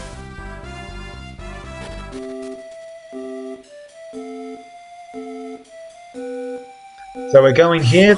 This is the second part of the trade chain. So we got the Pretty Stone from the Penguins on East Thundaria. This is Southeast Angara. We're going to be trading the Pretty Stone for a red cloth from a bird. Because why not? That's how we do. This is why we wanted Felix to have a little bit of PP left over after Ankov Ruins. Because you don't regenerate PP in this area because it's technically considered like a town or something. Obviously it doesn't have a sanctum, so you can't retreat walk. Or so you can't death walk. But see that he was on... What's happening here? So he's on 5 PP. If he'd used Revive, he wouldn't have even been close to being able to do this. So the reason I was a bit slow on that menu was I was looking for something to trade the Mysterious card for, because Shiva has the Mysterious card equipped for the next major fight, which is Poseidon. She has it to give her health and defense, so that she's able to survive Ocean Fist and attacks, particularly from Counter Rush. But I didn't want to trade the Festival coat because... Don't trade the Festival coat. I didn't want to trade the Golden Boots because, again, Festival Boots and Golden Boots don't go to Piers, they go to Felix. And now we're heading down south here to north of Senia, and we're going to be trading the red cloth for milk from a cow. Now, this might be slightly unoptimal, or suboptimal, because I haven't actually checked if it's faster to do this now, or if it's faster to do it after Poseidon. I choose to do it now because the avoid step timing is nice. That's it. Because when you use avoid after leaving Southeast Angara, you come down here, do this stuff, and you sail up to the Sea of Time. Then avoid expires usually right as you're about to enter the Sea of Time. Like that. Whereas if you... Yeah, because I think the walking to and from Southeast Angara Islet from the beach might make you more likely to get an encounter. I'm not 100% sure. But yeah, so we're circling around these rocks to turn off the currents. This is a pretty fast way to do it, as far as the actual pathing throughout Sea of Time. I've never been able to hit the optimal whirlpool exit from this next area. I feel like there has to be an optimal whirlpool exit or an optimal movement to get that. I just haven't found it. So yeah, exiting from this whirlpool down into the non-area, but I hit the other whirlpool every time.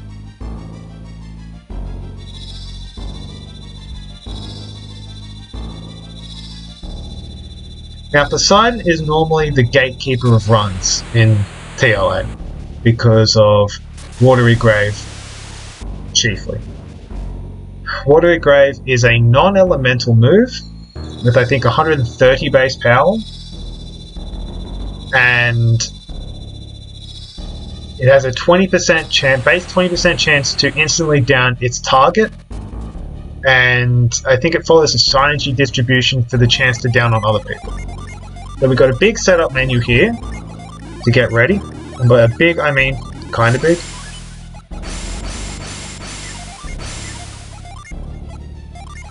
Wish to full because you never fight Poseidon below full health, and now we have some item stuff. Golden boots over to Felix. Festival coat over to Felix. Trident equip. Want to make sure you do that. One thing I forgot to do on this menu was I forgot to use the 3 lucky peppers that Sheba has. I forgot to use them on Jenna. You're supposed to use them on Jenna, so that way she... I think it makes her immune to watery grave unless it targets her. This is a new strat I've been making for hard hundo, and yeah. Now Ocean Fist is the worst thing you can see turn 1, but thankfully it did not proc. If it procs and then he uses watery grave or targets the Ocean Fist procced person, they go down and you're in deep shit. So yeah, trying to break the force field, meteor, 1560 damage. That's gigantic. Because again, hard mode, summons rely off of the enemy's health, and because I have more health, the summons do more damage. Moloch to drop his speed, Thor, Wish, Judgment, and we use that Mist Potion. Counter Rush, normally I hate seeing Counter Rush on turn 2, but Sheba and Felix have enough health to not be down by it, so I don't care. So we're just pumping out as much damage as we possibly can on this guy. See, 1228 on that, that's from the Clarity Circlet. Wish to heal up, and then the Mist Potion. Normally what happens is you use Wish first and then he gets his first move, then you Mist Potion, then he gets his second. Now we're going Jupiter, Meteor, and we're getting more fuel for it. Even if he were to use Counter Rush here and for example knock down Sheba, Felix and Piers, I don't care. It doesn't matter at all because that meteor kills and we 3 turn Poseidon. Bam.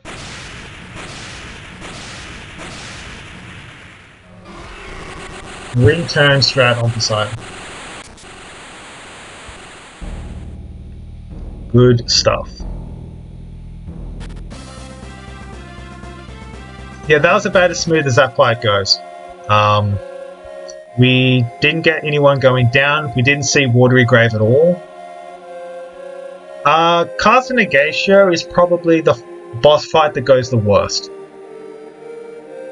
Actually, it is comfortably the boss fight that goes the worst. But then again, all the bosses so far have been pretty damn good, so that's not really saying anything. Yeah, me passing off the Bramble Seed was a mistake there. And then I realized that immediately afterwards because I moved the Bramble Seed to Jenna because I wanted to put this Mist Potion from the chest onto Felix, but then I remembered no, Jenna needs to get a Mist Potion. This is the first of 3 Mist Potions that we're going out of our way to get for Castigation. We need 3 Mist Potions for that fight. Thankfully, we have both of our Water alive still. We have the one we bought for Jenna at Apogee Islands, and we have the one we got for Sheba all the way back during the first Yampi Desert Out of Bounds, when we visited Yampi Desert Cave. It's crucial that we have a Water of Life on both of them, so that way we have revive sources on everyone. And now, 14 minutes of cutscenes in Lemuria.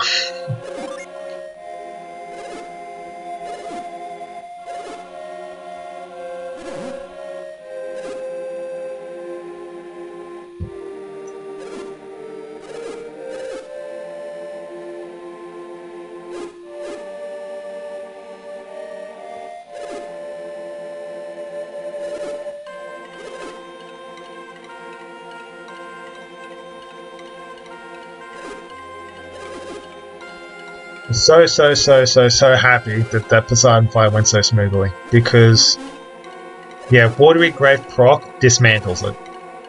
Like, Watery Grave is fine, but a big proc on that dismantles the strategy, because the problem is, because you don't have to make a Theracon, you don't have a Ginless revive source, because you have 4 Mercury set and they're on Jenna, no one else has a revive source.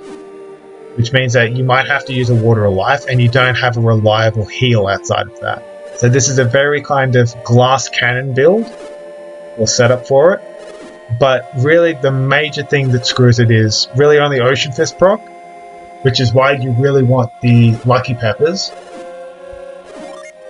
and the what's it called? Yeah, and the Watery Grave Bomb. But again, that's why I'm supposed to use, or you're supposed to use the Lucky Peppers on Jenna, because moving the Festival Coat onto Felix gives him, I think, 10 or 11 luck. Because Sheba has high luck naturally, she's at like 5 or 6 or something. Using them on Jenna gets her to 12.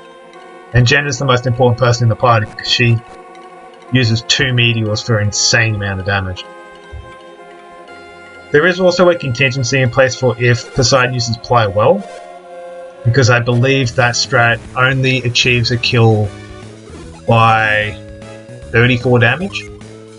And the contingency is you don't summon Jupiter on turn 3, you have Sheba use Spark, have Jenny use Meteor, and then anyone who survives blows him up with Megira. So Megira can actually see use in this one.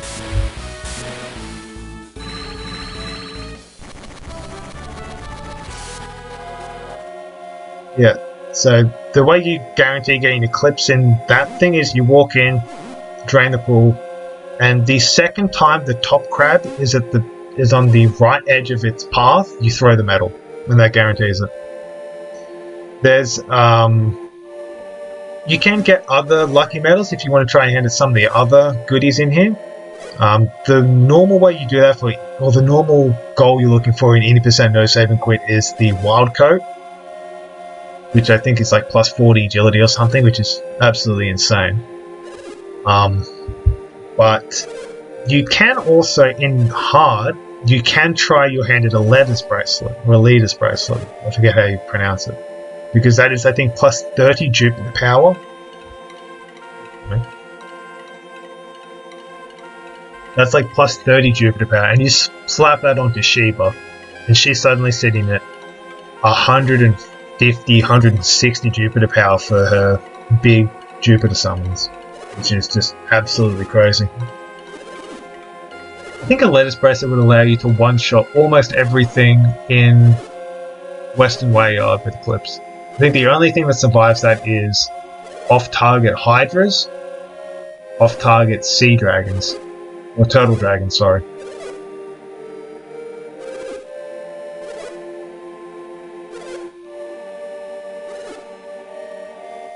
Yeah, I think that's right. I think it's because like the Turtle Dragons have like 530 health in this mode.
Still, that's the thing, if it weren't for all the time loss that happened in Kabombo area, like Steel running twice and all that weird crap that happened, all that, you know, weird real life crap that happened outside the Piers cutscene, this could have been a sub 4 Poseidon, which is an absolutely absurdly good time. Like, I think a sub 4 Poseidon is the absolute dream for this category.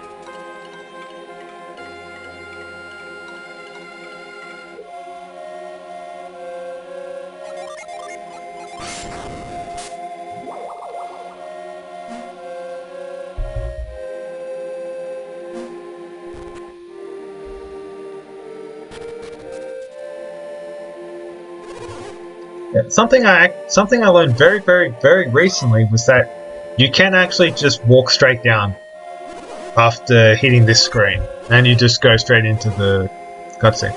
I always thought you had to move slightly left and down, but no. You learn new things every day, even when you're speedrunning.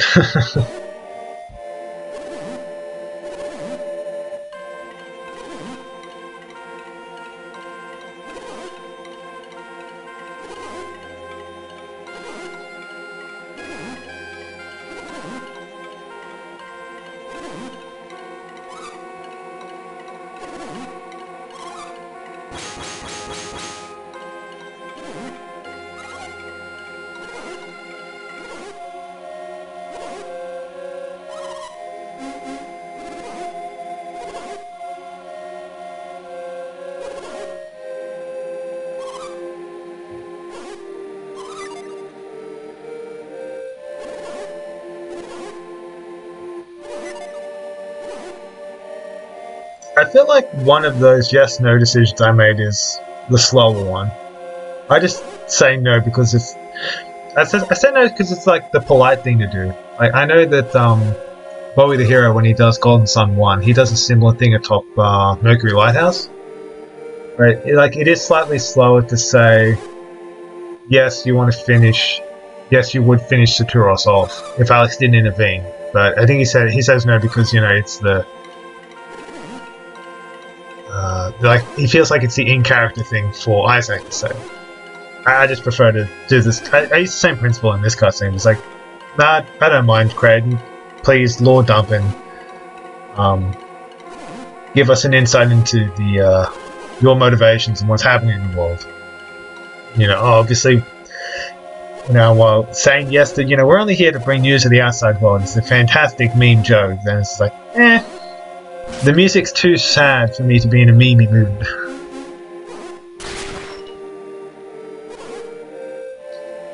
Sorry, somber is the right word, not sad, somber.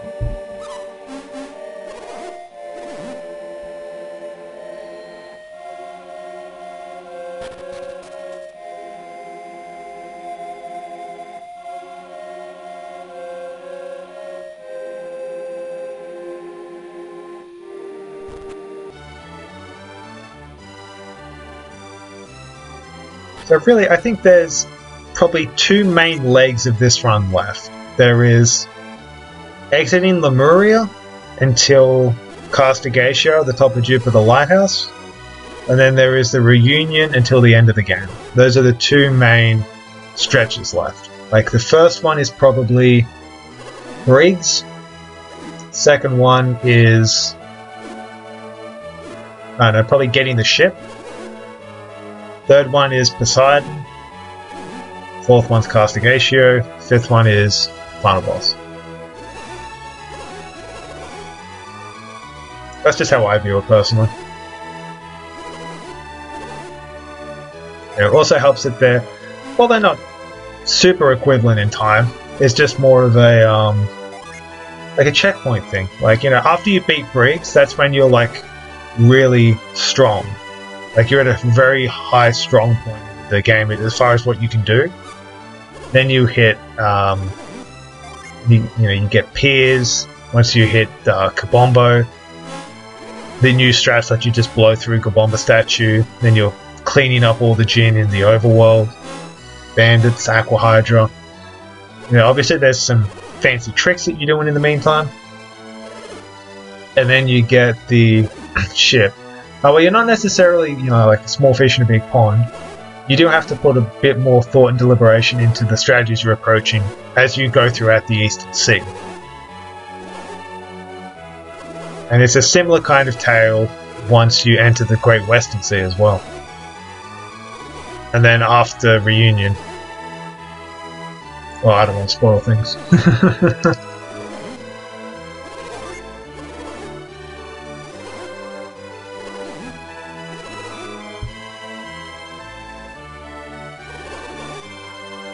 Yeah, so like, I know this is a little bit late to be bringing this up, but like, this is kind of like my brainchild, speedrunning brainchild, as far as TLA and the Golden Sun series in general is.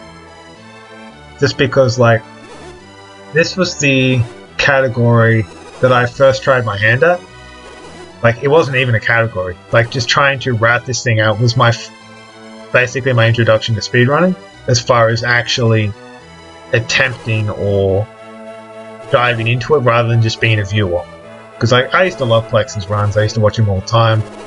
Then found out, you know, there's an actual community doing this, so I used to also watch Bowie, Critical Sid, Zedenegi, the Gran Gran, you know, watching all their runs, and I thought, because TLA was one of my probably top 3 favourite games growing up. But yeah, I didn't see any hard mode runs, so I'm like, why is no one doing hard mode? Is it just too long? Is it too, dare I say, hard? So I just started tackling that when I first got into this in like July. Had a route probably prepared by September, did the run, it was okay. Then I moved on to, what was it? Probably Golden Sun 1, 100% no save and quit. And then, 1 or 2 did I do first? Honestly, I don't remember. COVID made this hell of a year. But anyways, here we're at the second best part of the game, which is the second time in the run you can take a toilet break. Because this is, I think, an 80-second auto-scrolling cutscene, which is ample time to use the toilet and wash your hands afterwards. Which I advise anyone who tries to speedrun TLA to take liberal advantage of this cutscene. Because it's the last one.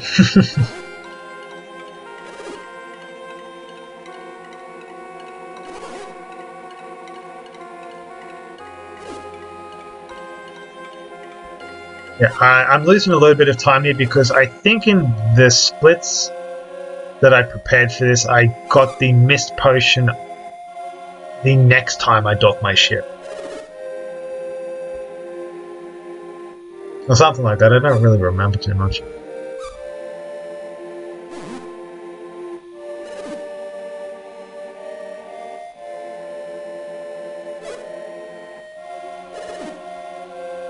Yeah, so after we leave Lemuria, the very first thing we do is we go right back in.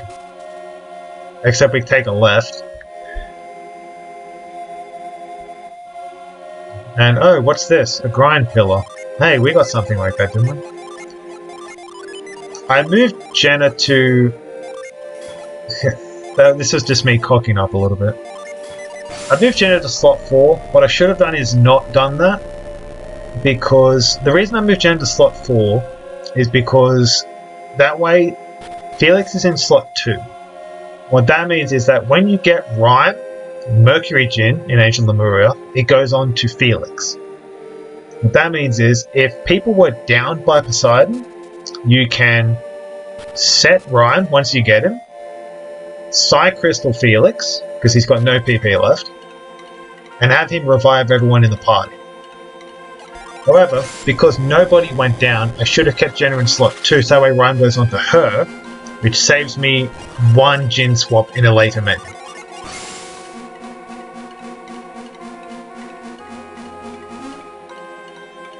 So that thing probably cost me, I don't know, 2 seconds. But like, yeah, that's just the thought process behind why some decisions are faster than others and why some are slower. And so yeah, I just swap it straight over to her anyways. Just like, yeah, I shouldn't have done that. But it's like, it's not until you go super into the route and really commit it to memory and understand the details of why things are done the way they are, that you kind of get a sense of how optimal some things are versus other things. Okay, now at long last, it is time to go get the Omega Theracon. But before that, we have some other shit we need to do first. First and foremost, we've got to get the hell out of Sea of Time, obviously. Honestly, I'm amazed that grind connected. But the first thing we need to do is we need to do stage 4 in the trading process, which is trade milk for a turtle. Does that make sense? So when I'm leaving the Sea of Time on this west exit, you'll see a tiny little bit of shadow at the very top of the screen. I use that as a kind of like a path indicator. So once that disappears off the screen, I know to go down left until I hit the brighter shallows. It's just like a pathing checkpoint. Having those kind of visual cues, I think, is really good for learning optimal movement. I hit there, refresh avoid, because if I think if I sail one more second, then the then the avoid expiry notification appears, and that costs me a second, because I have to refresh avoid anyways.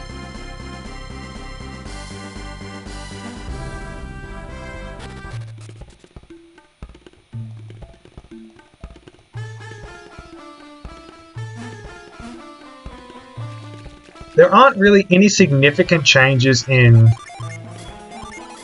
strategy, at least as far as fight prep or gin setups.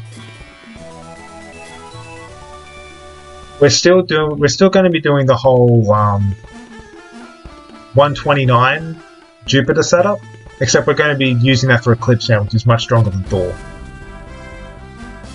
But thankfully we don't have to do that for a little bit because we still have avoid up. We're still dodging all the encounters. We don't have to do that until we actually hop on into the Great Western Sea. So now we're going back down past where we got mud. Because we didn't get them the first time because we didn't want to deal with all the extra encounters. Because I think you can get double salamander encounters down there and that's just annoying. I think you're still limited to 2 red demons, I'm pretty sure. But again, I think if you don't have a void when you're coming down here, I think that totals, refresh avoid immediately, like something like 8 or 9 encounters, which is just a pain. That's like close to 2.5, 3 minutes. And that's before accounting for ambushes or any crap like that. And like going up, sailing back down, and returning here after you get the turtle, the movement cost of that is about the same. So I'd rather do it now when I have a void, because getting the Omega Theracon doesn't provide enough boost. Okay, here we're going to be doing another frost clip like what we did in the ship, using a very specific setup here.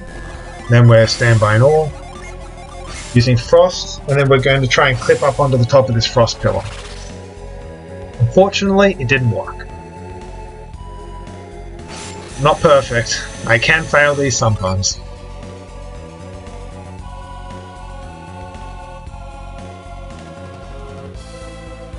The problem with failing that clip is it costs you, I think, something along the lines of 13 or 14 seconds, because you have to run back to the ladder, climb up, run around, and hop over the pillar manually, but you also have to use 1 extra avoid normally. I think I intentionally don't use the extra avoid this time and just YOLO my way down to Gondolin Cliffs afterwards.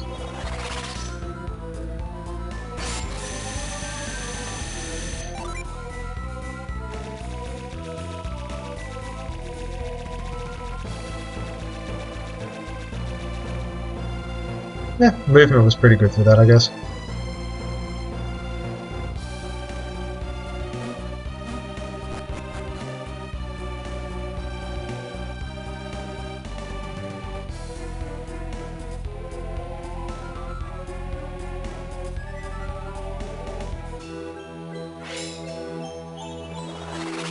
So I think at this point in the run, what I was thinking about most was how cluttered my inventory was, because I got a lot of random drops. I haven't fully routed out how to handle inventory management particularly well. So I was just focusing on, alright, where are items going to go when I get them? How do I make sure that Felix's inventory doesn't get filled by the time I get to Contigo? Contigo is still, what is that, like 30-35 minutes away or something? But, yeah.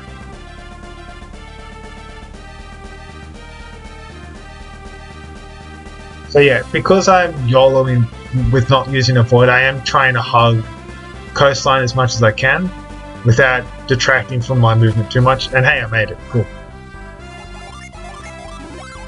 And Weezover. Again, the same kind of 129 setup.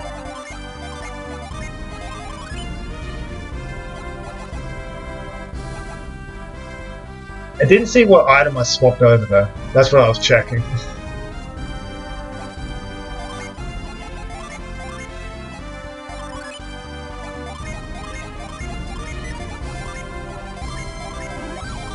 I did a menu sort there. I think you're not supposed to menu sort until you're in Shaman Village, because it makes the...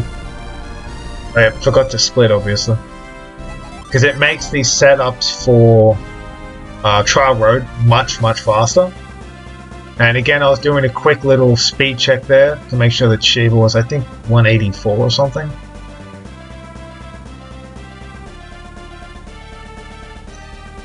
Because we want her to be fast enough to outspeed war golds that we run into on land in the Western Sea. Because I think they're 180 on the dot. This is an annoying encounter.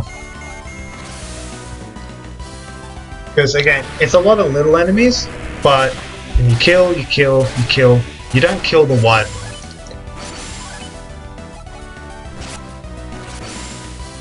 Now, I don't remember if you kill that guy with Eclipse in normal mode though. I think you still miss out on the range. I'm not 100% sure though.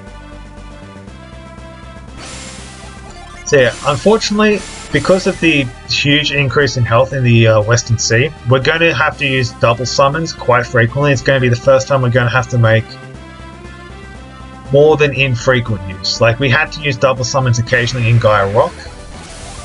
I'd say, yeah, but that was only for 2 very specific fights or encounter setups out of about 10 or 11. This one, I think you're more likely than not to have to use a double summon. Or I think equally likely.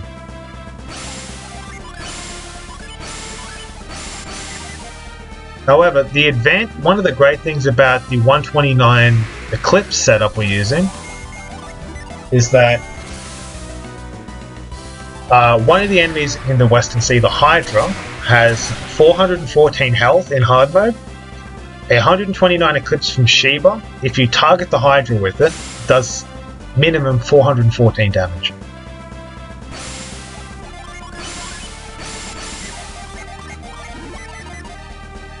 Using Cure Well and stuff just to get Felix's PP down as far as we can.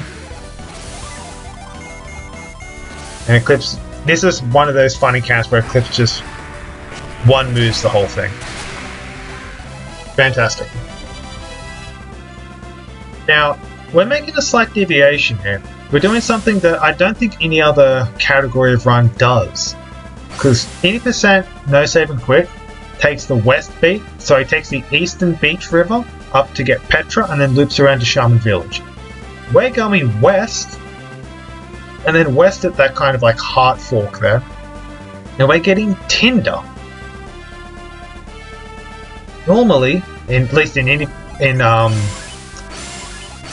normal hundo, you get Tinder after Moapa, and you use Tinder as a way to, you use the move box up here that you have to move to get Tinder.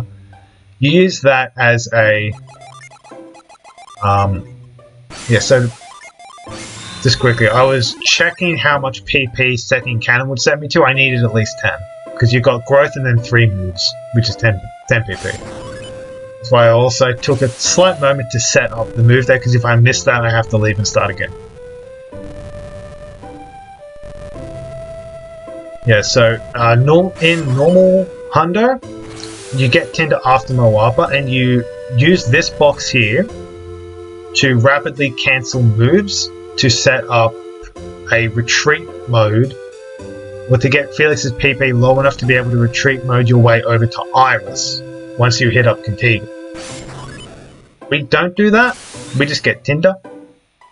Our PP is already low. Obviously, you get healed to full after the Moapa fight. So obviously now we can't really go back here and use that trick to get our PP down to get Iris. So we have to come up with a different way to get our PP low enough to get Iris. But that will come into play a little bit later. Thankfully, entering and exiting Hesperia's Settlement resets our encounter rate. So I think, unless you get an encounter rate of 29 or 30, which is like less than 0.5%, you can go from Hesperia's Settlement to Shaman Village Cave without getting an encounter, which is fantastic. Especially because Shaman Village Cave has a weird quirk where you do not have PP regen, you do not have Jin recovery. Because this has the town flag in it, whereas Shaman Village has the cave flag. This is an annoying encounter because Wolfkin survive Eclipse in the off-target position, and the War God defended, which is fantastic as well. So basically, the problem with this is you get one Eclipse. You can stand by all your Jin to get a second Eclipse at the cost of Shiba not outturning everything. However, the fun part about that was, because that fight took 2 turns, I got 1 round of Jin recovery, while at the end of the second turn when the fight ended. So what that meant is, if I'd have gotten another encounter there, I could have gotten a second Eclipse off. So in a way, that fight wasn't actually too bad. Now we're in Shaman Village, 17 minutes ahead. This is actually slightly fake time save, because I messed up the timing of the Enter Shaman split by 2 minutes. So it should actually be a 15:36. And that woman is body blocking me like an absolute champion. So we're doing a series of retreat glitches there, because Shaman Village itself has the cave tag, you regenerate Jin, you regenerate PP, and you're allowed to use retreat in here. Whereas the reverse is true for Shaman Village Cave, because I think they have their flags mixed around. So we're able to retreat warp through different doors and different houses, stairs, etc. to move around Shaman Village. The game ate my input. I mean, I'm sure Moapa likes Lucky Pepper, but he likes Shaman Rod more. We're able to use retreat warping here to move around, despite the fact that all the doors are normally closed. The only door that's not normally closed is the inn. So we go into the inn, we go downstairs, we retreat warp through there, and we just do a series of that to be able to get over to Aroma. And that's why we did that little move cancel while we're in Shaman Village Cave. Because again, the optimal PP to enter Shaman Village at on Felix is 2. Because it means you can retreat warp, you have enough PP to do the move on the pillar to get over to Aroma in the first place, and your PP is still low enough after that and after all the Jin recoveries, particularly if you use Eclipse, it's still low enough to be able to retreat warp here. And the reason we do that is because it sets up what's known as the trial road tutorial skip. What will happen is, when you're in retreat mode and you go through a door screen transition, then it treats you as though you've just used retreat. Thankfully, when Moapa's knights enter Trial Road, the same thing happens. So them entering Trial Road and causing that screen transition is treated as though you've done. And that causes you to warp out to a different location within Shaman Village and skip that half of the tutorial scene. It's fantastic, because then Felix remains the silent protagonist, rather than saying, why?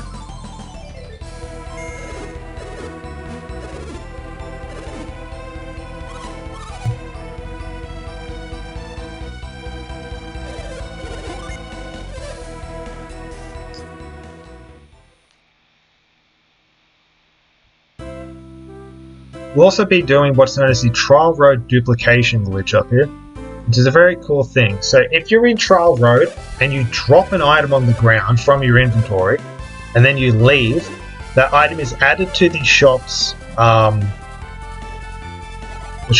register. Yeah, so over here we're giving the Megathericon to Shiva because we're going to be duping the absolute hell out of that. And we're sorting everyone's inventory. What that sorting inventory does is it puts everybody's weapon in the first slot, which is fantastic. It also puts Shiva's golden boots in the 5th slot and the Megathericon in the 6th slot, which makes the duping very fast. What the duping does, you drop an item, it's added to the shop's inventory or register. However, when you leave Trial Road, it's returned to your inventory. So basically what you do is what I'm about to do here. So for example, if you select and drop the boots, and then to Megathericon and leave, those items are added, one copy of each of those items is added to the shop's inventory, and then it's returned to your items. So previously you had one copy of each in your inventory, and that was in your items, and that was it. Now you have one of each in your items, and one of each in the shop's inventory. Now there's one of each in yours, and two of each in the shop's inventory. So you can just duplicate items like this, but then you do have to buy them back later on. And we're going to be duplicating 6 sets of golden boots, 6 to Megathericons. No, sorry. We're going to be duping 7 sets of golden boots, 7 to Megathericons, and we're going to be duping the Clarity Circlet. Because having an extra Clarity Circlet allows us to save a turn on Doom Dragon.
I just realized I had been muted this whole time because I am an idiot. Oops.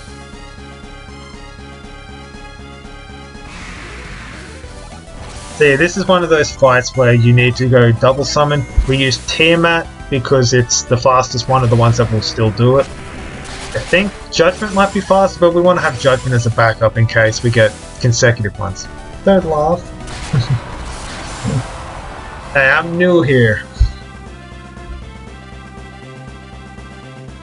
But yeah,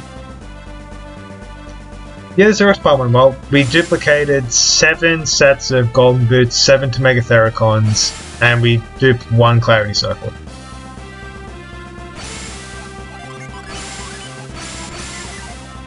I think we only need to dupe 6 to Megathericons, but I just do it anyways because the thing, when you're just spamming like the same menu 6 times in a row, you just might as well do it 6 times in a row.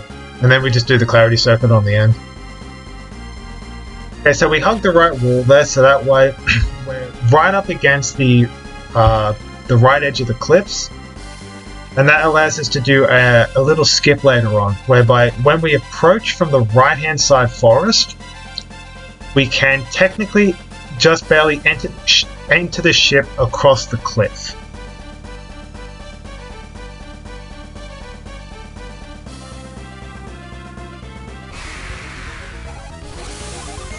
Yeah, we can just barely enter the ship from across the cliff. This is a pretty good encounter because Eclipse just wipes them all out pretty easily.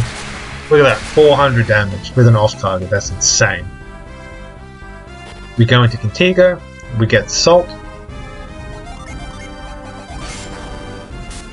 And now we also do a little something else while we're in Contigo. It is not, we do not get Iris here, because, you know, our PP is still too high, we're still basically max PP. We go back in and we get, what do we get? We get a Mist Potion for Felix. This is the second of our Mist Potions we get for Caster Negatio. Yet another detour. Don't worry, there's one more Mist Potion we need to get.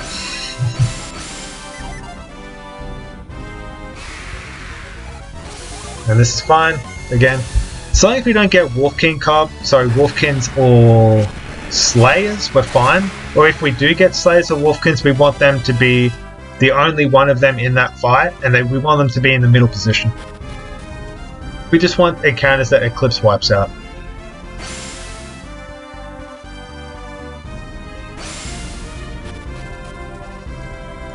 Went for the extra gen reset there because I've gotten some weird stuff happen in this part of the lighthouse previously.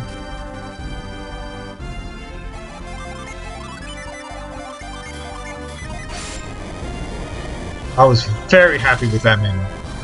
Right, there is our 4th mint, I think? Logi, Thundaria. Yeah, that's our 4th mint. 4 is the safe amount to get.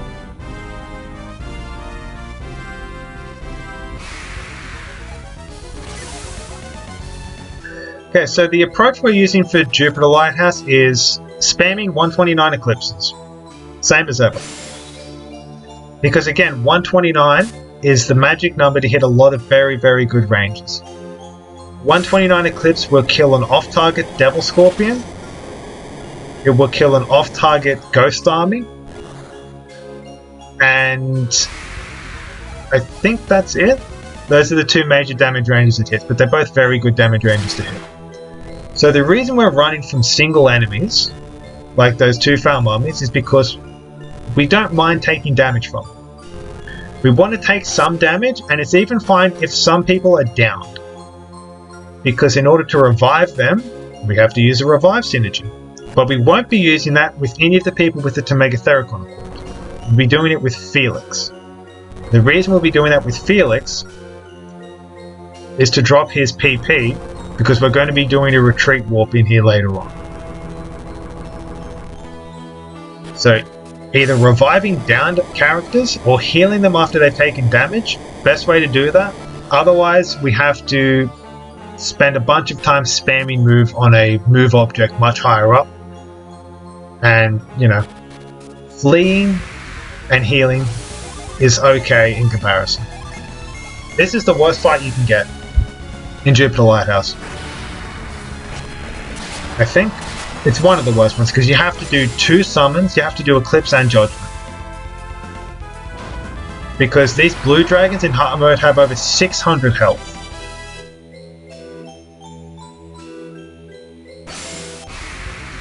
That was me being exceptionally greedy. But, you know what? And I was honestly a bit scared at that point, but because I got the second flea, perfectly fine. Again, I get to do this big PP draining stuff now. Look at that, his PP went from 67 to 31. That's fantastic. And I got a second turn flea, so that fight probably took about as much time as an Eclipse fight, but I also got to drain 36 PP in the meantime. So I call that a win. Obviously, you should not do that, because if you don't get the second turn flea, and they just go, you know, full ham on you, you can die, you can wipe, and that is really bad. I just got lucky. You know, the game didn't punish me for my greed too much there. Gave me an extra encounter. I'll take it. Not going to complain too much. This encounter's fine. Eclipse on the Mace Tail. Eclipse, even a 129 Eclipse doesn't do enough, so you have to follow it up with an attack, which unfortunately means you do have to sit through both power-up animations, but that's just how the Mace Tails work. Can't do anything about it.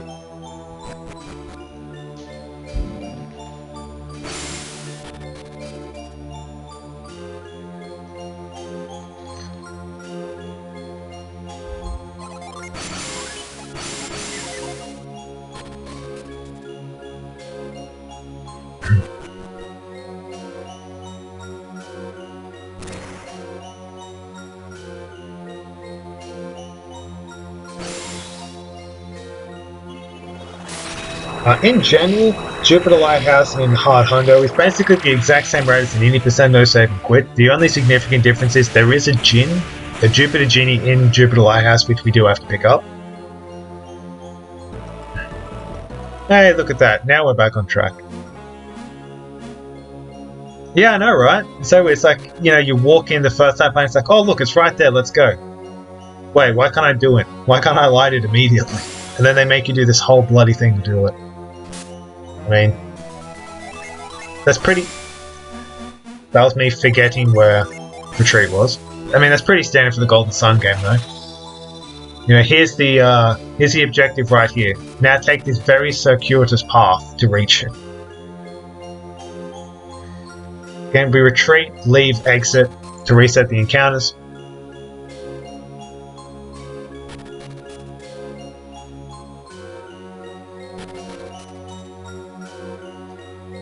At least for me, I think Jupiter Lighthouse is a pretty calming place, because, like, yeah, you have a lot of strong enemies, but again, like you do in Gaia Rock and 80% no save and quit, you just have the Eclipse button.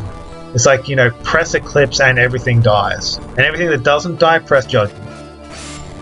Obviously, like, the only really worrying things are making sure that your Jin recover appropriately between fights to be able to return to your Jin summon setup. That was me getting caught on the statue. With all these little time losses, which is slightly aggravating. But whatever.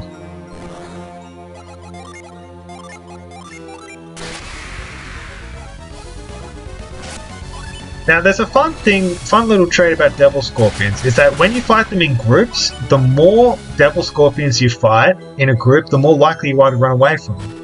And that's because they have this little quirk where their name is so long that if you were to fight 2 Devil Scorpions, you would fight Devil Scorpion 1 and Devil Scorpion 2.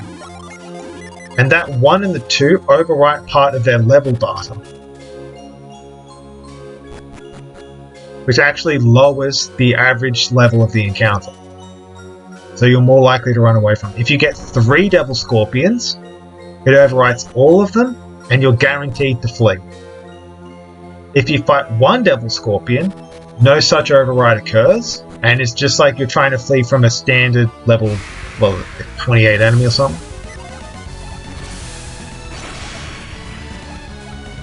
A single ghost army you should always flee from, because there is only one scenario where you can technically wipe on that fight, and that is if it uses 4 consecutive pike assaults, which is A, extremely unlikely, and B, well, extremely unlikely in the fact that you have to fail 4 flees.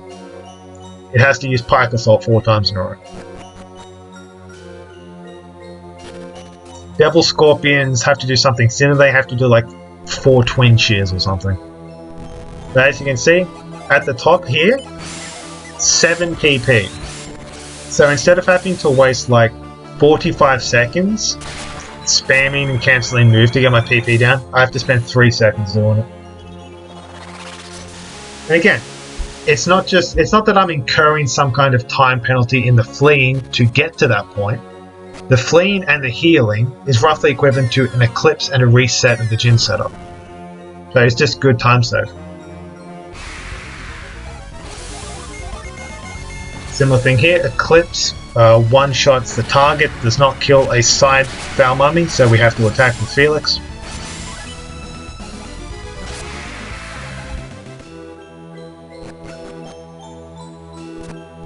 Yeah, you can move diagonally on these things to skip a significant part of that puzzle. So we're going down here to get the blue key, and then we're going to be doing the retreat fall glitch, just like happens in 80% no save and quit. However, I'm putting a little spin on it because this is hard mode and we need something in this room.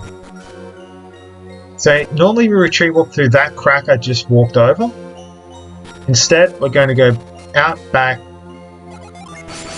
reset the Jin setup, go 5 PP, whatever.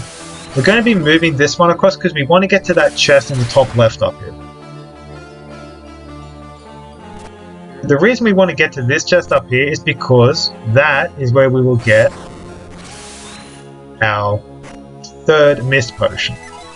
Then we use retreat, enter retreat mode, get a shit ton of money from that chest because of some kind of underflow maybe, and then we do the retreat fall. The reason we want 3 mist potions, we want 2 on Felix and 1 on Jenna to give us the best possible chance of surviving the Castigatio fight. Because again, this is hard 100%, we have to beat all bosses. If you lose the Castigatio fight, the run is over because you cannot reattempt that fight.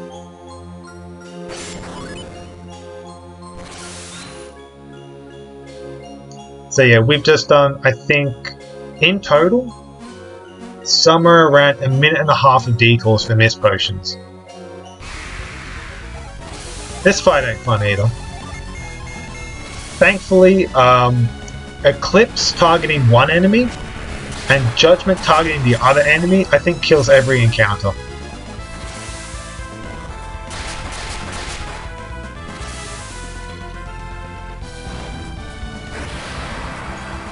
I think Felix normally outspeeds the Wyverns, or he outspeeds if he gets a reasonable agility RNG roll. I just didn't get it there, but that's fine. Not too fussed about that. Had to wiggle a little bit to recover some Jin. It's fine. We just reset the Jin when we do the hover.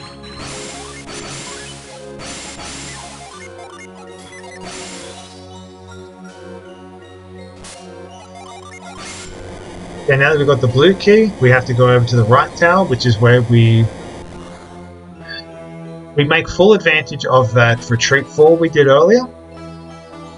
We get the Jupiter Genie Whirl, the gnome, and we finally get that plug off so we can go and light the area.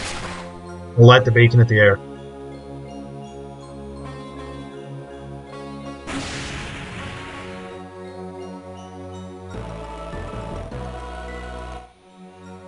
The only thing about that lightning run is the fact that it destroys any percent runs, because it just creates a completely random amount of RNG. Another one of these double summon encounters. kind of annoying to be honest. So I've gotten quite a few of these. I think that's the 5th or 6th double summon encounter. Like, I think the last 3 times I did Jupiter Lighthouse in testing, I didn't see a single blue dragon. I've already seen, what was that, 4? Crazy. Oh, it's RNG for you.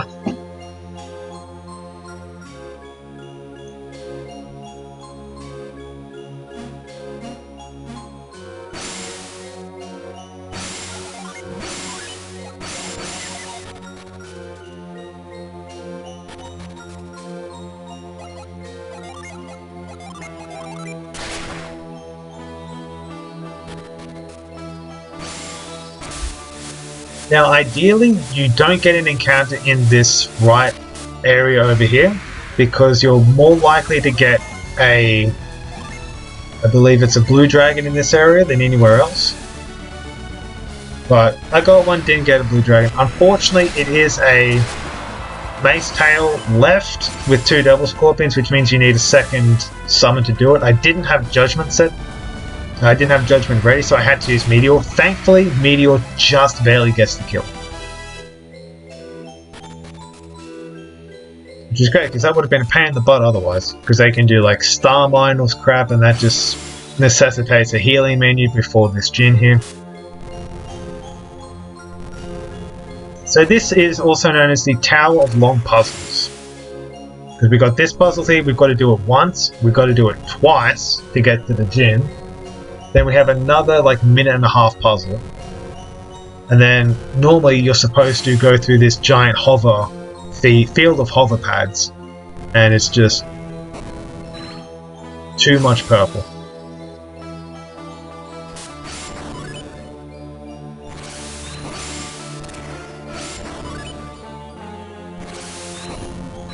Unfortunately, that top left hover pad is positioned just far enough up where we can't, you know, we can't use it to get to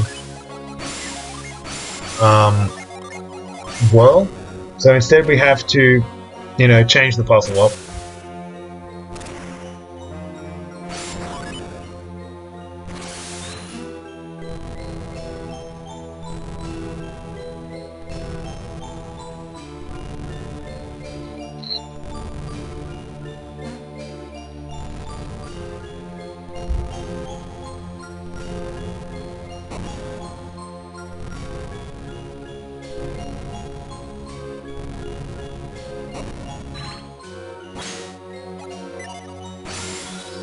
I was just checking if I had enough health for this, which I'm pretty sure I do. I think your minimum you need is like 85 or something. Judgment, Shade, Eclipse, like Judgment, Shade, Boreas maybe. The fun part about this is you can have Shiba use Judgment and it barely gets the kill. I think it's like 25 damage over with Judgment, which is fantastic. Yeah, because even though they have extra health on hard mode, that is slightly balanced out by the summons doing more damage.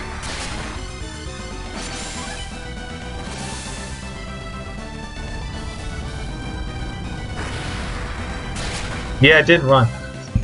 Like, I wouldn't have been particularly mad if it did run, because thankfully you don't have to reset the puzzle if it does run. Like, if I was to leave the room right now and come back in, the puzzle remains in the exact same position it was when you left.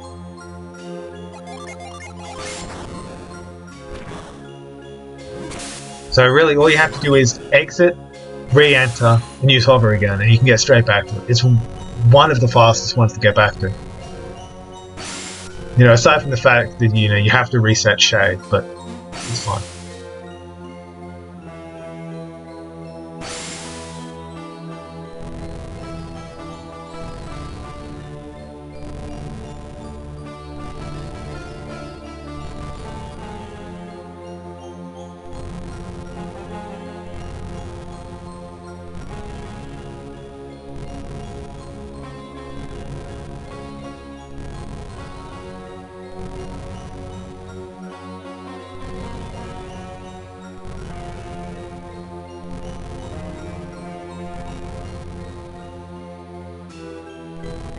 Yeah, what does Venus have? It has Luff, Well, technically Venus doesn't have a lot. Venus Lighthouse itself doesn't have a genie in it.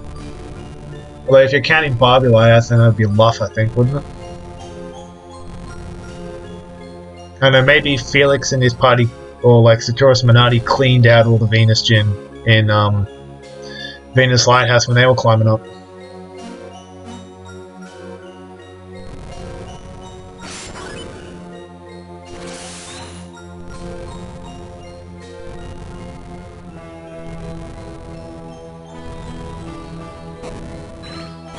Yeah, Luff. Morning, Barbie. Okay, now that we've solved that puzzle, which took forever and a day, we're going to fall out of bounds. And just like that, we're back in bounds. We just skipped that entire hover puzzle and the other 2 floors of crap beneath it. There are 2 ways you can do that one. It depends on whether you... See, that's why I reset my Jin right there. Because I thought, if I get an encounter here, I haven't reset my Jin and I'm going to be screwed. And lo and behold, the game took a swipe at me. It took a swipe, but I was ready for it. I learned my mistake from that first Wyvern Dragon encounter. Yep. So yeah, I'm losing a considerable amount of time here just by virtue of the sheer number of bad encounters I got.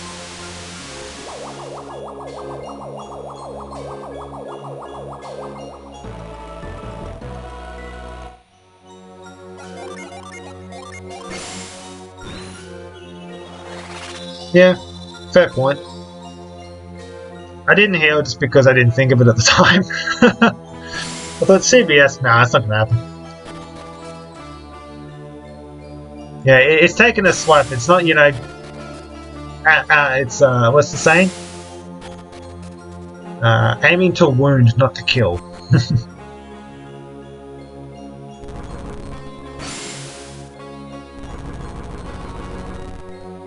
But yeah, you're right. Heal was the right move there. It was the smart move there. Especially because I'm pretty sure Felix would have enough. Yeah, Felix would have enough PP to do that.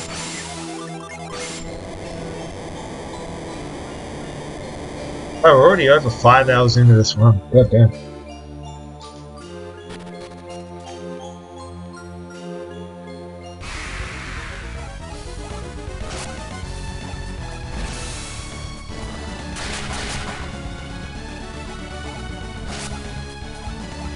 That I'm fine with. The reason I revive him here, despite the fact that Alex heals your party to full, like in a couple of minutes, is because there is a reasonable chance you get an encounter between this cutscene and the room with the meditation rod in it, which has no encounters. Like, if that was more than one enemy, I would have blown it up with summons anyways. And given that everyone was alive, you know, it would have taken, you know, a combo of Sand Breath or like Wyvern stuff, and I would have blown that stuff up anyways. Alright, time for 6th best soundtrack in the game.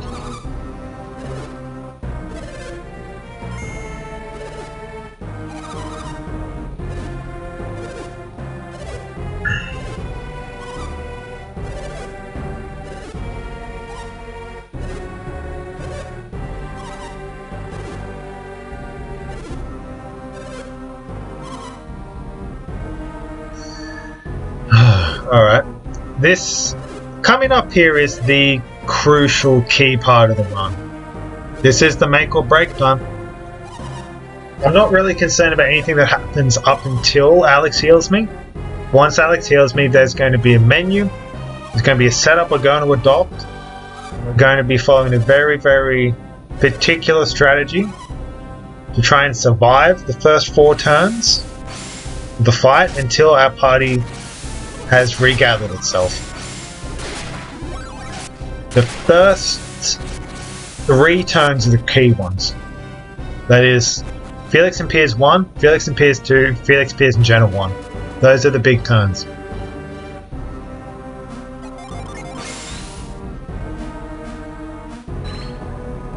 Hey, no encounter, excellent. The great part about getting no encounter there is we get to listen to this theme for the entire time. Rather than the not as awesome Jupiter Lighthouse theme.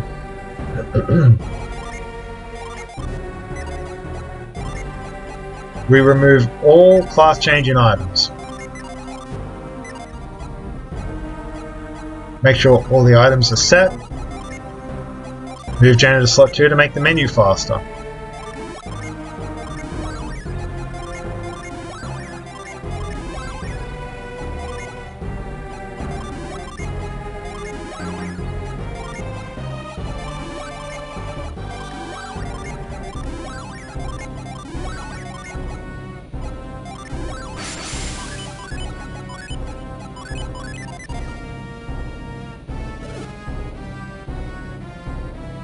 That's the setup we're using.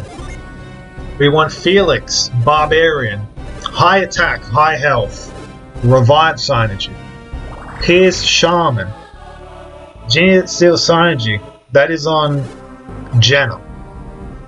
Double doing another health check here, that's on Jenna. We're more concerned about surviving the first 2 turns than stealing his synergy.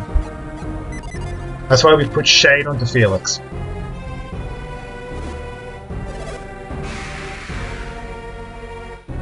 Yeah, so we want Felix and Barbarian for high health and revive synergy. We want Piers and Shaman for revive synergy, high Venus resistance from having Venus Gin set on him, and Wishwell synergy. We have 2 Miss Potions on Felix so he can heal. He can mass heal the party if we need a heal turn. We have 1 Miss Potion on Jenna in case she needs to heal people. In case she needs to heal the party. After Felix is downed by Death Scythe and Piers needs to revive him. We have a Water of Life on Jenna and Sheba. That way everyone in the party has a revive source. Revive on Felix, revive on Piers, Water of Life on Jenna and Sheba. Sheba is very squishy, however, because of the power bread we gave her in Angkor Ruins, once we put Steam up, she's a reasonable chance to survive a Rolling Flame from Agatia. Rolling Flame is one of the moves we don't want to see. There are a lot of moves we don't want to see. We don't want to see Stun Muscle proc. Stun Muscle by itself is fine.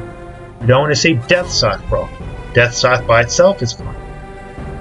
One of the important things is, the reason that Piers is in a 5 Venus class is because Death Scythe and Stun Muscle both use Venus power to determine proc chance. I unequipped those items because having those items equipped on them lowers their hit points because they're in the base Dark Mage class because they don't have enough Jin set to be in their higher Dark Mage classes. Turn 1 is Felix kiting Piers. Turn 1 is Felix using Shade and Piers using Moloch to slow Agatio down so that he can't cage Piers.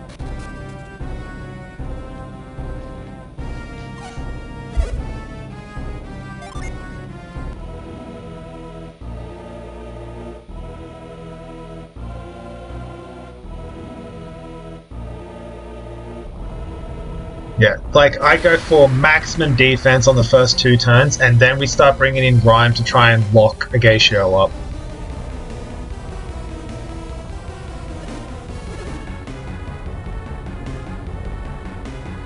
Yeah, the difference with this one is, because it's hard mode, the problem is that Agatio's Rolling Flame runs off of his attack stat, which means it does much more damage in hard mode.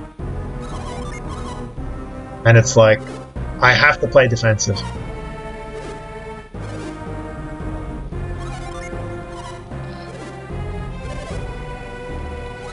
Yeah, this is Safiros Minardi, but if Heat Flash inflicted stun. Let's go, Shade Moloch. The ideal turn 1 is if Piers is just fast enough to get the out turn onto Agatio. Jinfest is not particularly bad, it's not great either. We got the double Moloch proc onto both of them, both their speed is low, that's fantastic. Meteor Blow is perfectly fine, it's not Stun Muscle and we're under Shade. Defend because Piers is above 200 health. Rising Dragon is fine, it hits Piers for a lot, but because he defended he survives and we reach Jenna.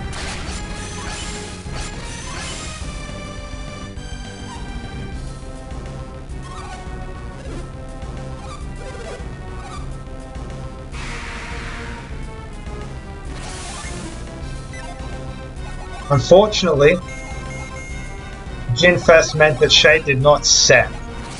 However, Miss Potion, defend, defend. We have to waste a turn so that Shade can come back. Rolling Flame. Not great. Shade, Moloch, Rhyme. This is a tricky turn here. If Geisha uses Rolling Flame here, I'm in serious trouble. It depends on what cast does. We got the double proc, that's fantastic. It keeps Geisha slow. Death Scythe, procs, bad. Very bad. Synergy is locked, doesn't matter, Eruption's weak as shit anyways.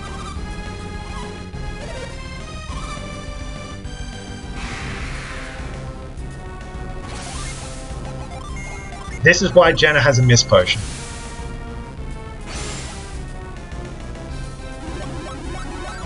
Thankfully, because I used Rhyme last time, that does not proc. Rising Dragon is sealed. Now we're back in business. Shade. Boreas. Rhyme. Steam. Firing a proc, we survived this turn.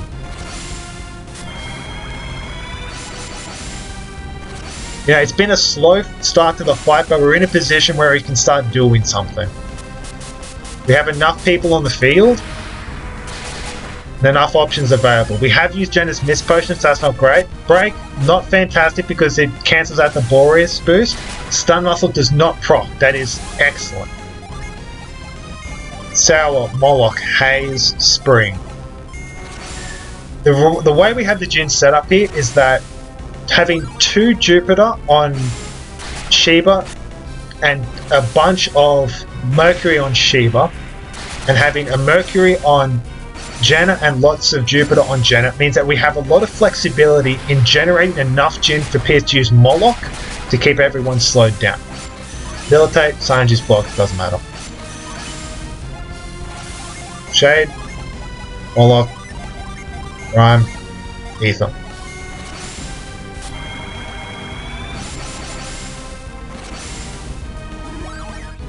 So Rhyme, Shade, and Ether give us 2 Merc, 1 Jupe, allows us to redo Moloch.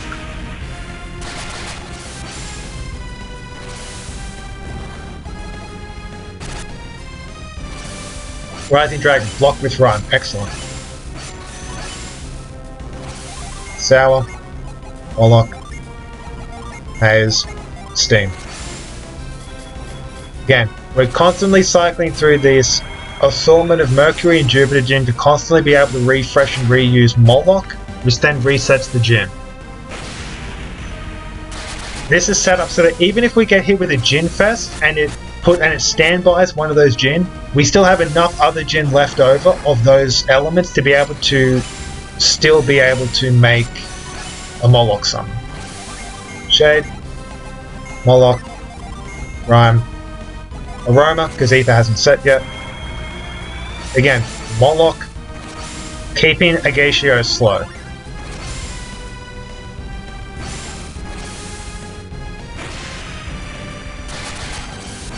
And keeping cast slow as well.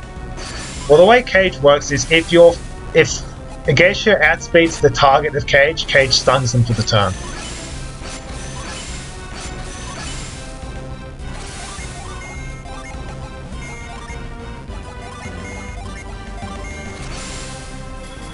Probably should have had her Haze Jenna, but that's okay.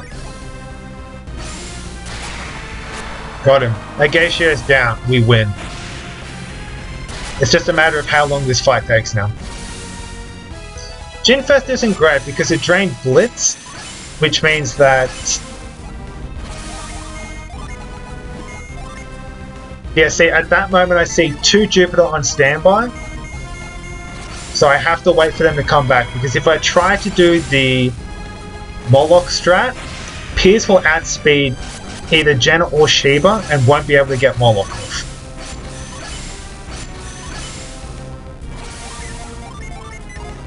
See, I have a look there and I see that he's got 171 speed, so I'm like, that's not great.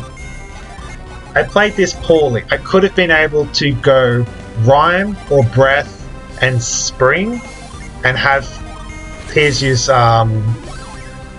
Moloch, because I already had 1 Mercury on standby, and Shiva and Jenna both outsped him, so I could have Could have used a Moloch there.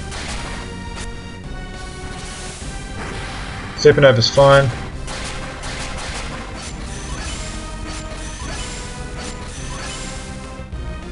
Unfortunately, this is a very slow fight. Okay, now they all outspeed, so this is true.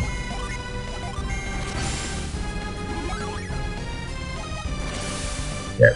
So the Jin are all set up so that Piers is the slowest, but not by a ton, and is still able to keep competitive with the Geisha speed. And boom, done.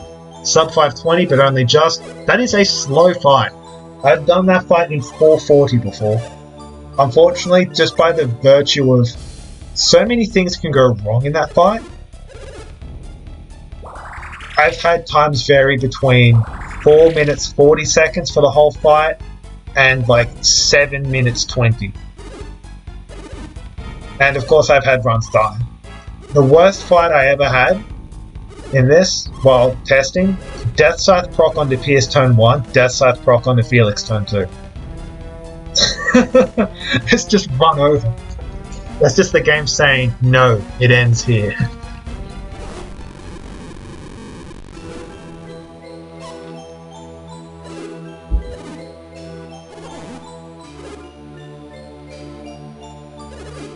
But yeah, like, we had one Death Scythe proc on the Piers there. Having one major proc in that fight is average. Is on the slight, ever so slightly on the good side of an average fight.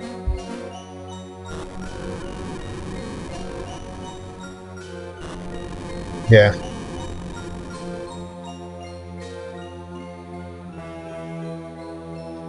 Oh well, the hardest part of the run is done. The hardest part is done. This run can actually finish now because we've gotten past the actual proper true gatekeeper.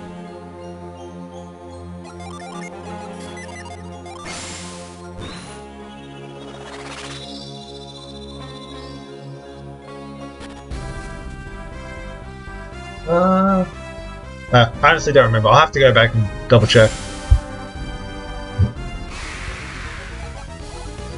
I'm not putting up with this fight. Hey Sangwar, what up? You just missed the Castigation fight, unless you were tuning in previously.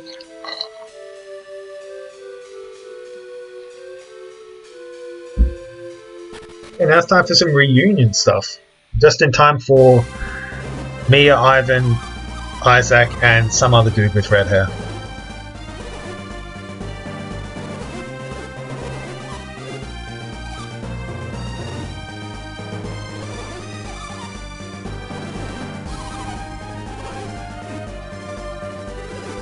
Oh, nice. Yeah, the fight strat for that was basically just constantly recycling Moloch. Very, very stressful fight, but made it through it. Always good.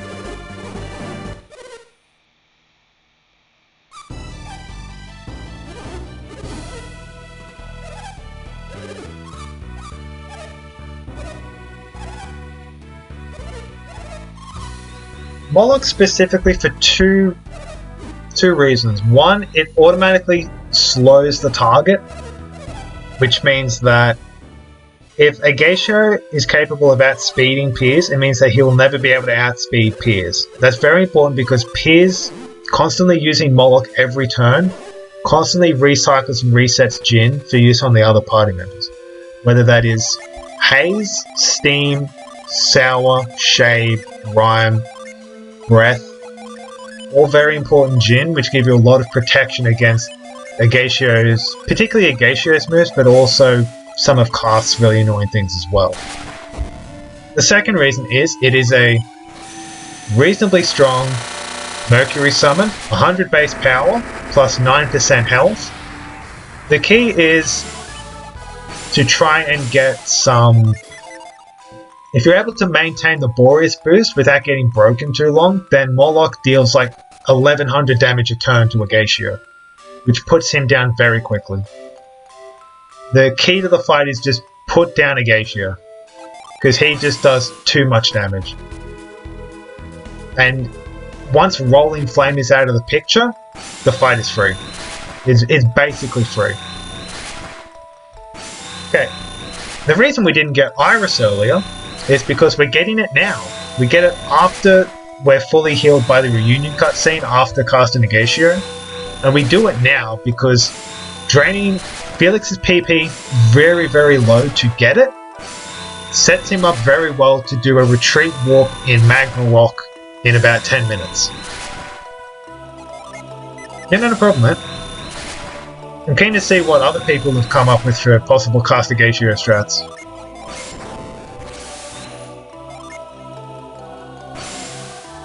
And there we go. We do the retreat mode chest glitch to get Iris a little bit earlier than we're supposed to.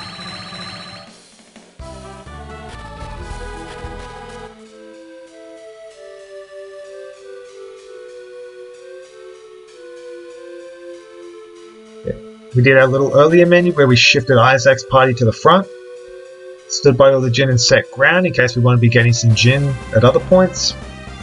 Now we're going back down to the ship at Attacker Inlet.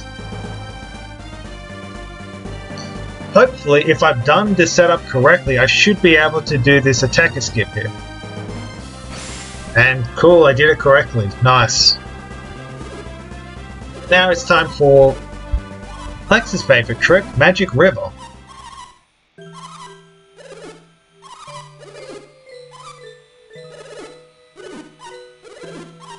After this cutscene, of course.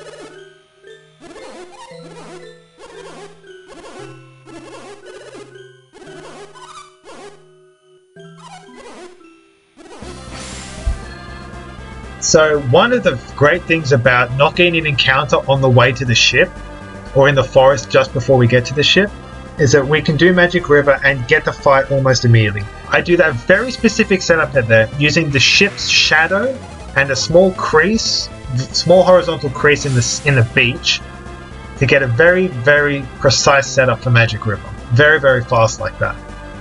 It almost always guarantees that you get the good Magic River, which extends into the river rather than just to the land. If it only extends to the land and not all the way to the river, you have to open a menu and cancel out of that to get the ship to be able to fly over into the river. Flips, Judgment, Ground, Glorious. And here's Core.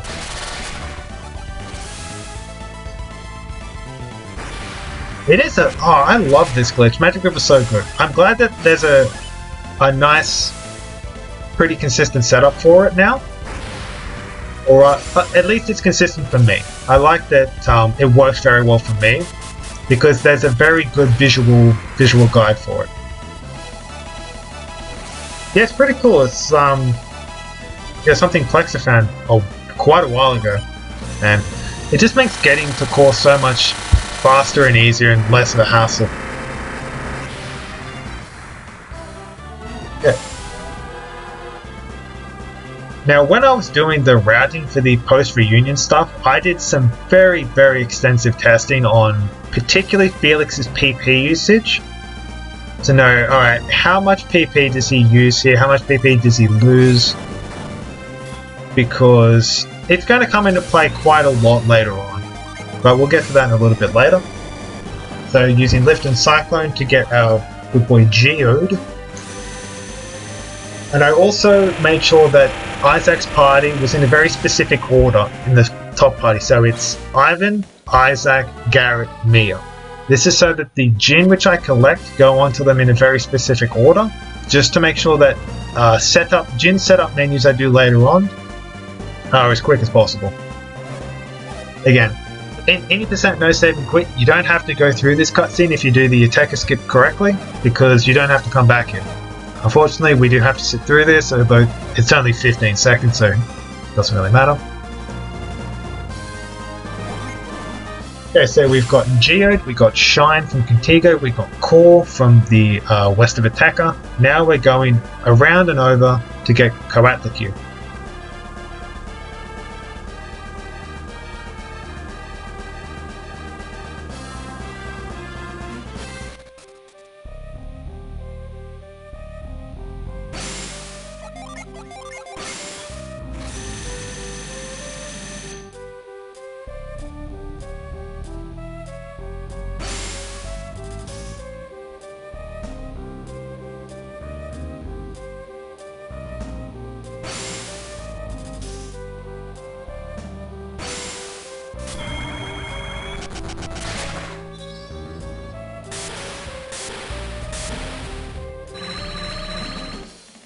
There's Q, I think one of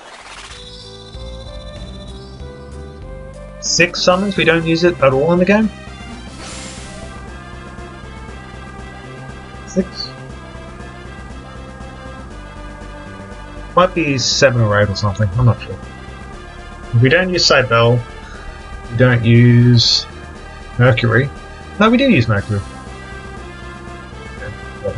We don't use Q at all because it's a healing thing, and why heal when you can just kill instead? Yeah, now that that's all done, we're just going up to Magma Rock and we're going to do Magma Rock. Fun times. What keen burst there to be able to do the burst glitch, because as we all know, burst ignores, I think it's Z-axis coordinates.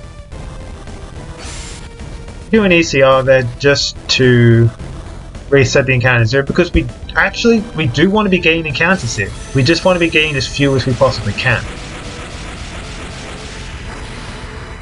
Because while we are high enough level, because we imported the level 90 party from the bronze password that Plexa provided in his normal 100% run from ages ago, we are high enough level to spam avoid and just not have to deal with encounters, but that would mean that we can't get out of retreat mode when we do the blind climb, because we are going to be doing the blind climb to hopefully save a little bit of time on the Magma Rock exterior third screen. Third screen? Yeah, third screen.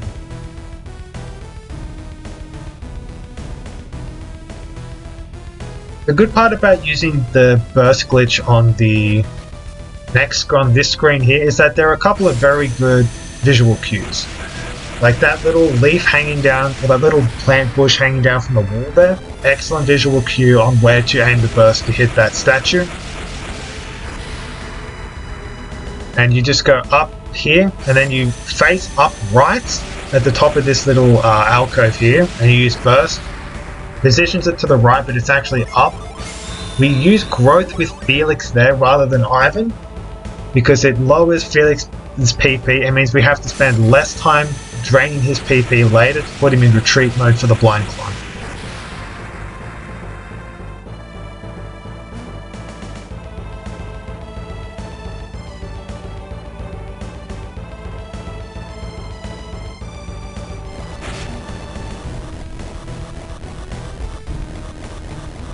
Also, fun fact, I believe after Q, this run is roughly level with Plexa's run. I think he had a 5:29.10 Q or something like that.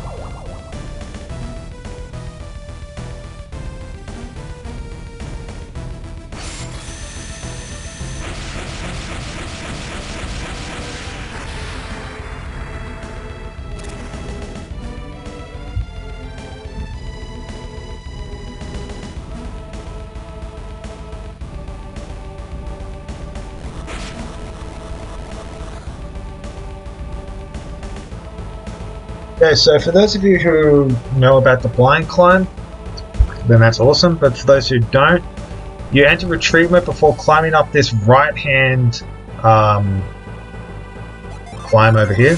So I'm going to use growth to enter into retreat mode range, enter retreat mode, climb up. That cancels the screen transition, so I'm going to climb to the top of this, pressing A to open the menu to know when I'm at the top. Then I'm going to go up a tile, and then I'm going to run to the right. I'm supposed to be running to the right. Why am I not going to the right?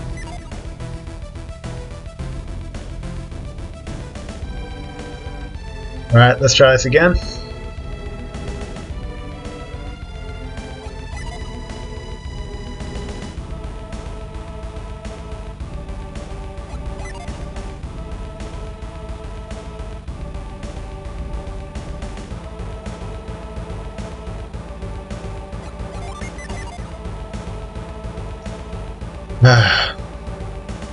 This is really annoying because all the times I was doing testing, I hit this first try every time. But, you know, just choking it, choking the lead away.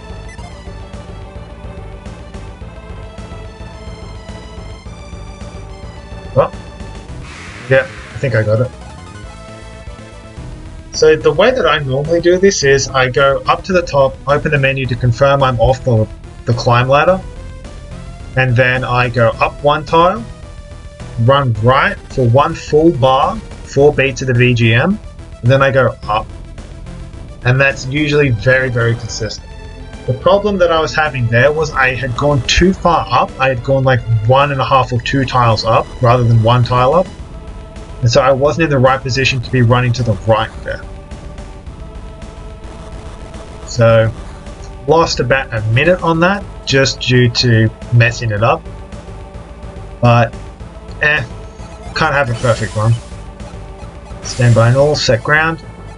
We're transferring the mysterious card over to Felix now, so that he can be our trusty avoid user. So now we're just going to be using avoid to skip all the random encounters in Magma Rock. And the other good thing about having avoid onto Felix is that when he casts it, it keeps his PP low, so it's much easier to put him into retreat mode.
We're refreshing avoid here, and the great thing about that is refreshes the avoid counter so we don't get the expiry message, and it also puts Felix back into retreat mode range, so that way we can do the double retreat walk, do the lava walk down there, and just clear the first level very easily.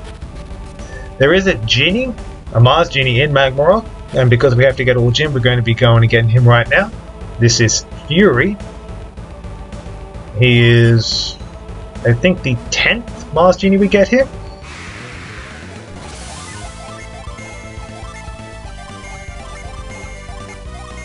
Using the exact same strat we used on Core, Eclipse, Judge, Ground, Boris.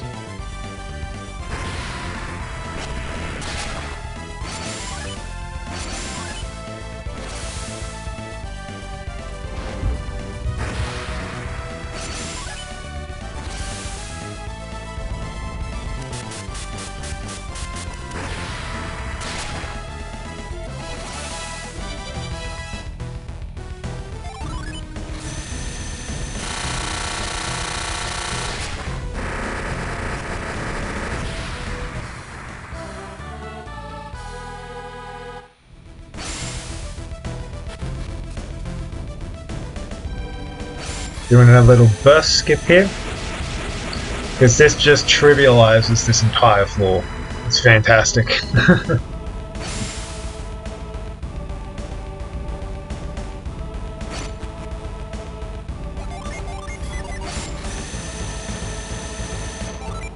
Hotkey avoid, so we don't have to open the menu to select it the next few times we use it. Just a tiny little optimization there. Now up here is something I think I might have been the one to find. If you position yourself very particularly and you use burst in this kind of position lower and to the right of the Moai head, and then you run down and to the right towards the moving platform that's going through the lava, you can hit the cycle. That right there is basically the last frame you can hit the cycle on. But I was quite close to the Moai. You can burst from a little bit further to the right, which makes it easier to hit the platform cycle. If you're standing right next to the Moai, you can't hit the cycle, which means you've got to wait like an extra 3 or 4 seconds or something. So it's just a tiny little time save there. If you get the positioning right, and then you run down right and then down once you're off the diagonal.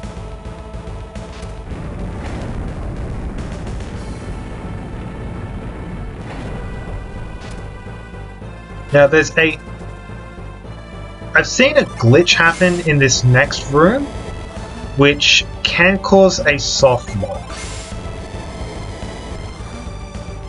Well, right, it's not exactly a soft lock insofar as like the game plays an animation for about 7 minutes, and then once that's done, you return to normal. It's if you burst this Moai from below while facing up and right. I've seen that happen once.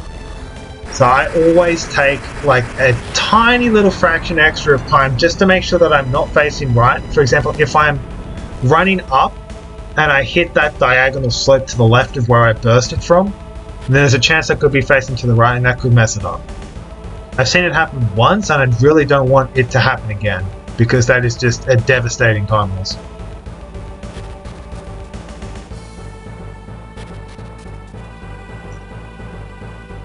But so far, this Magma Rock seems to be going very smoothly, with the obvious exception of, you know, messing up the blind climb on the exterior. It's been going pretty well.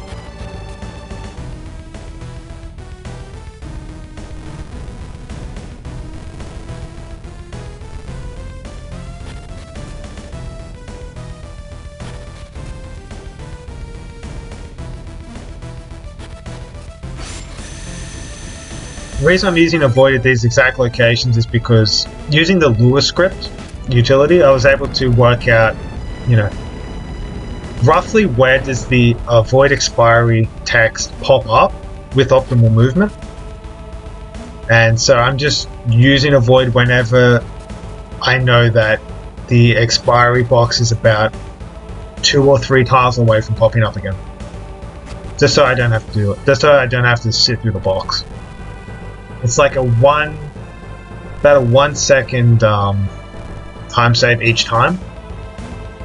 Yeah, so obviously it's not much, but like throughout the course of Magma Rock, it's like 5 or 6 seconds, so free time save, why not take advantage of it? Okay, now we're going to be using a retreat warp to get back into the retreat warping into the main tablet room. Just as is always done in any percent, no save and quit, basically every category, just because we don't want to have to deal with this last little bit of Magma Rock.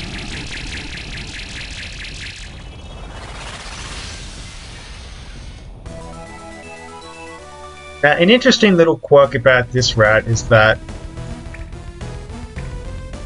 Avoid is set to expire right after I exit Magma Rock,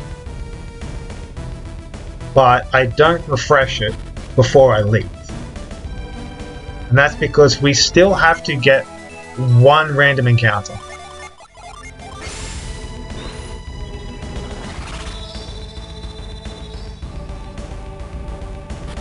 Also, I'm using retreat with Isaac here because Felix has one retreat's worth of PP left before he can't use Avoid. And I need to use Avoid at some point in the near future, so this is very, very precise PP management. Also, if you're holding right if you're holding upright as you go past that forest just to the southeast of Gondolin Settlement, you can go through the settlement's right side rather than looping around. So now we're going up to Loho to get Best Jin, which is Lull. There he is, there's Lull.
Here is Lull, the key to success in Golden Sun The Lost Age. The best gin.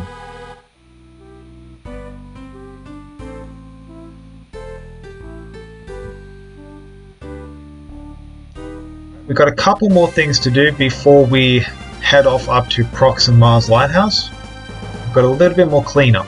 We've got a few gin we need to collect, and we've got a summon tablet, which is sitting in the cavern up here, which we need to go and collect.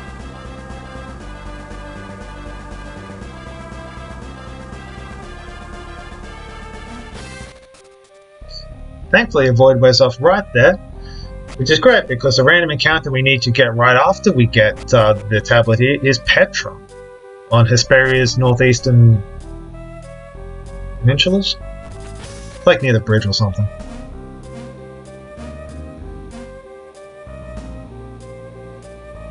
Horus is actually a very, very useful summon.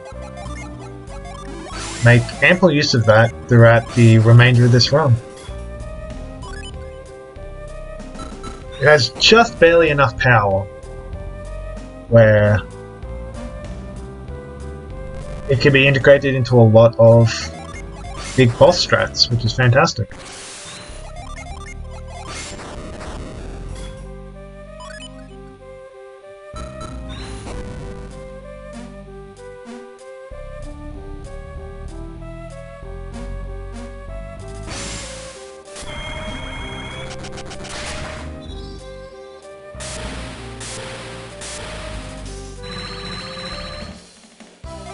Okay, so we're using Retreat from the hotkey this time, which means that Felix is using it, which lowers his PP by 6.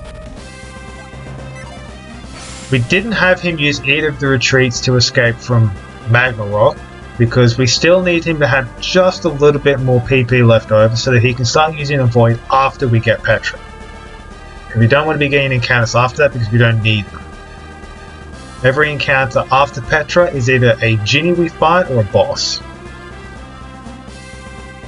So hopefully we get Petra nice and quickly and only don't have to sit through a bunch of fights to get to it. Hey, attacks first, awesome. That's like 2.5 seconds time save. The normal strat is you have Mia grounded so it doesn't get a turn, and then Garrett's Iris blows it up. We don't use Iris on any of the other Jinn we get previously because I think it was what? A pair of Mars Jinni? And it's like, that's not going to do anywhere near enough. But Garrett's Iris is the main tool we use for Jinn fights from now on. With one obvious exception.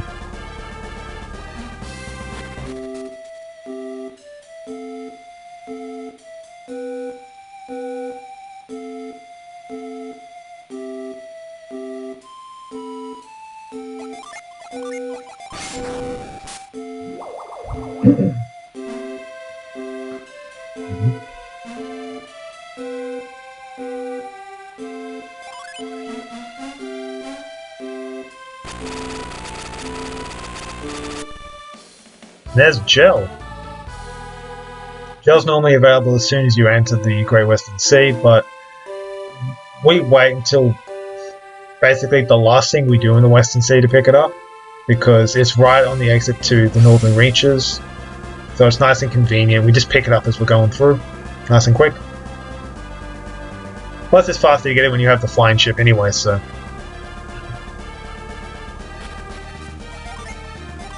This is why we wanted Felix to have just a little bit of PP left up.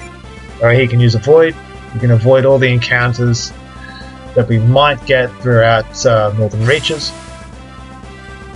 Fantastic, because I've seen some runs where people have gotten like 3 or 4 encounters in this place, and it's just complete bollocks.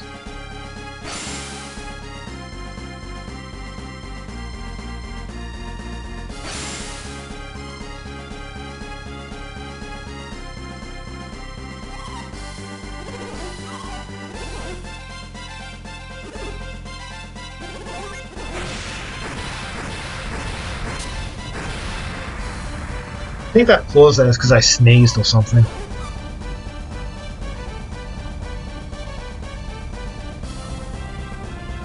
Yeah, so there's a couple of things we need to do in procs. We need to get mold from the little scoop puddle at the back, and we also need to do a reasonably big shopping trip, because this is probably the most convenient place to shop since we had the reunion, because the shops are closed in Contigo after the reunion, so you can't do your shopping there. Also, you don't want to do it at Loho because you have to go up into the inn, and there's usually a small lag period between when you approach the counter and when the innkeeper approaches you to fulfill their role as the shopkeep. So it's just better to do it here because you're going straight past it anyways. It's just the shortest detour you take. Plus you have more money. Getting to make Theracons for all of their party. All of Isaac's party, that is. Getting golden boots for all of Isaac's party.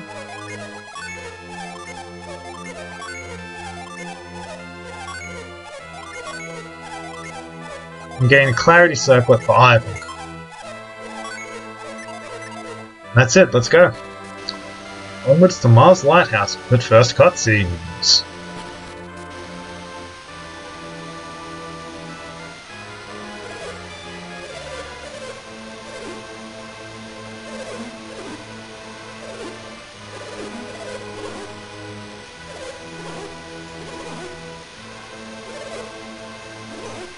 So kind of the big sticking points in Mars Lighthouse is a pair of tricks known colloquially in the community as dumb skip. I personally call it red light skip because it's like playing red light, green light with the flame head statues.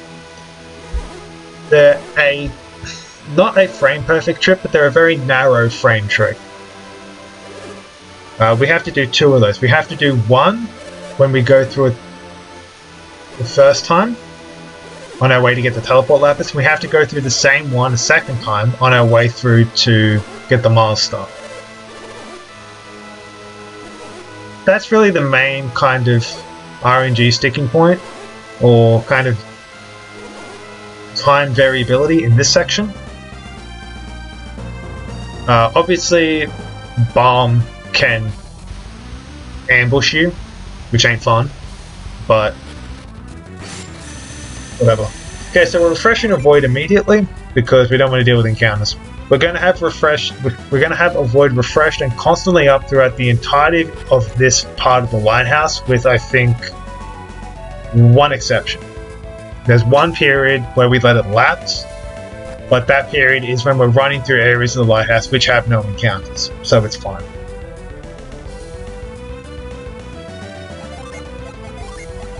The reason I went down to Felix and then right to Jenna instead of left to Jenna was I wanted to see how much PP Felix had left. He needs to have 7. He needs to have 7, so that way he can refresh a void and use grind on this. Because he had 6 when I checked the first time, I had to regenerate 1 more PP for him.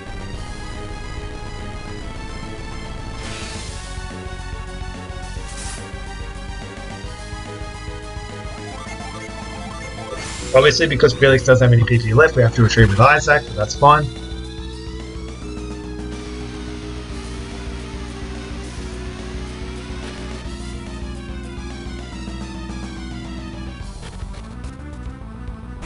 And now we're coming up on the first red light skip. Red light skip is one of the skips that I'd like to think I'm reasonably competent at. But, you know, when you're in the heat of the moment in a run, you can always just accidentally hit the right key or the right button a little bit harder than you want to, and you can walk right into the flame, and then that's like 30 seconds of time loss.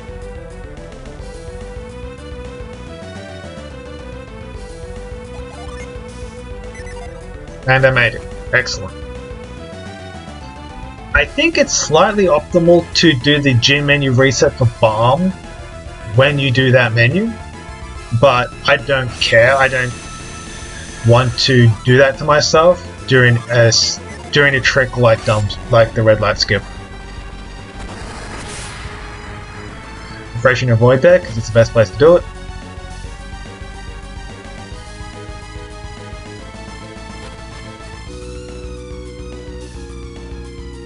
I burst this one immediately because it's slightly faster to do it now, and also because it means that my avoid counter steps are lined up very, very nicely.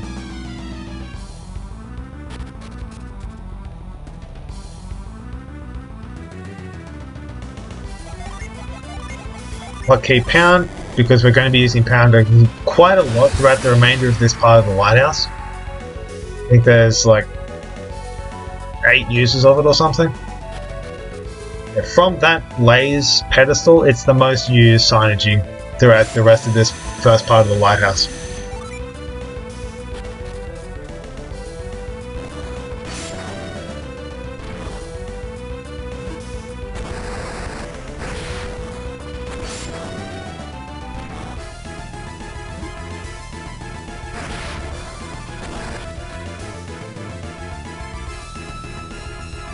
In this next puzzle room, we're going to be getting Bomb. Thankfully, we don't need to do any Jin setting because Ivan is so fast because of all the extra levels he's gotten that he outspeeds Bomb anyways. And because it's a Mercury Jin, it's weak to Mars. So that means we just blow it up with Iris, even on hard mode. Look at that, 1721 damage. That's an insane amount of damage. So yeah, Bomb, join the party.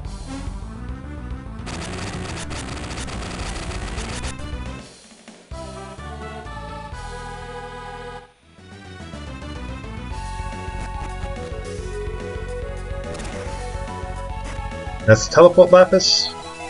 So, like, technically, we could leave Mars Lighthouse now, do all the super bosses, come back, and then do castigation and whatever else. Do the flame dragons, get the master, do all the other crap. But given we're already at this point in the Mars Lighthouse, it is faster to do it now rather than leave, exit, walk back in, because you have to teleport the procs anyways. And now, second attempt at red light skip.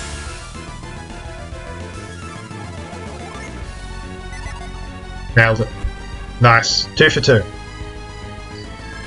We let avoid lapse there. You need a very, very high encounter rate to get an encounter between avoid lapse in there and getting to this room.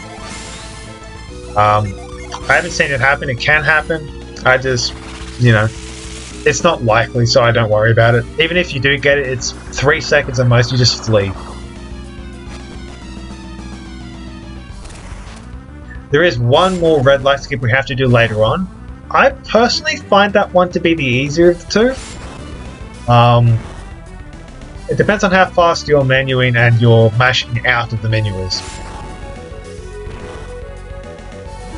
Yeah, this area of Mars Lighthouse is no encounters. Ever since that reveal teleport pad, no encounters. You can get a couple of ticks of encounter when you approach the teleport pad in that last room just there. But again, you need to have a super high encounter rate for that to actually make a difference. Blocking off the fireballs from coming, so we can actually safely teleport up into them.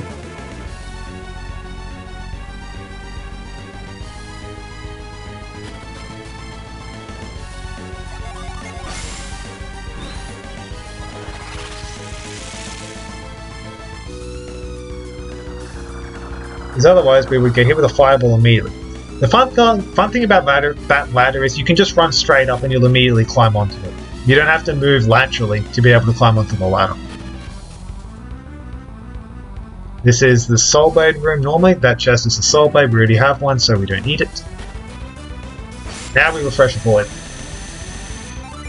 Because you can get encounters in this hallway, the next 2 rooms. Yeah, you can get encounters from that hallway up until the Flame Dragons, and that is where Archimanas start appearing, and they're just a pain in the butt. Because if you get caught by surprise by them, and you get afflicted with the Haunt status, that is just a giant pain in the butt.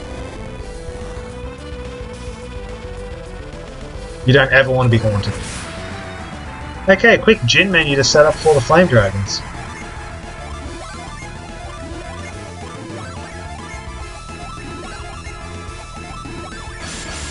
Okay, I used to use a different setup for this, but now I put Lull onto Garrett because he's naturally the slowest. And thankfully, he also just barely outspeeds the big flame dragon. So we only need to take care of the small one, and then Lull, and then we're good. So we're going Eclipse on the left, Judgment on the left, Lull, and Ground on the right. That way, the right one doesn't get a turn by virtue of being grounded, and the left one doesn't get a turn by virtue of being lulled. Eclipse does some pretty hefty damage by virtue of these guys both having over 8,000 health due to hard mode. And Judgment ain't too bad either.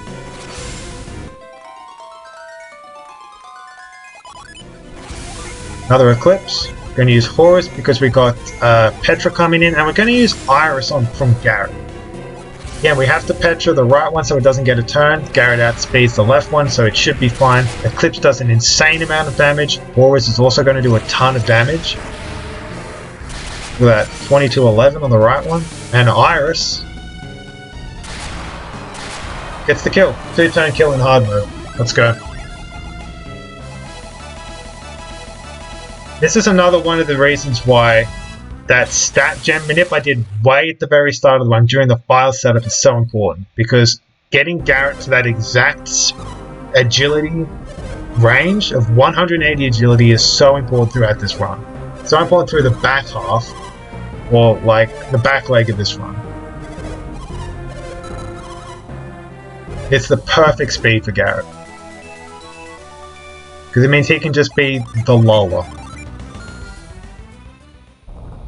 Although we do swap Lull over at 2 points. Okay. But it just works so well for this fight in particular. We've turned the lighthouse back on with the master. We're retreating out. Before we leave, we're going to get the last Mars Gin that we have to get, which is Fugue.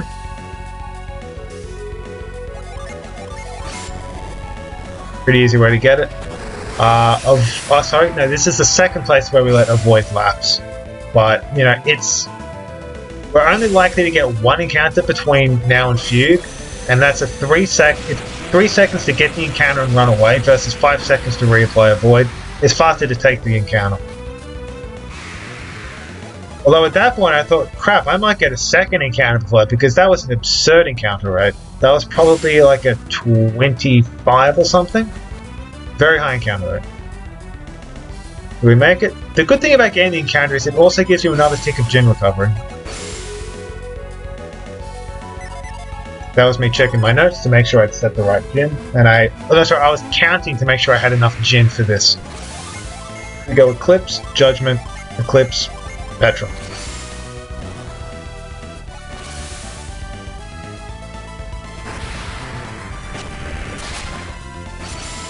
The reason we have Garrett use Eclipse at the end is just so we only get 3 summon boost animations.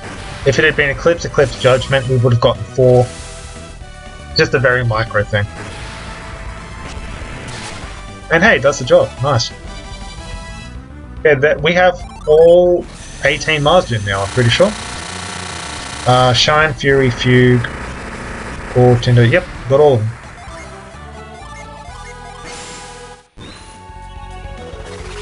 Now retreating, and now we begin the big cleanup. Hotkey lift. We're going down to Shaman Village.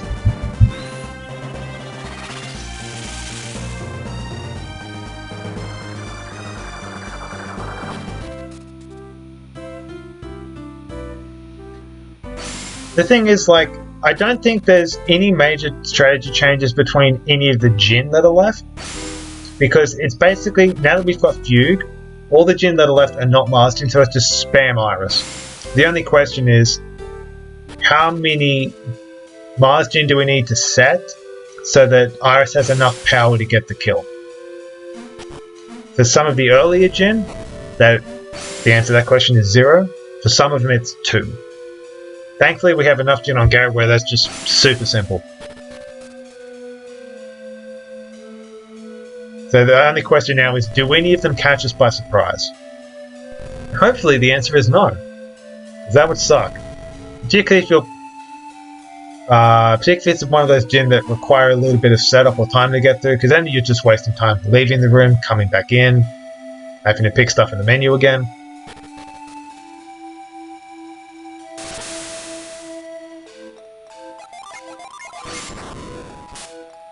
Yeah, for me this is a very chill part of the run.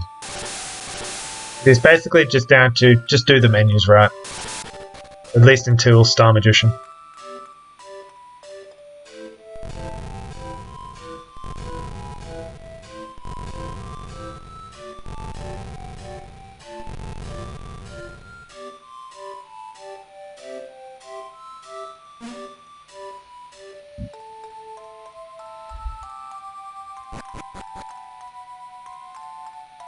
So we saw this little hover pad earlier, we couldn't get to it because we didn't have hover yet. I do the menu there just because that way you're only opening one menu screen, slightly faster. Using avoid here so that way we don't get any encounters throughout the cave, because you can actually get encounters throughout this cave, which is kind of annoying. I think it's actually the only place you can find nightmares in this game, which are I want to say second rank of Siren enemy from Golden Sun 1. They're the ones that hang around in tunnel ruins.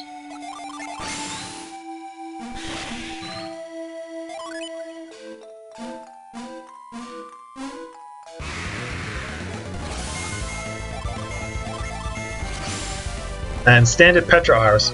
I set Petra instead of ground because the animation is faster.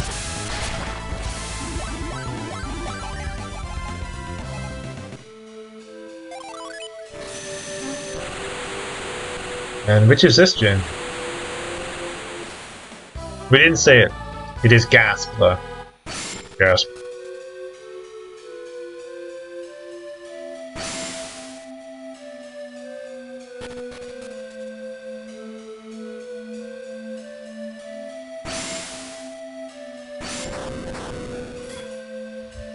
Now we have to take the long, bloody road all the way back down Trial Road.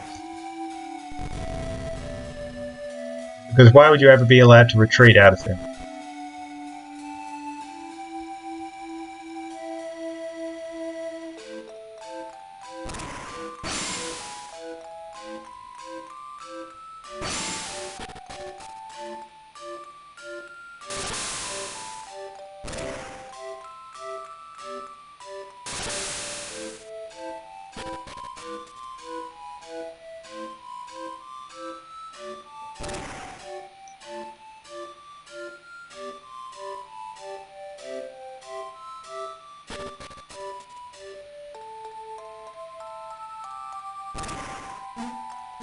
I mean, the music of Trial Road certainly helps it be quite a chill period too.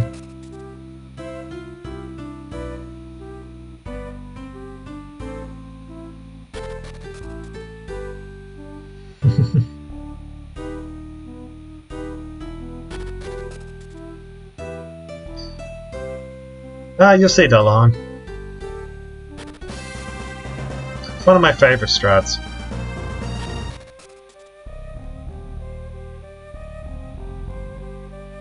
So now we're going back down into Shaman Village Cave. The annoying thing about Shaman Village Cave, again, is that you don't get Djinn recovery in it.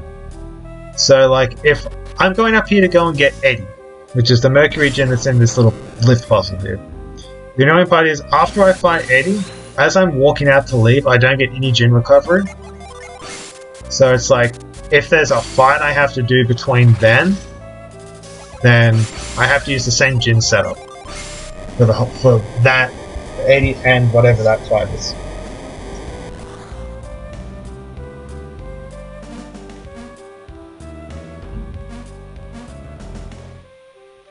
One little trick here is you can stand below that rightmost three line of rocks, and if you move ever so slightly to the right and then face up, you can talk to Eddie to start the fight. A fantastic skip, saves like 20 seconds or something. Because he's a Merc Djinn, Iris blows him up. Fantastic.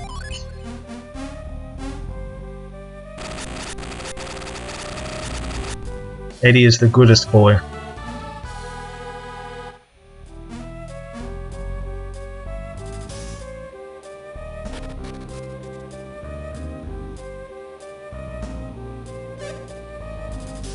Hey, what up? It's the Colosso boys.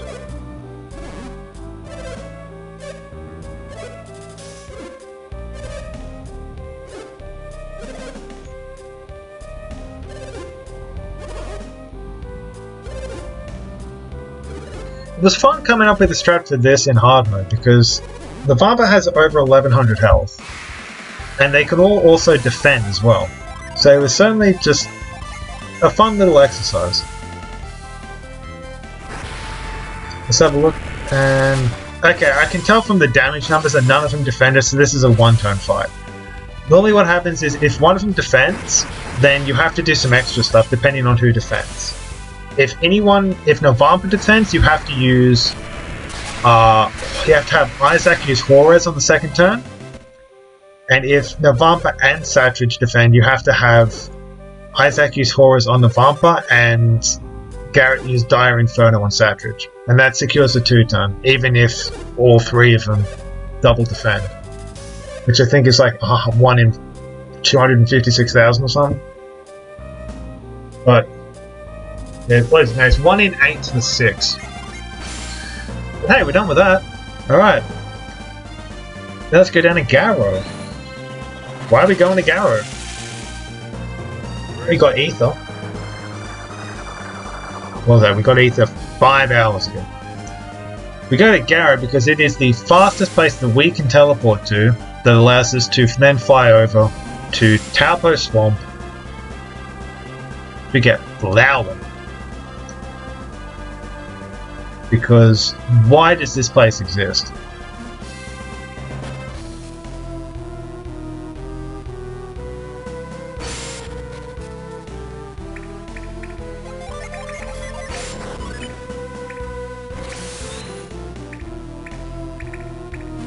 Yes, very good, Ozawa.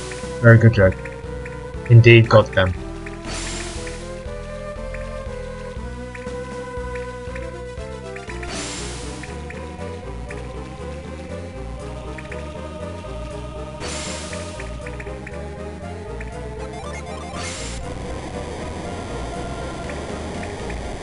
I want to say this is a bit of a lull period in the game, but that's just such a bad joke. Using a void here because I don't want to deal with encounters and shit. I haven't really looked into how likely you are to get encounters here because again, because you're such a high level party, you are naturally suppressing the encounter tick rate, but I honestly can't be asked trying to check that in this portion of the game. I feel like it should be slightly faster to not worry about it, but whatever. So yeah, the movement at the start of this little screen here, if you use optimal movement, you can make that rightmost vent cycle. If you stumble a little bit, you can't, because then you get pushed downstairs, and that's a pain in the butt. Hey, let's chuck another gin into the sun. Boom.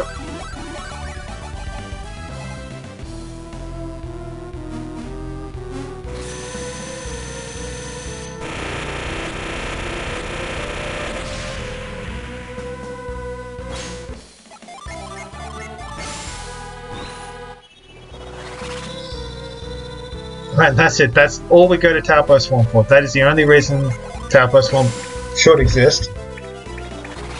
But even then, it should not exist.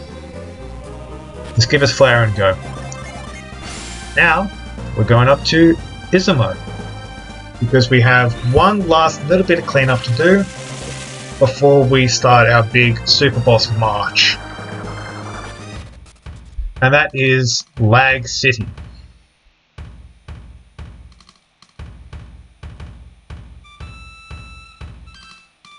Look at that. How laggy that is. It's absurd.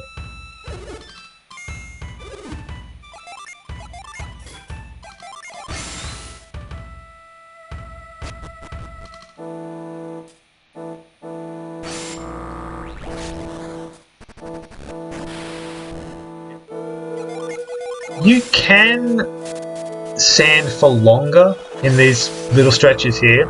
to kind of try and keep the avoid encounter rate, the avoid step counter from ticking down, because the avoid counter doesn't tick while you're in sand mode. But it's so inconsequential a change. I think you save like 5 ticks or 5 steps of avoid, but you run faster outside of sand than you do in sand, so don't bother with it. Just refresh avoid there. Most of the time that holds you until the end of this little dungeon thing anyway, so it's fine.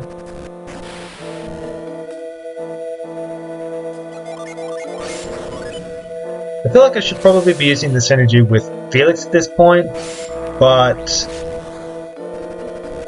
because that's the thing, is you don't want to burn through too much of Isaac's PP, because you want him to naturally regenerate back to full PP while doing the back half of Mars Lighthouse, or technically the upper half of Mars Lighthouse. But I haven't really measured out how much PP you regenerate from doing that naturally, but I feel like it's at least 50. So it shouldn't really make too much of a difference.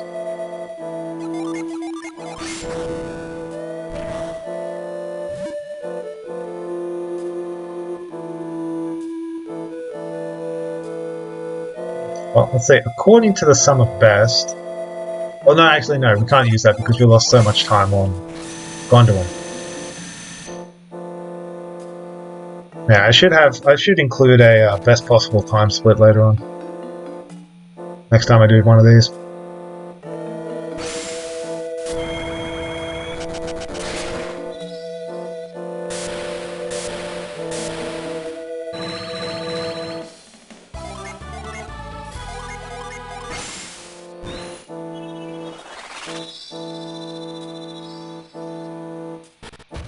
Okay, there's Ulysses. Now, we start the Super Boss March. Let's see how fast we can do this. Because this is the real fun part of the run for me. Or, you know, post-Castigatio at least. Because it's like, executing these strats I came up with is just so satisfying. Because like, in normal, there are some strats that you can just like... Because I think Star Mission is like 7200 or 7700 health or something. Normally. In hard mode he's got 11,200 and he has 10% summon damage reduction. So you have to put out almost 12,500 points of summon damage to put him down. Just so much more than you have to do normally.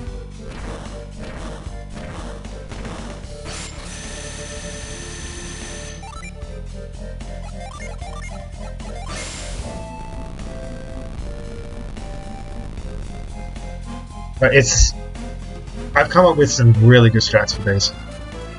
The funny part is these are basically the same strats I was using on that very first run I did back in September with that 743 time. But I've tweaked a couple of teensy things.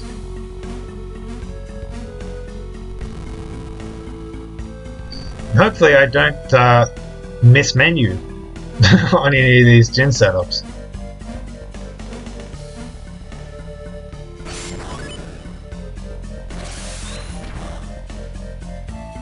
There are a couple of little speedrun tech tricks.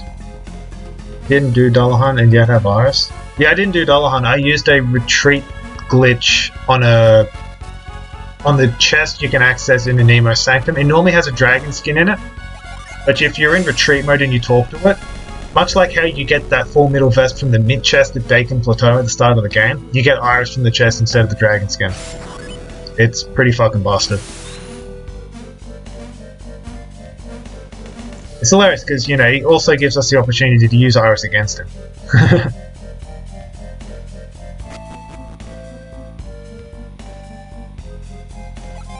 So here's the first kind of like little tech trick you can do. Up here, you're supposed to go the long way around and then get to the other side of this the other way. But you can position yourself in such a way that the move cone connects with that log. And that lets you move it to the left from this position. So you can skip an entire puzzle and a half. And you can approach it from the backside. Giggity. Which also means, yeah, you just don't have to worry about this crap. It's so easier.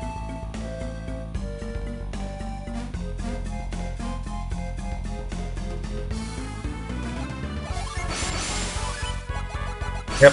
Set Petra, swap Flower for Sparks, that way I get an extra Mars Djinn in my first party. And I set 2 Mars Djinn onto Garrett, so his Iris has enough firepower, lol get it, to one-shot this guy.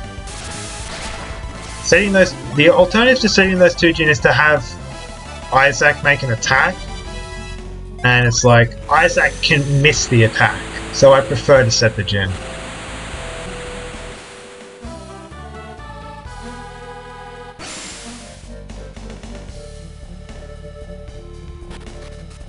I feel like it's slightly faster to wiggle before that door.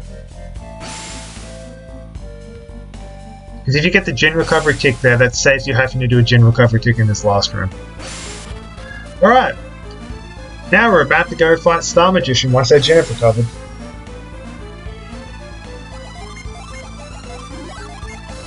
Quick little setup here. Set ground, Petra, Shade, Flash. Let's go, Star Magician. This is the only fight that can go wrong, or the main fight that can go wrong in the post-Castigatio part of the game. Because if... Okay, and Guardian Ball, the fact that I saw Guardian Ball is unable to move before me use Flash tells me that this fight, I've already won this fight. What can happen is the Guardian Ball is 5 in 8 to use Guard Aura, which is a priority move. If it tries to use Guard Aura, it will try to use Guard Aura before me uses Flash. So it tried to use Guard Aura. The alternative is it's 3 in 8 to defend, which means it takes half damage.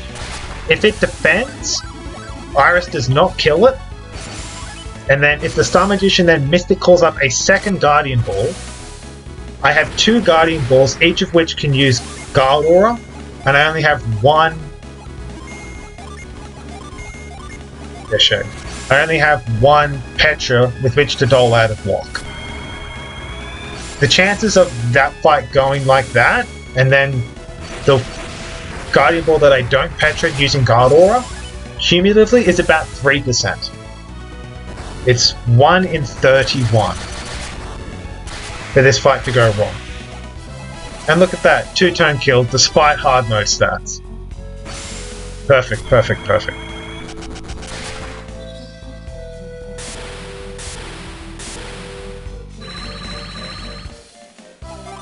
That's how that fight is supposed to go.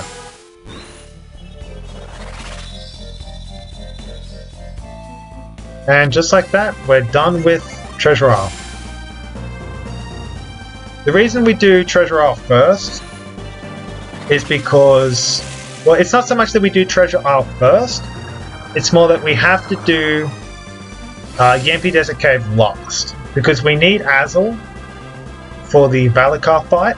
We also need Catastrophe for the Valakar fight. So technically we could go Star Magician first and then Sentinel, or we could go Sentinel first and then Star Magician. I prefer to do Star Magician first because he has less health.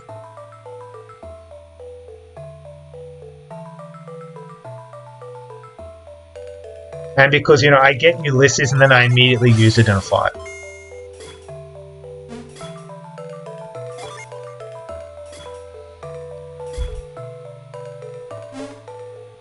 You know, it's because actually, you know why it is? It's because of the theme songs. Because Star Magician uses Saturos' theme when you fight him atop Venus, atop Mercury Lighthouse, and Sentinel uses the Saturos Minardi theme from atop Venus Lighthouse. So that's why you fight them in that order. Doing a little bit of movement there to get the Djinn recovery tech.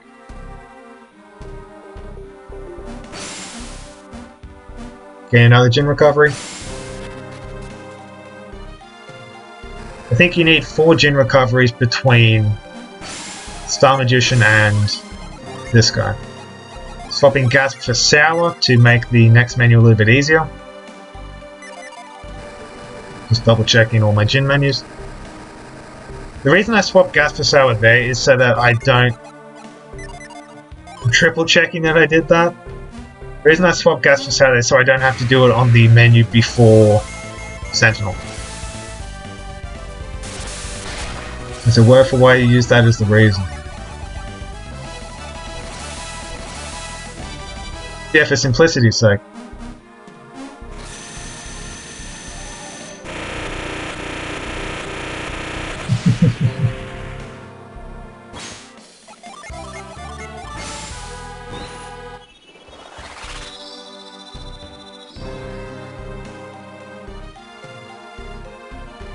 Get another gen recovery tick, because I think we want... Was it 2 or 2 before we get into the next one?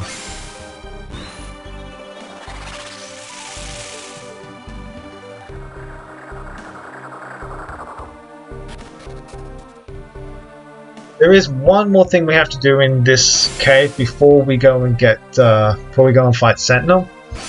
That is, we have our last Mercury gen we have to get. I love the little boy named Serac. He's hiding in a statue. Drummer him out, and you know what the great part about Serac is? He's a Mercury gen, and you know what that means?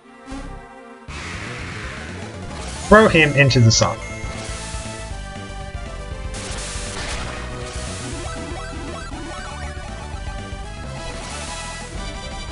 Hey, Ivan's level 19. The Rainbow Nuke. Yes, it is.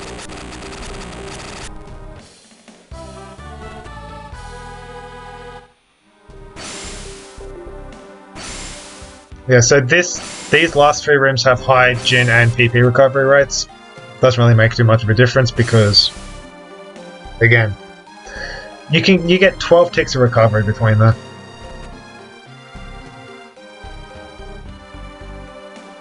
This is my not my favorite, but it's definitely like top 4 in the strats for this.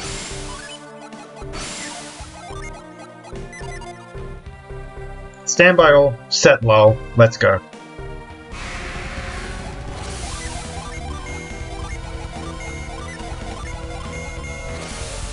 That's it. Well, obviously that's not the whole fight, but, you know. Eclipse, Judgment, Lull, Defend.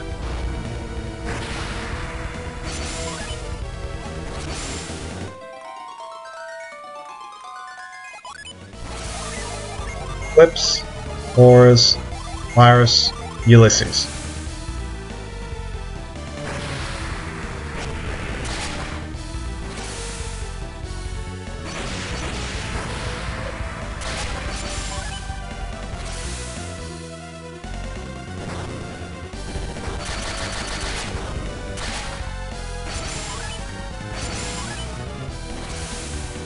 Look at that, we have just enough Jin to do this whole thing, and down he goes.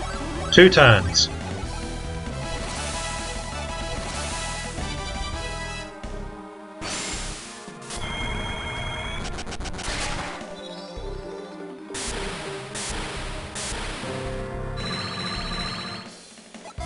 That is despite gaining 20% summon damage reduction from hard mode and having 12,600 health or something. Iris is a hell of a drug.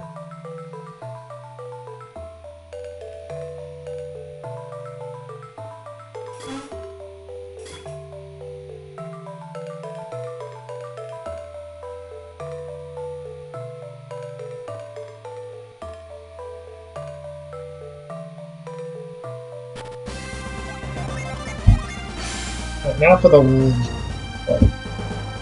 second last major stop. Going down to Empty Desert.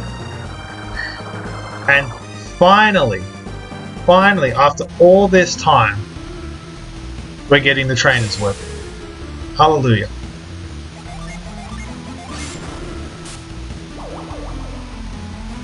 Don't fuck it up this time. I don't know about that, Tim. Oh, no, fuck getting up the trainer's whip. Oh, thanks for the warning. Thanks for the warning. Don't fuck up getting the trainer's whip.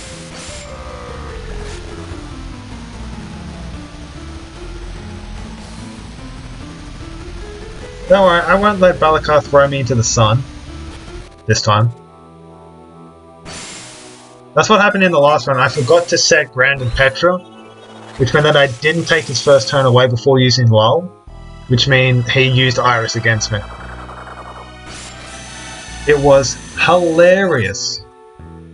Mostly because it was entirely my fault. You know, easy way to win is don't screw up the menus. Just do the menus right. It's that simple. That's the secret.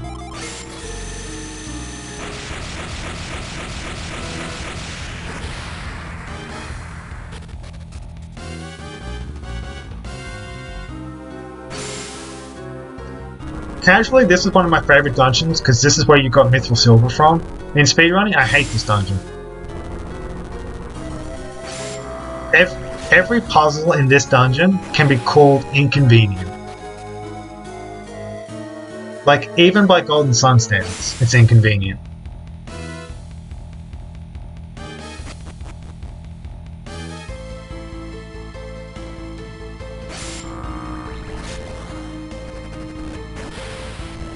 No, in this dungeon specifically.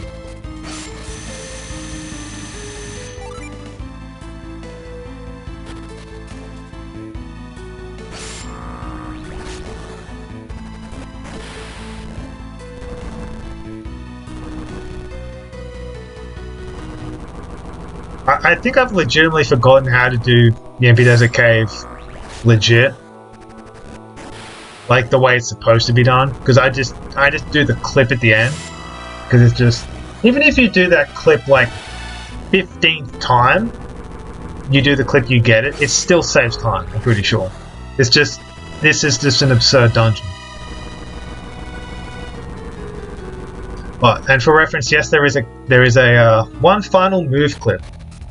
Go figure, it is the hardest move clip. Yeah, a little bit. It's like, it does feel a little bit rushed. You're right, Bomber.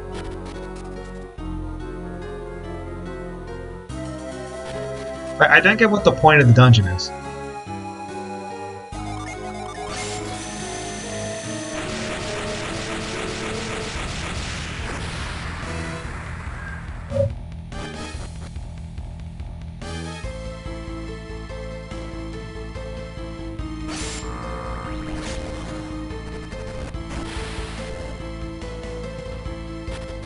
Okay, now it's time to collect the last gin of the game.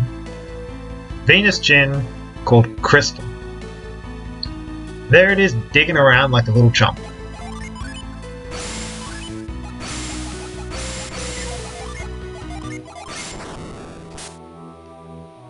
I think there have been like almost every time I've fought Crystal, I've almost accidentally used... Yeah, see, I moved to have Isaac use Iris there. And they're like, no, this is Isaac. Garrett, third person uses Iris. Also, that's a kill by 1 damage. No, 2 damage. It's got 1485 health and Iris's minimum is 1486. With 2 marksmen set. Alright, now it's time for the move clip. This is widely regarded the hardest move clip in the game, because it's a very, very narrow sub-pixel range that you have to be in to hit this. So don't be surprised if I, you know, fail it a couple of times.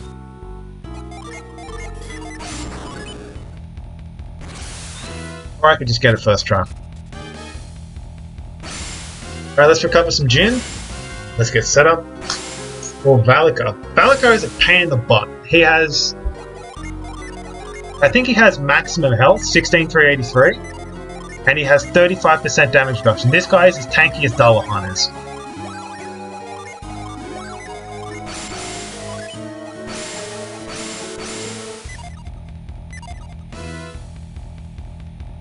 Alright, let's go.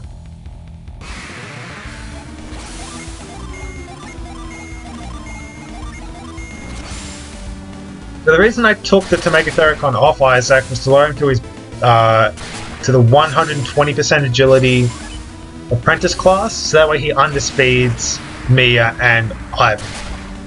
So that way he lulls after them but before Valika, because he got grounded. Because he's been a bad boy. Swap out for Jenna, Iris, Catastrophe, Petra, Hazel.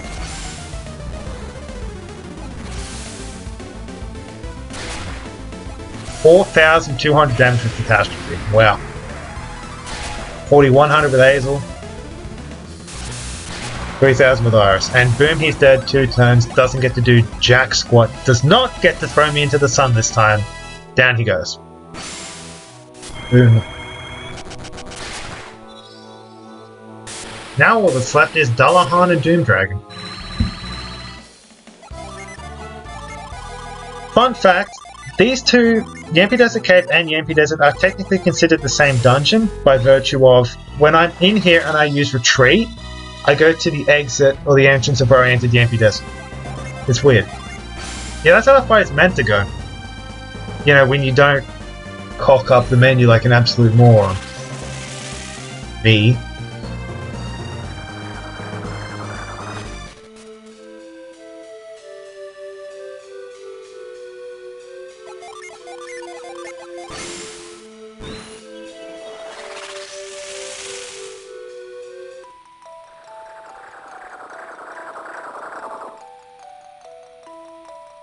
Say hello to 5th best track in the game.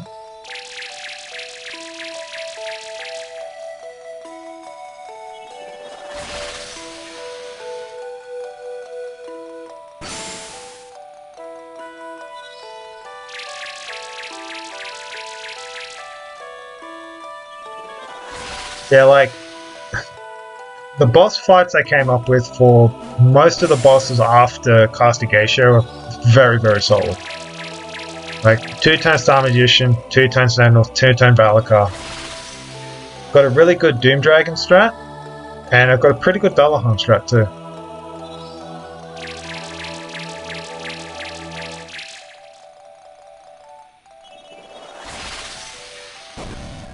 Yeah, and the Dullahan strat is just completely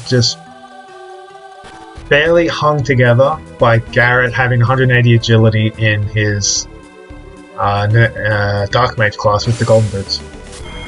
Because that's the funny thing about how agility works on bosses that have multiple turns, or multiple actions within a turn. They take their first action at their full agility, they take their last action at half their agility, and any remaining actions they take are equally interspersed between those two. Can't you bypass the opening door with glitch retreat? I'm not aware of any glitch that allows me to do that. Yeah, so here's a quick little move skip. It's pretty much the same thing as what we did in Treasure Isle. Exact same kind of thing.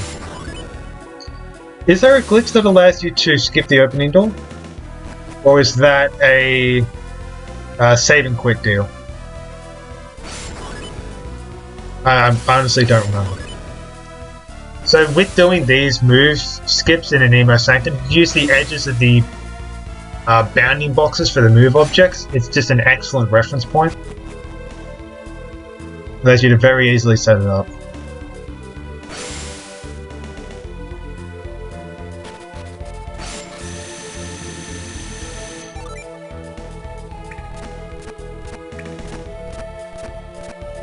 If there is a way to bypass that door, like, I'd love to hear about it, like within, you know, the no save and quit category, because that's like basically a minute of time save, which would be fantastic.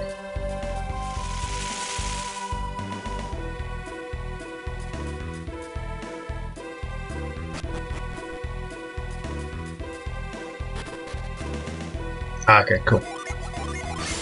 So yeah, 2 move skips, time for a 3rd one.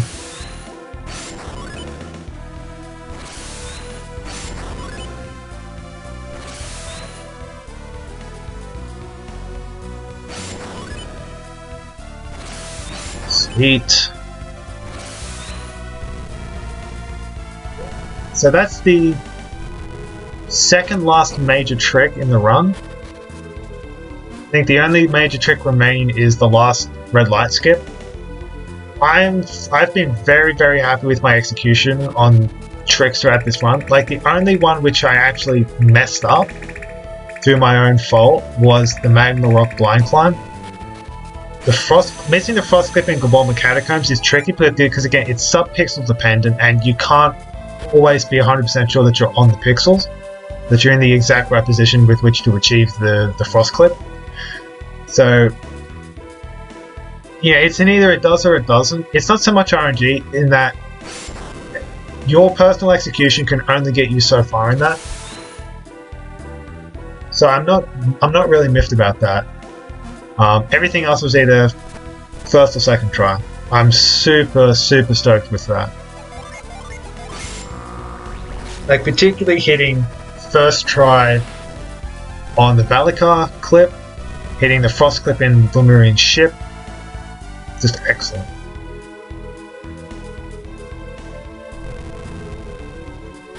Okay, now we're at the Hover Jigsaw, which will take us to Dullahan.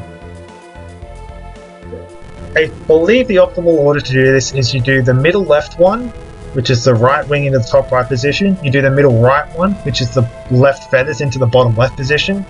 Then you do the top left, which is the body, into the bottom middle.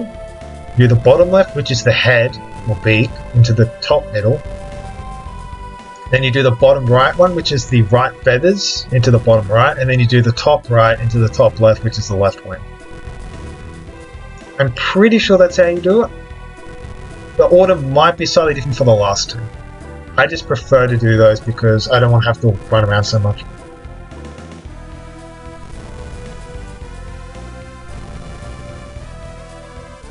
Okay, now this Dullahan setup, fight, and strat is different to the one Plexa uses. In Plexa's version, in the normal run, because Dullahan is negligibly different between normal and hard. The only difference is he has a lot more attack and defense and he has 300 more health. That's it.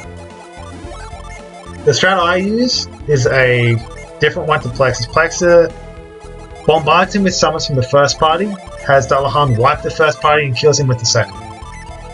I do something a little bit different.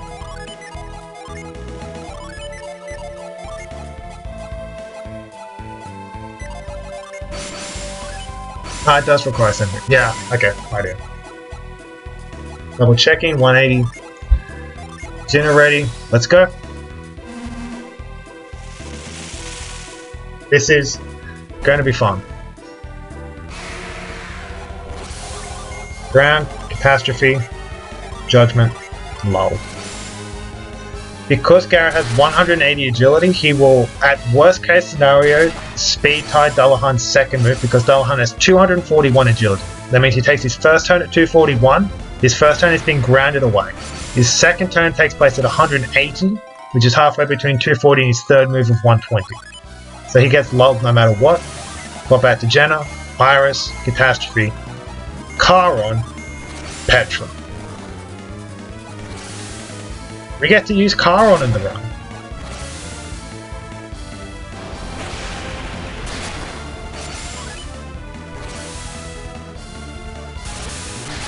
And down goes Dullahan. My PB for that fight is less than 60 seconds.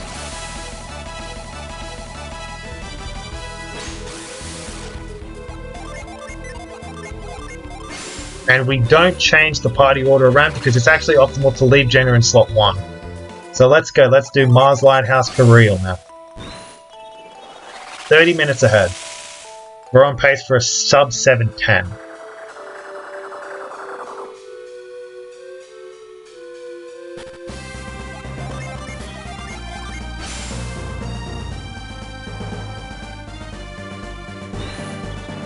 I'm very happy with that Dullahan strat because it just takes out all the variation of it. It's just, no, do the menu, do this.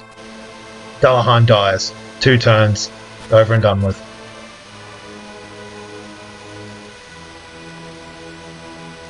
Like, you could absolutely import that strat into normal mode, but the Jin menu is probably going to be so different because you don't have to pack so many high-powered summons for the previous bosses that you're probably not going to be in a good position to set up a fast menu for that.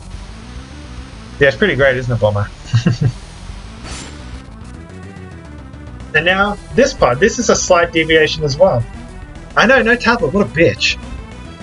So that's the thing. His summon resistance didn't go up because he wasn't guarding the tablet. We deprived him of the source of his power, which made him so much easier.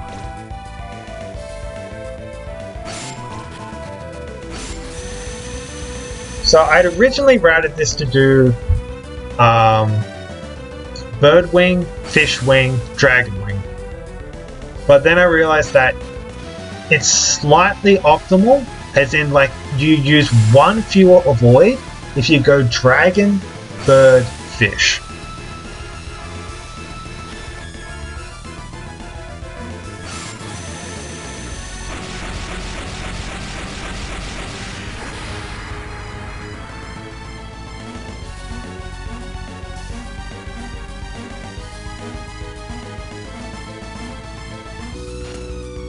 Activate that. I do what's called a junk hop here, up and then down, so that way the torch is guaranteed to be lit by the head as it passes by. If you don't do any junk hops and you just like go as fast as you can back towards the start of the room, the torch doesn't light, which means you have to wait for it to come over from the left hand side to the right hand side and light it when you get up to the platform to blaze. So doing that junk hop saves 2 or 3 seconds.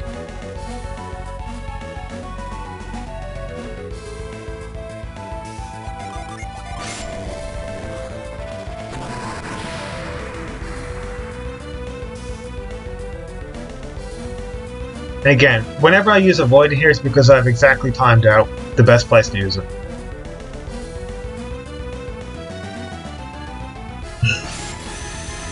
This section takes, I think it's like 10.5 minutes.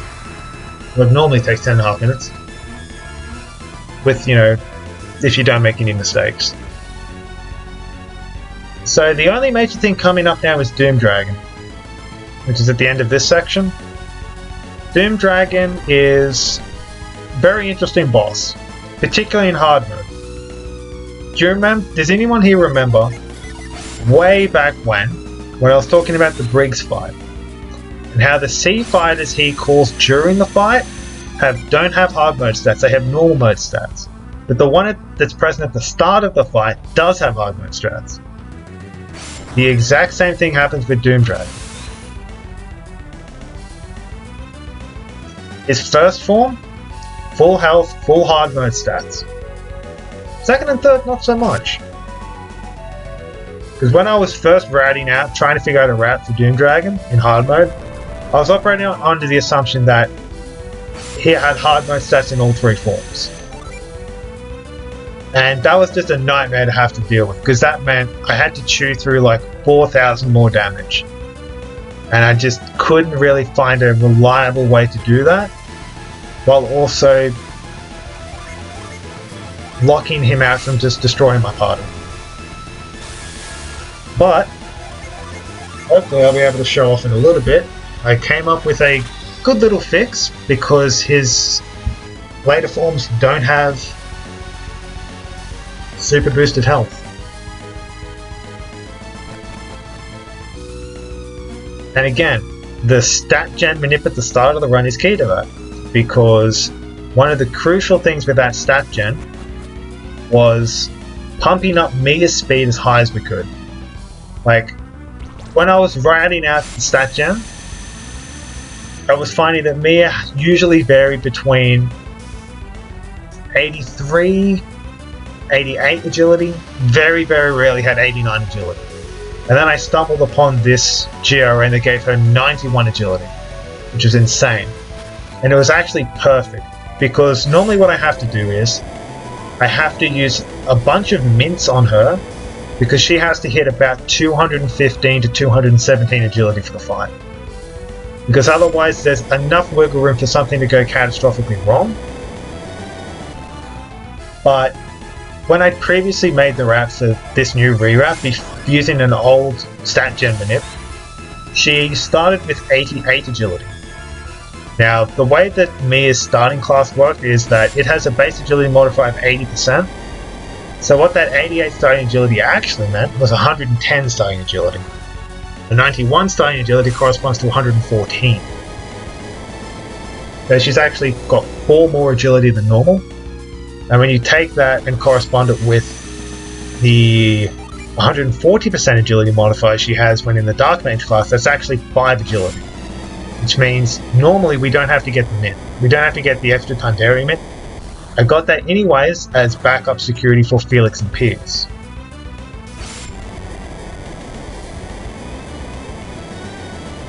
That'll come into play when we get to the final Doom Dragon menu. Here, we have to do the final trick of the game, which is final red light skip. And nailed it.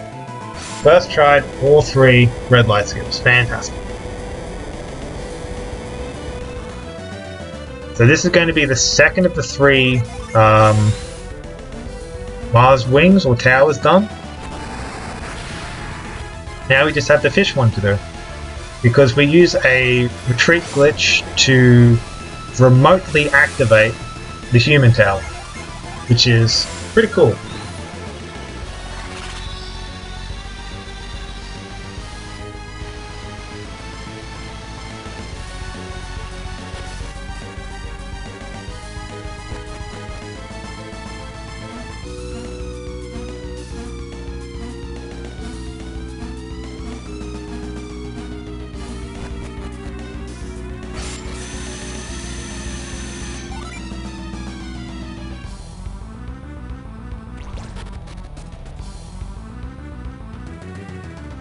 Thankfully, the reason I do the fish tower last is because the majority of the bottom floor of this tower has no encounters. Like the little underground section where you're fixing the pipes up to get them to provide power to the blaze pedestal don't have encounters. And there's really not enough running around after you're in that room before you get to the kind of the tower's crown to light the beacon, that it doesn't justify using a void there. So we just let it lapse.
Unfortunately, that can happen when you let it lapse. You can get an encounter update, but it's fine because, again, getting an encounter and running from it only takes about 3 seconds. Refreshing a void takes 5 seconds. We remove the mysterious card from Felix there so he can potent cure everyone up and get himself into retreat mode.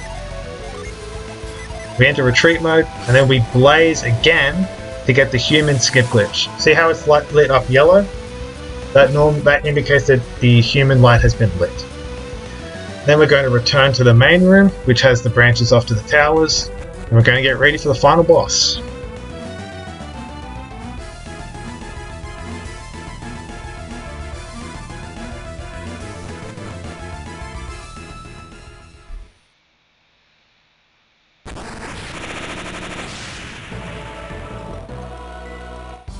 But first, why?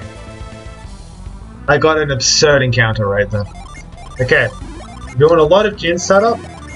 We want a very, very, very, very down to the individual Jin on each person in addition to the number of Jin on each person Jin setup. I have practiced this so much, I could probably not do it in my sleep, but not far off.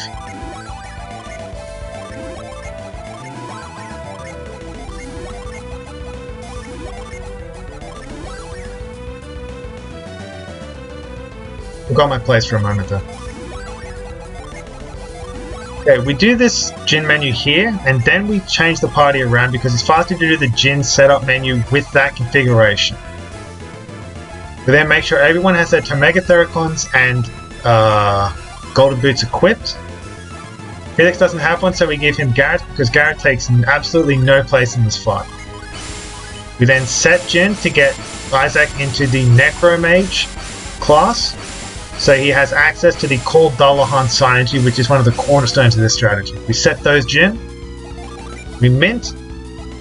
We're supposed to mint Piers to 200 agility, Felix to 200 agility, and Mia to at least 12 agility faster than Jen. Then we go up.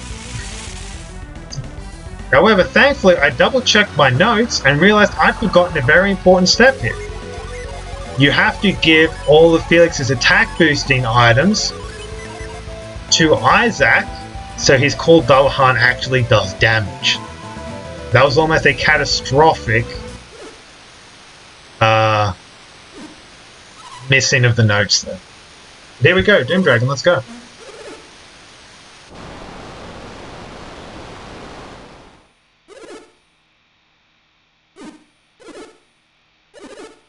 Also, the funny part is, I had originally used a different strategy for this fight, but because that GRN stat gen at the very start gives Isaac 231 attack, that gives him just enough extra firepower that I can use a slightly weaker and faster summon at one point in this fight, which saves 2 seconds.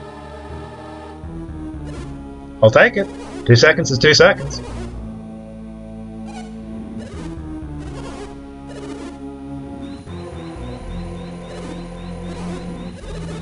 Yeah, but this fight is just a masterpiece of Jin and summon strategizing. Like, oh, it's just so good.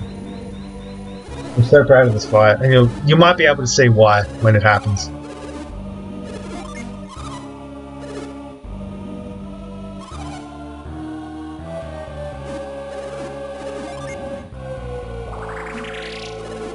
And actually, the reason that I'm able to downgrade one of the summons is the sole reason why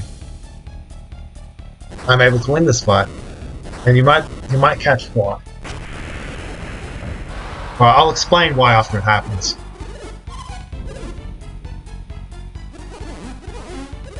Let's go.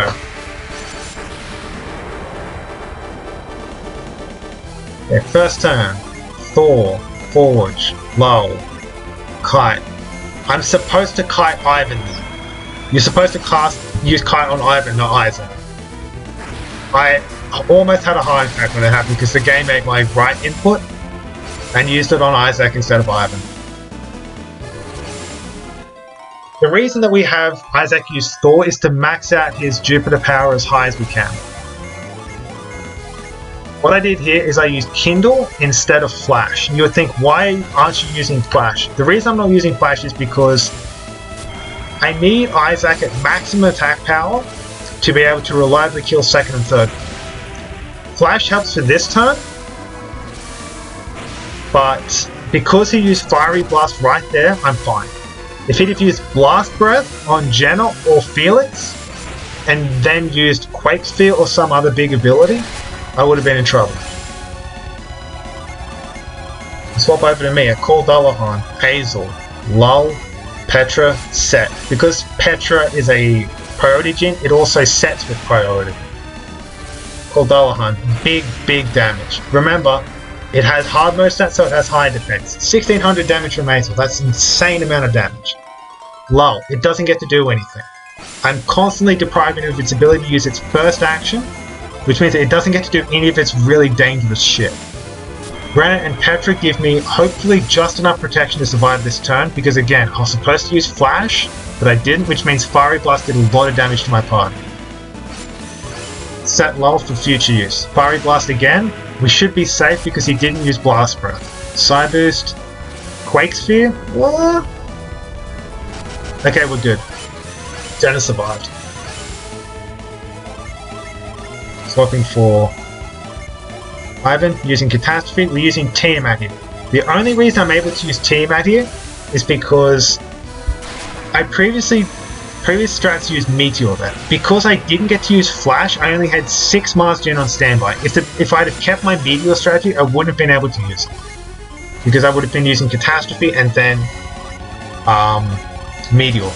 Tiamat is used to secure a damage range if he uses Defend on turn 5. He didn't use Defend on turn 5, so Catastrophe kills outright, which is a big time save.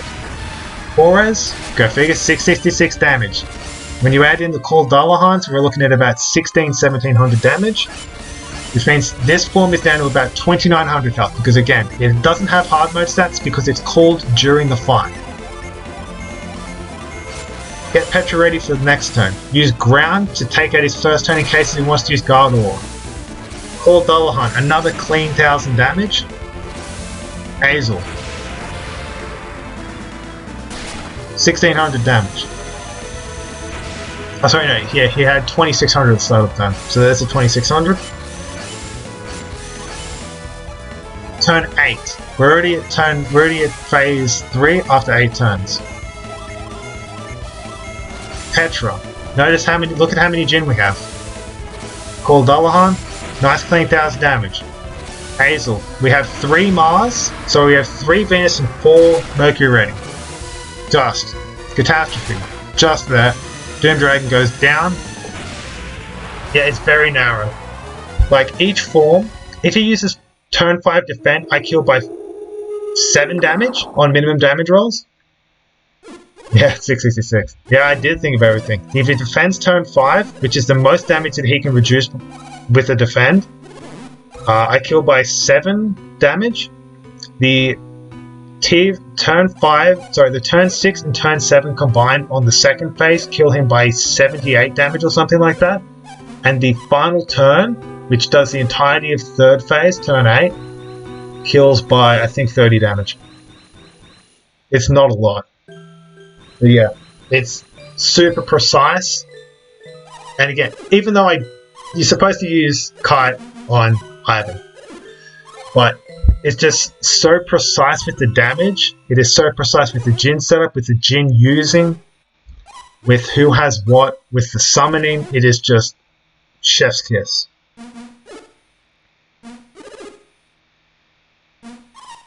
Hey, 14 damage on Kraken, that works. Oh man. Yeah, I was... Like, my blood ran cold when I accidentally kited Isaac, because it's like, oh no, if he blast breaths, I'm done. Oh boy. But, got through that. Could have had a sub 7 Doom Dragon, if not for some other crap that happened earlier, but you know what, I don't care. Got the fight, got the strat, it worked, everything worked, got through to the end of the run, and we're looking at, what is this, 707 something? Which is an absurdly fast time. Like, consider this is hard mode, and all enemies, except for Doom Dragon 2nd and 3rd form, have 50% more health, they hit harder, they take less damage from attacks, and I've done all bosses, gotten all summons, all synergy items, all class changing items, all Jin. It's just so good. Like, yeah, I had some pretty annoying time losses. Steel, the stuff with the Pierce cutscene, bad encounters in Gaia Rock, Jupiter Lighthouse, slow Castigatio fight, failed the Magma Rock blind climb, but that's not, with the exception of the Magma Rock blind climb, that's stuff that was outside of my control. Like Steel running, that was just bad RNG. The bad encounters, bad RNG. On the stuff where my input and execution mattered, I was very clean. Like, I missed the Gobomba Catacombs Frost Clip. That was it. That was the only trick I missed. And even then, that's a hard one to hit.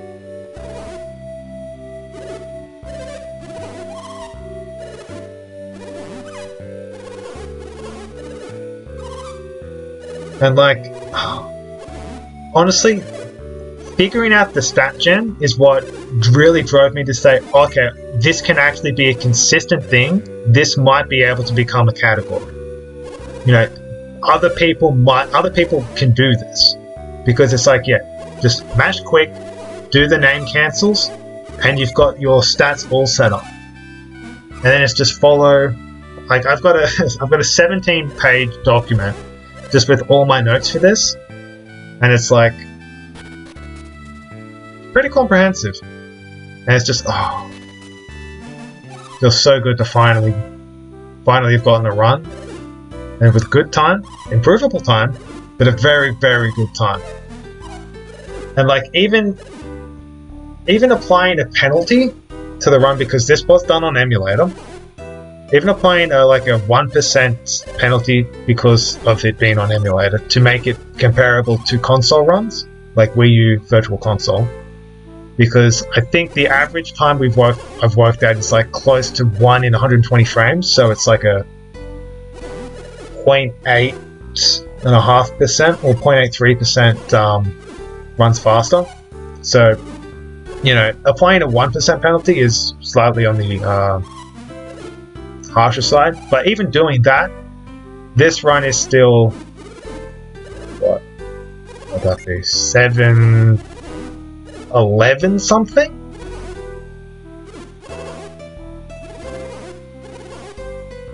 Let's see what we get.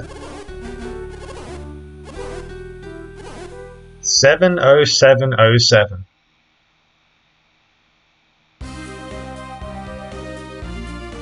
Pretty good.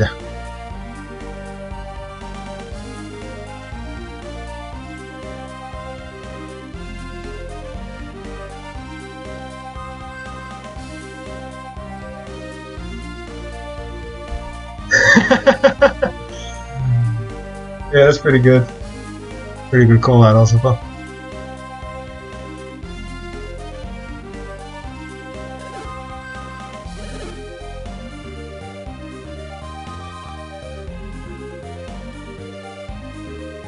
Thanks, man. Thanks for the GGs, everyone.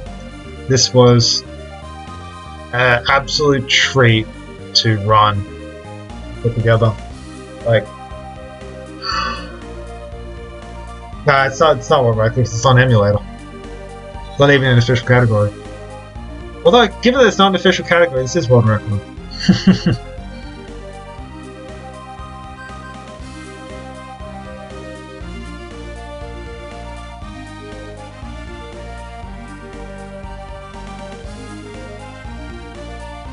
Yeah, 777.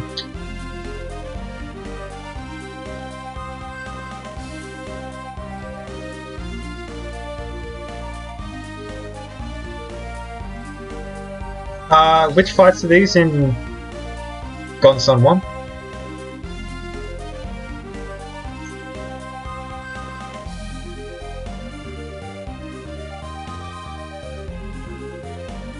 Yeah, this one's pretty good. I'm pretty happy with it. Like, I guess this is kind of like, I guess I kind of subscribe to the worst school of speedrun routing, which is route the ever-loving fuck out of the one route, do a couple of things. This character got compared, you get reference to this time then. Yeah, I guess. I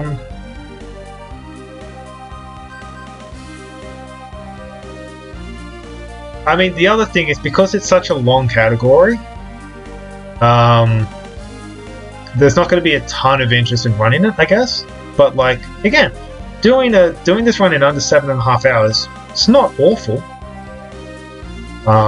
You know, compare that to standard 80% no save and quit for Golden Sun for the TLA. Like, it used to be,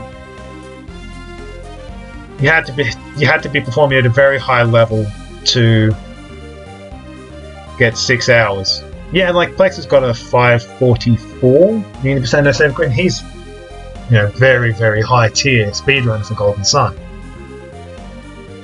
So like, yeah, it's like an hour and a half longer to this category, I think.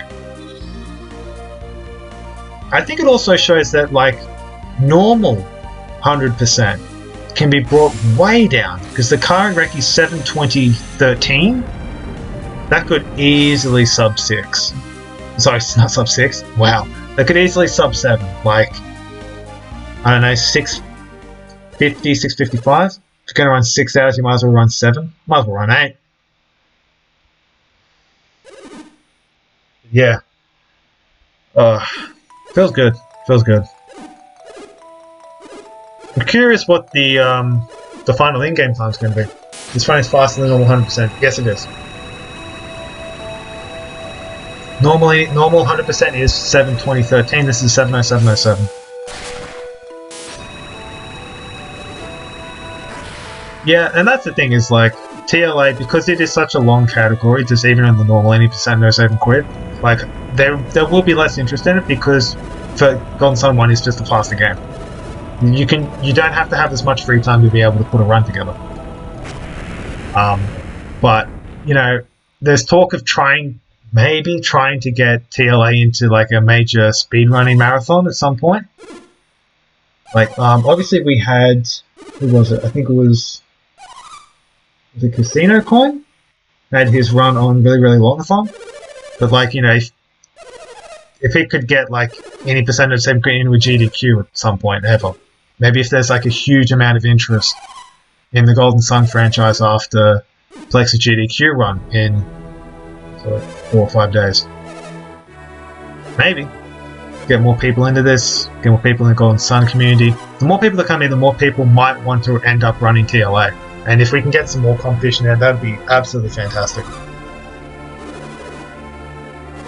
Yeah, a man can dream.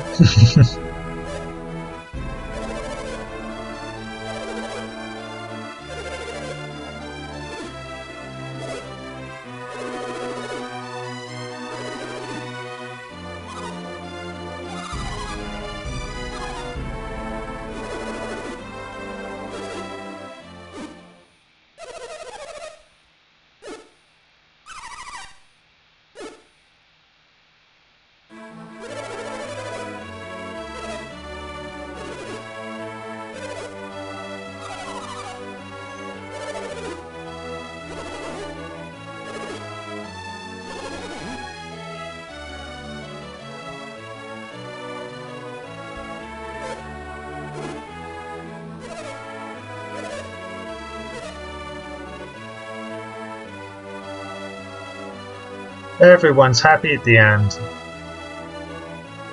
Particularly based Sheba. Clarity Circlet, the best item in the game. I just love how central Clarity Circlet is to all these strats. Like again, pretty much every single one of those final boss strats can't do without Clarity Circlet. Because you need that extra 15 Jupiter power on Ivan or Sheba to do all of those things. You don't have Clarity Circlet on Ivan, none of like the super boss strats. When you don't have Clarity Circlet on both Ivan and Sheba, particularly Sheba, that last catastrophe does not kill Doom Dragon 3rd form. 6:45 in-game time.